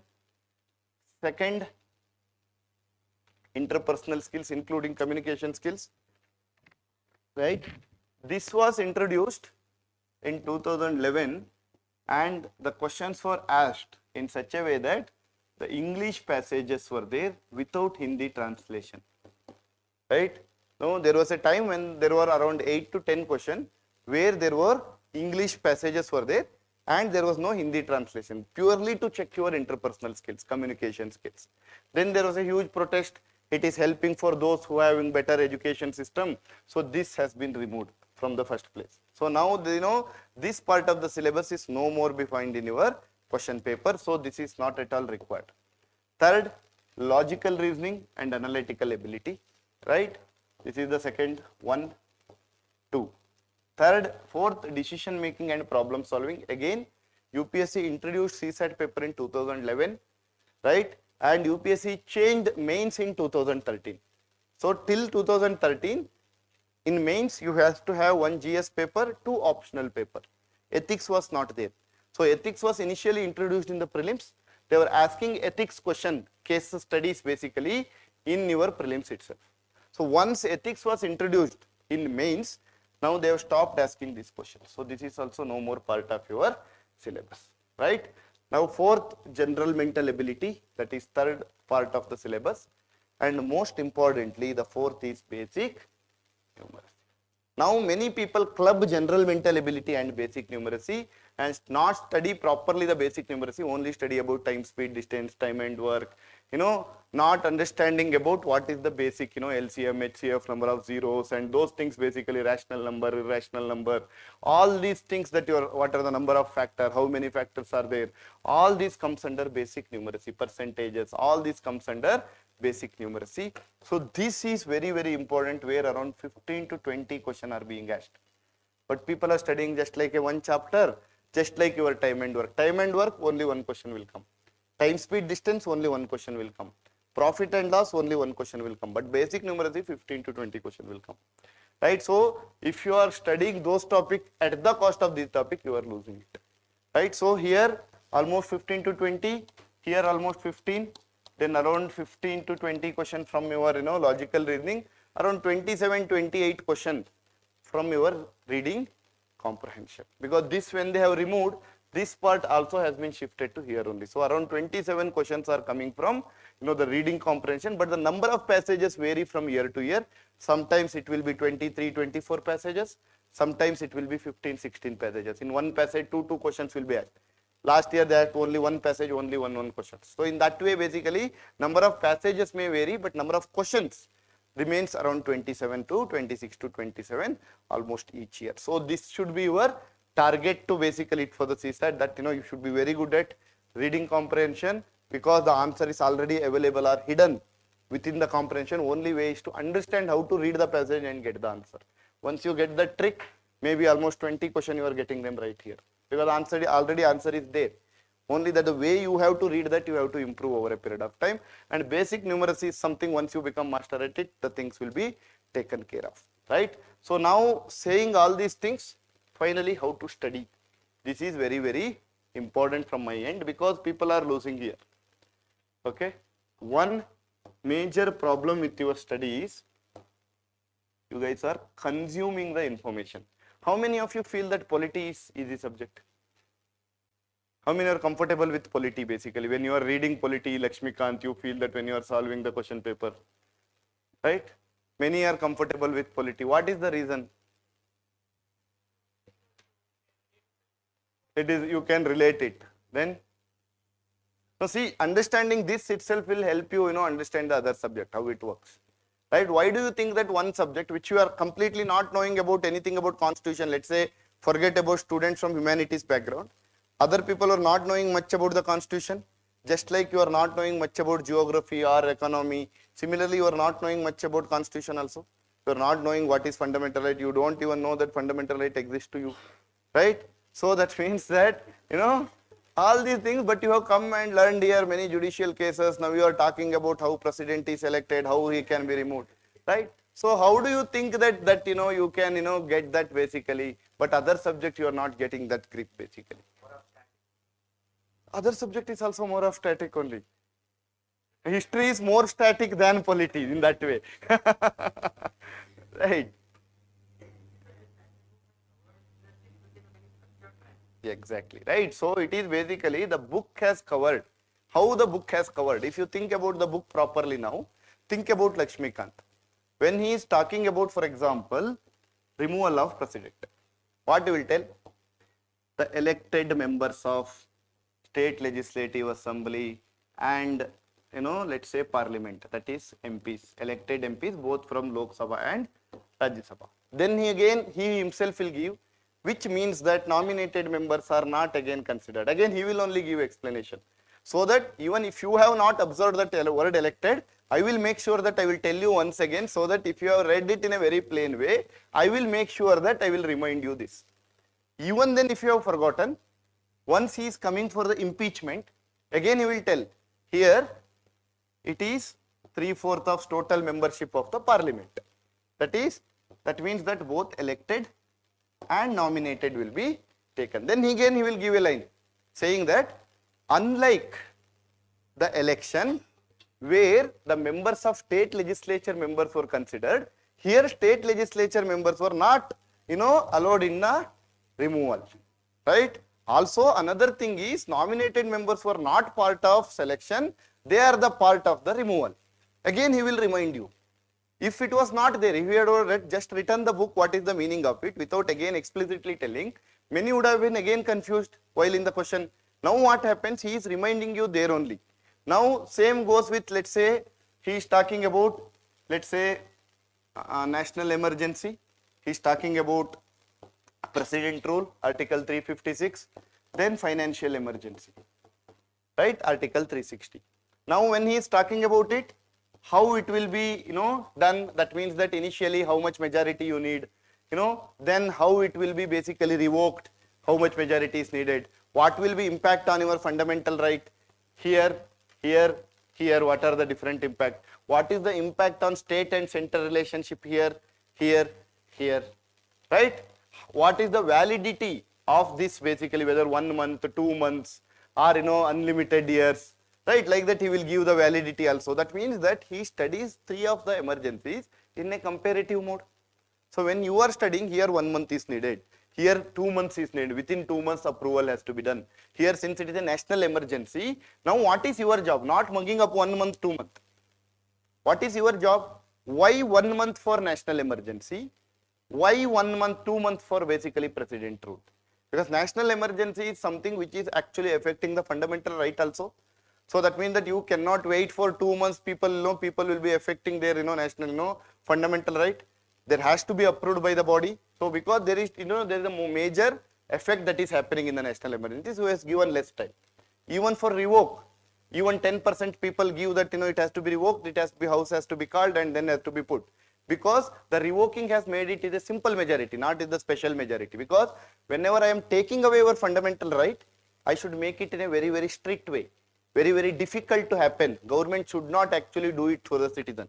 But whenever I want to give back your fundamental right, it has to be made as simple as possible.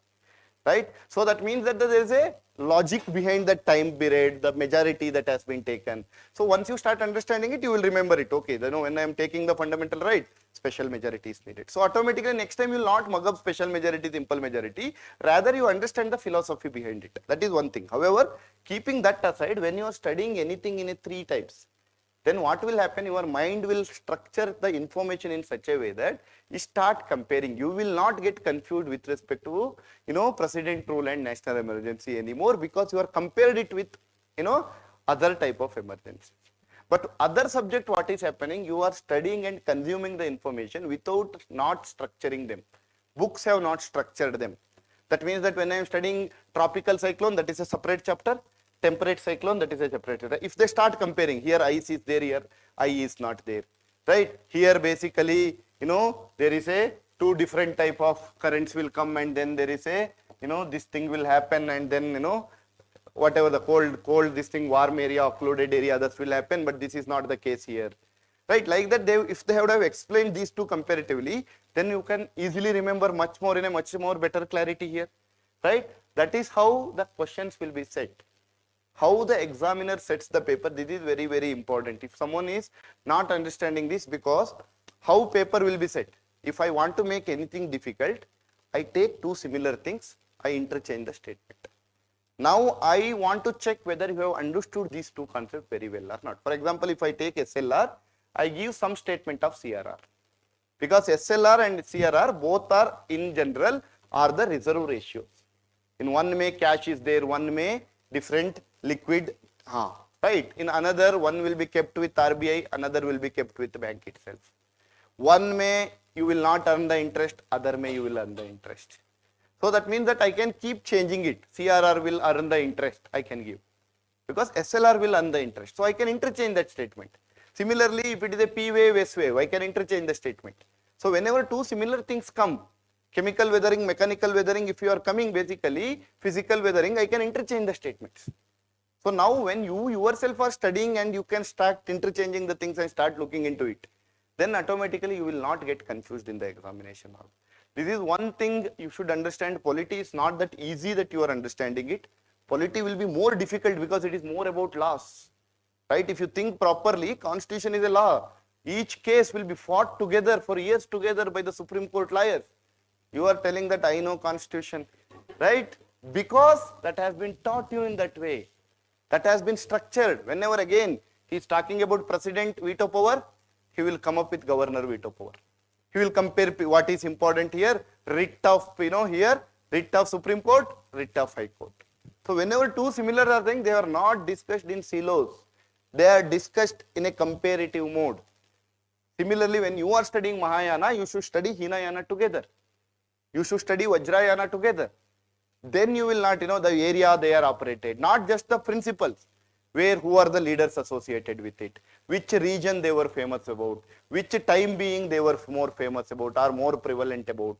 When you are comparing and studying, you will not get confused in the examination hall if they interchange the statement, right? Otherwise, what will happen? You would have studied both the statement. If you remember the speaker question that has been asked, there was a question in the speaker, they are told that the speaker need not be a member of the house, right? But he needs to be elected to the house within 6 months after his election. This was the statement given. Is it correct? Wrong. This is for whom? For ministers, he need not to be a member of the house during the appointment of a minister, but he need to be. Why there is, this has not been given for the speaker. Speaker is representing the house. If he himself is not a member and representing the member, that is making a school leader outside from your school, right? He has not even joined your school, but he is the school leader, right? Will that be acceptable? No, right? So in that way it works basically, right? So that means that he has to be elected. Elected and appointed are 2 different things. When you are electing someone, he has to be first member for consideration for the election. He himself is not a member, how he can represent them, right? So it is basically elected amongst the members of the parliament or members of the lower house of the parliament. This is what is there in the constitution. Now what UPSC does, he will not change it entirely and write his own statement. He will take something else which is true for something else. and that he will replace. Now you have studied this statement as it is. He need not be a member but need to be elected within 6 months. This you have studied somewhere. Now when you have not revised them properly, you start getting confused. I have studied somewhere whether it is correct or not. Right? You start asking the question for yourself. No, I have studied this. I am not able to recollect it. But if you have studied it and start thinking that before when reading only, this is where the trap can be. Right? Now how I study basically, if I give me a topic, let's say CPCB, Central Pollution Control Board. It has been, created under the Water Act, let's say 1974, right? Water Act 1974, where under the Act, this is a statutory body of Central Pollution Control Board. Next, the functions and powers of the Central Pollution Board, and where it says that, the Central Pollution Board advises the state pollution control boards. It will advise us the ministries while policy making related to something related to pollution, right? And it recommends some of the measures that need to be taken. These are the statements are there, right? Now it also looks into water pollution, air pollution, and let's say noise pollution. Okay? So these are some statements that are there in your book when you are studying. Now how do I study? I look into this. This is Water Act 1974. Now I am sure that if UPSC wants to change, he can make it Air Act 1977, Environmental Protection Act 1986. So he has a scope to change this noun in a different way, so that if I have not revised them properly, I can get trapped here. However, if he is saying one function is advising the State Pollution Control Board, that is why it is central.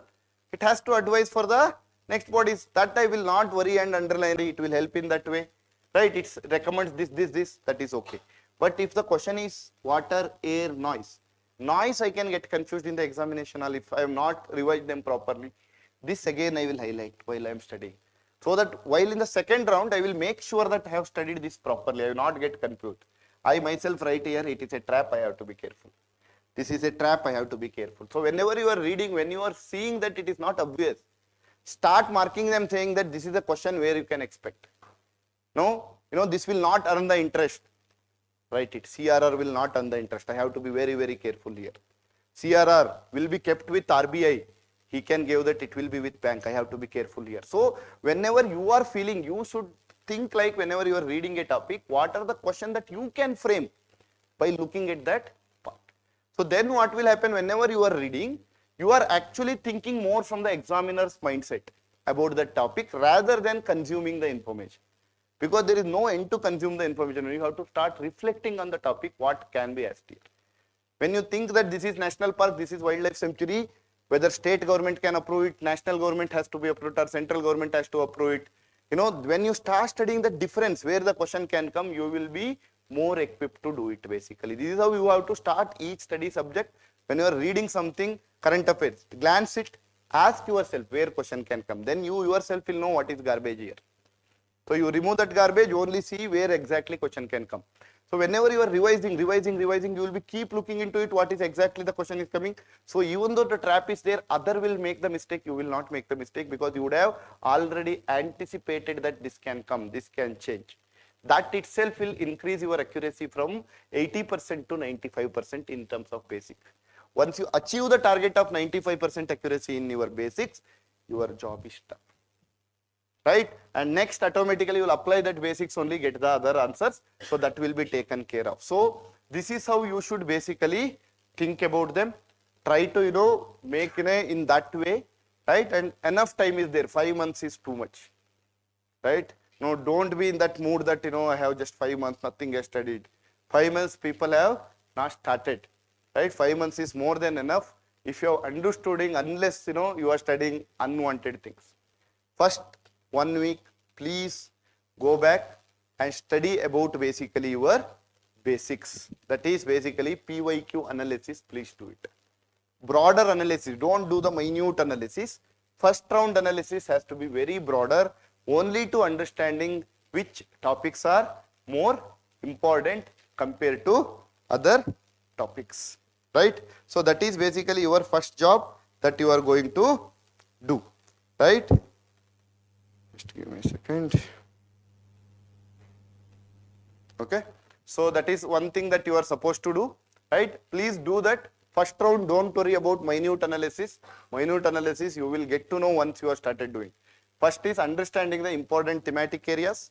Second round is basically within that thematic area, what are the various dimension question are being asked. Not that international organization is a theme. Within internationalization, where I should draw a boundary. That is your second round of this thing. So whenever you are studying any new organization that comes in news, you will study only in that dimension where the question can be asked. Even tomorrow they can ask the fourth dimension which was not asked before, it's fine. But in that way, if you start studying everything, then there is no end. Right? So the first round, second round may, and you can apply that logic and get the answer so once your basic is strong. Right? So keeping that in mind, please believe that this much would be enough. Don't carry away, because always how we promote is basically carrying away the most difficult one to make you scared about the exam. And then this is how when I stopped taking the tests in a examination mode. I used to write the test at home by looking at whenever I want to solve, I used to solve. But once I was doing in classrooms, when I was doing in Delhi, my ranks would be from the bottom, because most of the question they were used to ask in such a way that I used to lose my confidence. So when I come back, I used to open the PYQs, see again whether I am doing fine or not. Again, most of the question I used to solve. Then again I used to feel that why it is happening, here it is happening, but in the class test I am at the bottom. So that is basically, then I decided that no, it is demotivating me. Let me focus on what I believe. Then I just started focusing upon what I believed. So what I am saying is basically, it is more about understanding the idea behind it, right? So, make sure that your preparation becomes very, very simple, but very, very effective. Simple doesn't mean that it is, you are doing something which is not correct. Doing it in a correct way, keeping it very simple will make your preparation very well. So once you do that, basically, automatically things will be under control. So the basics are the key. Basic again. Why I am stressing again and again? Even after telling this, when you see a new material, your mind says no, right? This is what I want to do, right? Please don't do that. Okay. So keep your things simple. Only in the second round, because every question has a source. Believe me, examiner is not creating the question. He is taking some topic. So that means that for all 100 questions, I can show the source. Right? It doesn't mean that you can study all 100 sources. Some questions are out of blue kind of question. They are not going to come again and again and again. Randomly that year he felt, I want to ask this question. Which is the longest banana, 12 feet banana available somewhere. Then the Andaman Nicobar was there, Lakshadweep. This was a question in 2016. Right? One banana recently in news which was of this many feet. So where it has been found. Right? So next time, largest cabbage I will study, largest. So that is not going to happen, right? So you have to understand this is a out of blue kind of question where I am not worrying. Right? Now what will many a time do? Current affairs start including all those things to make sure that we are not leaving anything. Right? So that is not going to work. This year, for example, about Army, Navy, Air Force, they have asked the different ranks. Right? They have compared the different ranks. Next year, can I start studying about CAPF rank, Rashtriya Dal rank, Karnataka police rank also, what are there, right? So that is not going to happen, right? So that means that, so that is the kind of question he just felt like asking. That means that all you can do is the defense questions were more last year. So that trend can continue. So the defense you can go little, with respect to, the various initiative of defense or various, let's say, missiles and other things basically that you can go through, right? Various organization related to defense. That way you can study. Don't study for tomorrow, I will study for officers rank for all the department and make a list out of it. That is not going to happen. One time they may ask the award. Next time I will start taking all the award and study. That is not going to happen. Right? If they asked about Bharat Ratna, study about Padma awards. That is fine. You can restrict yourself to the famous award. That is completely fine. But don't make sure that, I will start award also next year. Next year they might not ask it. They never asked it again.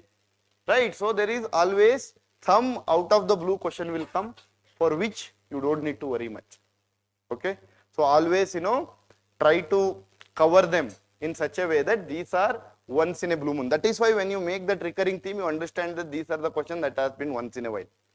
Right? So if you want, finally you can look at them. Not in the first round. Second round, third round, when you are having enough time, you are feeling that your basics are comfortable, then I can add those things from the extra sources, not in the first round. Like that, for the first round, don't worry about it, right? Cover entire topic, though it has not been asked as a theme, but it is in your standard textbook, please cover them. However, understand the logic behind the questions. That means that, for example, if anybody can tell me, in the last 15 years, do you know that no constitutional body question has been asked? Only one question has been asked. Other than that, constitutional body, they have not asked the question. How many non-constitutional bodies has been asked? Apart from CPCB, that is the apex regulatory bodies we are talking about, CVC and other CIC, these non-constitutional body, how many questions have been asked in the last 15 years? How many has been asked? Not even a one, right? Because there is no end to it, right? So now tomorrow, if the Lakshmikant has given in CIC, the chief of, information commissioner will be appointed by president, prime minister, having a committee of one opposition member and then two other cabinet minister, they sit together and they select. Like that, there are hundreds of non-constitutional body. Every time, however the head will be appointed, if you start studying, then there is no end to it. What is your interest in the non-constitutional body is not how members are appointed. What are their qualifications? That is not my interest, because there are hundreds of non-constitutional bodies. How you know how SEBI chairman is appointed? How you know what is the qualification for SEBI chairman? When you are not studying because it is not there in Lakshmikant. You are studying CIC because it is there in Lakshmikant. That's it. Right? So that means that whichever the bodies that are non-constitutional, study their powers, study their functions, not their day-to-day administration, how they appoint, how they remove. That is not our interest. What they do is our interest. If GDP is there, if there are three different ways of GDP calculation, right? What are the three different ways, right? Now, who calculates it? That is your interest. How it is calculated? That is a procedural term. It is a too much difficult. That is, it is not that, they take some data and give you the GDP. So much of calculation happens behind, and it is beyond our understanding. Many students from the economy only, they will not understand the term. So that is not, the procedural issues will not be asked. Who will calculate it? What is the base year they use for it? Right? So how it is done, the procedural things is not our interest. This you have to understand. Don't go beyond a limit and, book has explained it. You are studying also, learning and thinking that, so much of knowledge I have. That is not being asked. So that is why always whenever you are doing, please look into the PYQ and understand the dimension. GDP, what is asked in GDP? If there is an inflation chapter, consumer price index, what is that they asked? They would have asked base year, who releases it, what are the various weightage given for other things. Within that weightage, there can be 100 items. You don't need to study all 100 items. There is no end to it then. Right? You have to go through the PYQs and start understanding the dimensions and then limiting yourself to your study. In this way, when you do it, you can do multiple revision with a very calm mind. Whenever you are being sensed that you are not doing right, or other people are saying so many things, go back and see the PYQs. That is my only rescue. I come back, see the PYQ. No, he is not telling, he is not making sense. Again, I will come back and stick to my principles. So only to make your idea better, basically, you should always have that principles, right? So in that way, basically, NCERT also you study. First round you study NCERT, but after studying the standard book, you study important topic. Let's say president election. It is already there in Lakshmikant. NCERT may just glance it, because some extra information, some a minute information which would be interesting information would have been given. So that you can take it. But if nothing is there, then don't line by line. Just glance it the way you read it, the newspaper sometimes, what is there in here. So if it is, something meaningful comes, then add it. Otherwise, just stick to your plan, right? So that is how this has to be done. All right. So just give me a second. That's it, right? So, I'll not take too much of again your time. So I have been sitting from 2 o'clock. Basically, it's almost 4.5 hours, right? Right? Okay. With 15 minutes break, it may be around 2 or 15 minutes, right? So I'll see whether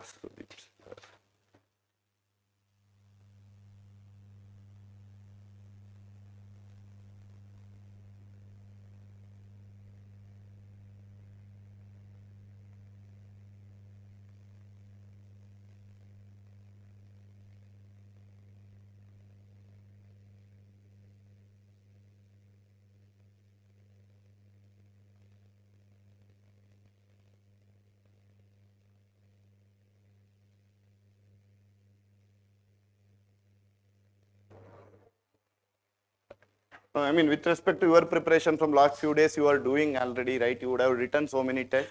You will be facing some issues with respect to your preparation. So let me address those issues, if any. Nobody have no issues? Hmm? So finally, we'll wind up, another 5-10 minutes. So I just want to know if you have any issues, I mean, any doubts as such.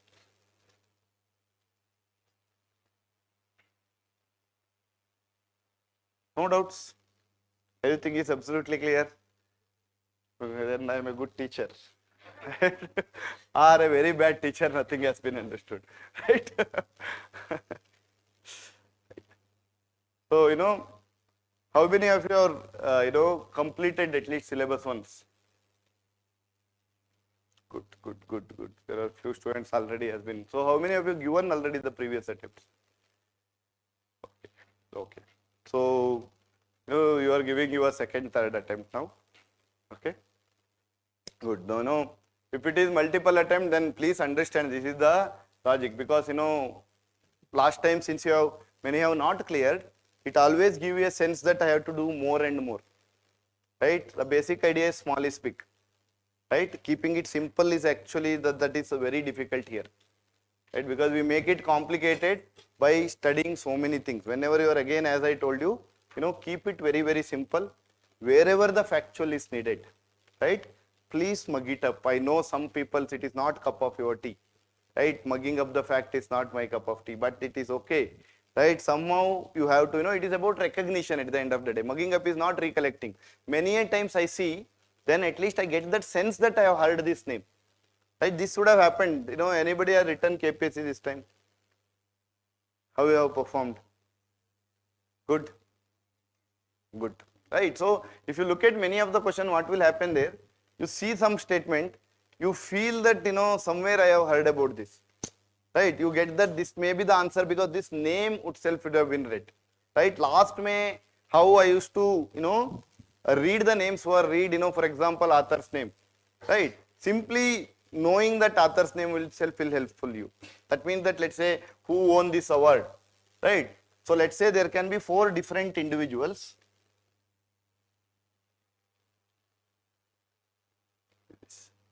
Right? 4 different individuals, right? One may be Mahatma Gandhi, right? Another basically Ambedkar. Another, let's say, Jyotiba Phule, right? Another name X, right?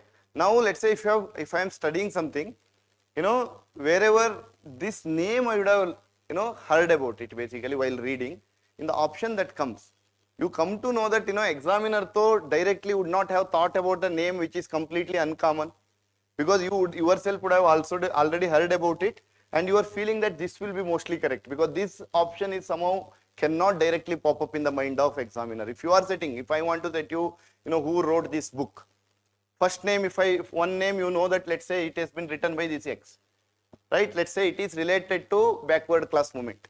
Next, what all you do? Whoever is leaders associated with backward class movement, you will write it other 3 options. Like, Gandhi, because he has involved himself in the Harijan movement.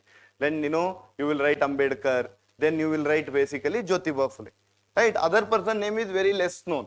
Right? So other 3 options, it is easy to pop out. Right? So when you have heard about this name, at least one time when you have studied, when you have revised, now you are not remembering for what reason he was in news. But that name itself is so unique that you will be in a position to identify. Right? That's why KPSC they were asking about, let's say, who has given this award to, President Mumru. Then the Suriname itself is something that you can easily identify that this may be the name. Right? Because when you are studying in current affairs, you heard that Suriname was in news for some reason. You would have forgotten for what reason it was. But that name was there for some reason, and then you start connecting it, it may be the thing that you will start getting that intuition. Right? So once you start, looking at the fact, though you are not remembering the fact, many a times you are looking, you will be in a position to pick that names. Same with the author, who has written this. But however, how we are going to depth is when I am telling author name, book name. Author name, book name is okay until you feel that book itself is important. For example, if Kalidasa has written some book, He is the greatest poet of Indian times. Now for him, you cannot just say that Malavik Agnimitra, I just know the name. Right? Or let's say, what is that, his book Meghadutam. I cannot say that I know it was written by Kalidasa. What is it about? Because it was written by the greatest poet of Indian history, then know little bit more about it. Right? That is the basic crux of it. In a 2-3 lines, what is this Meghadutam is about? Whether it is a drama or whether it is an epic, whether it is a poem.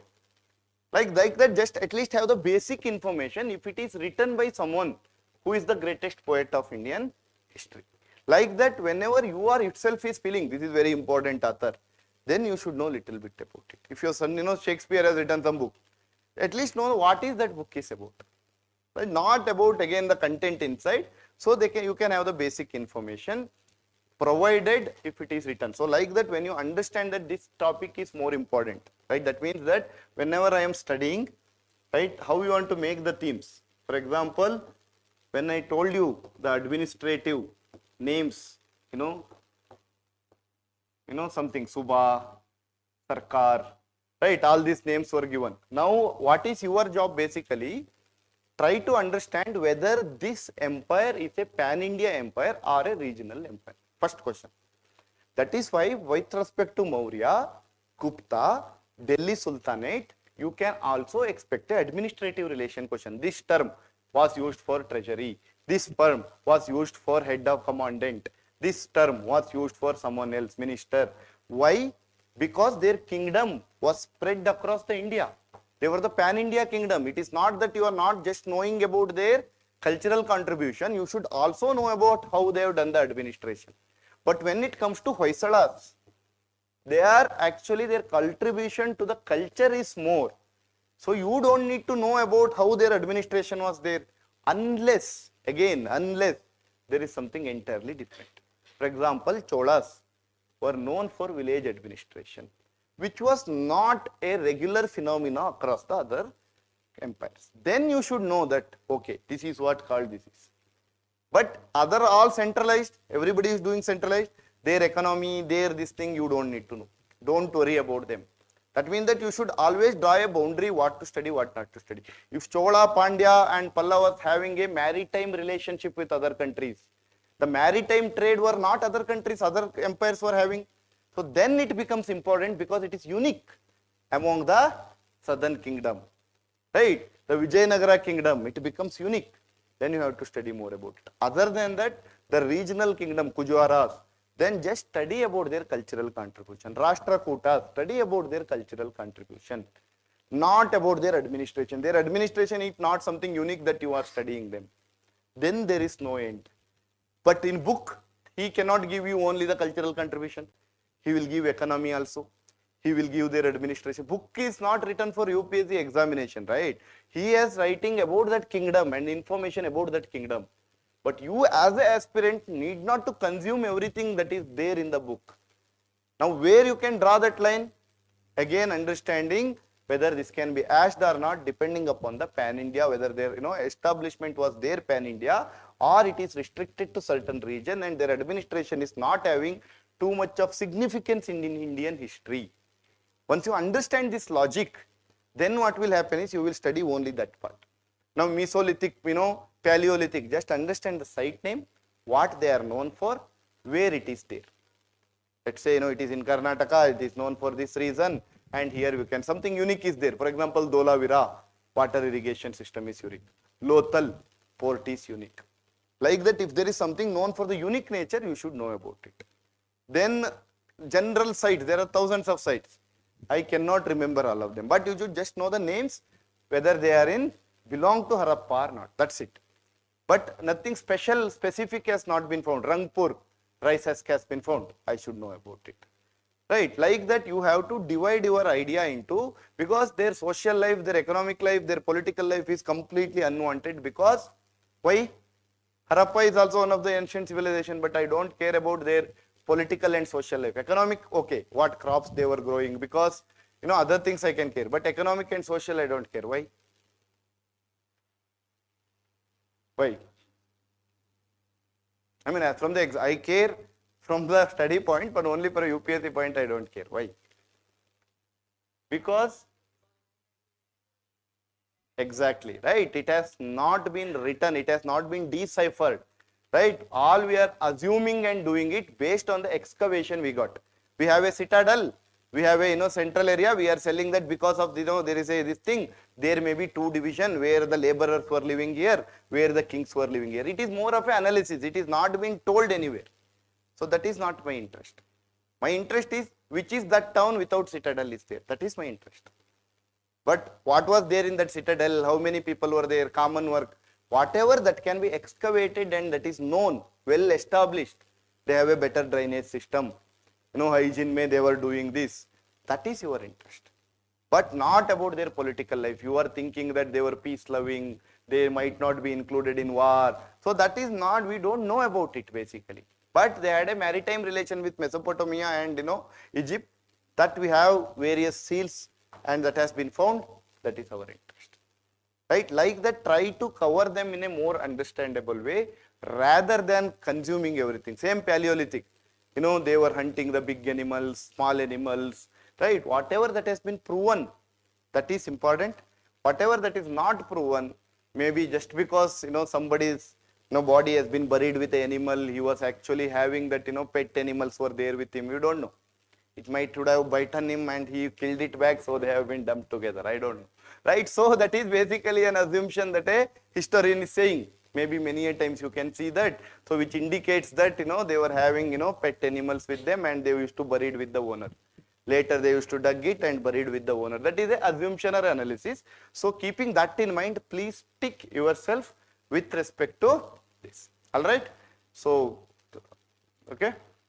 So with that, basically, it gives you a broad idea how it goes basically, right? All right. So I will welcome Sudeep sir.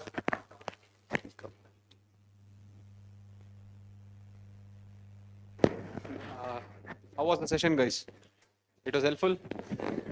All right. So overall, this is what we wanted to tell. Anywhere, whatever you do, preparation should always be like this. The basic structure of the entire prelims exam is your basics.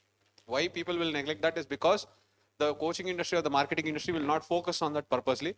Why? Because the moment we tell you that that is the game, you will look after yourself. Then you will not be dependent on us. So that is when you will stop. That is when you will stop becoming our customers. Correct? So that is how the business works. That is how it is. You have to accept that. There's nothing wrong with it. So so this is how it is. So Conquer, we'll be starting Conquer because a lot of students have just finished the exam from Karnataka, and most of our Conquer students are from Karnataka. They requested us to start 1 week late because we were planning to start tomorrow itself. But because many of them requested that they are there in their hometowns, we are starting. When are we starting, Adi? He's starting the classes. So, the date 15th. See. This is how we are planned from 15th January to Feb 10th. Okay, I know that we had released a tentative timetable. We have changed it a little bit. So 15th Jan to Feb 10th, we'll be finishing economy, environment, and science and technology. Okay, from Feb 10th to March 10th. Okay, we'll be finishing ancient, medieval, and art and culture. We'll be finishing modern India,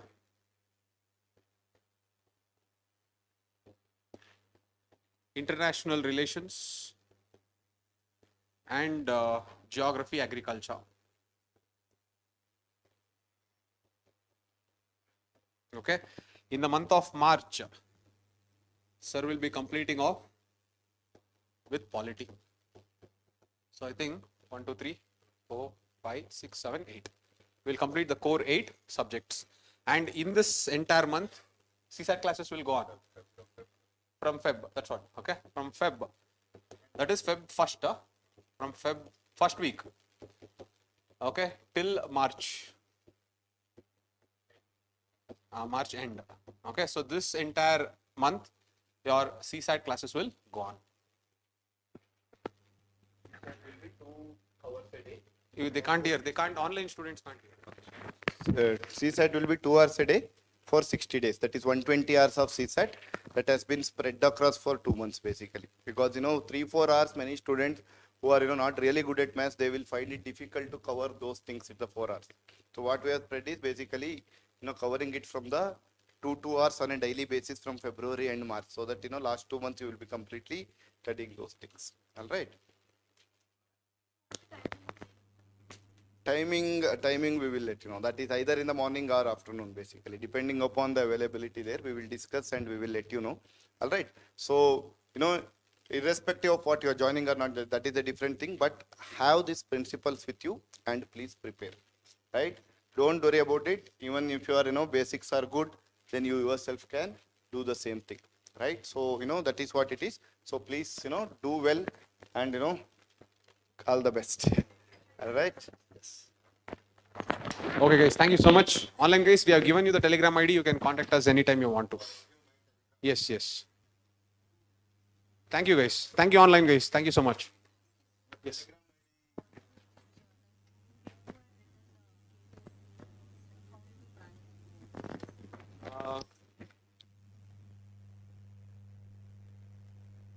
So our question is, people are scoring good in KPSC. What about their how to manage their both? Don't manage both. If you are scoring good in KPSC prelims, focus for KPSC mains, because it is an opportunity that you will not get every year. Correct. So don't miss out on that. So if you are getting good marks, please focus on KS mains. Okay. Don't try to balance both. You will not be able to balance both. Okay. Because KPSC mains, not sure that it will happen on March. Okay. So you will not be able to balance. Okay. So all the best, guys. Thank you.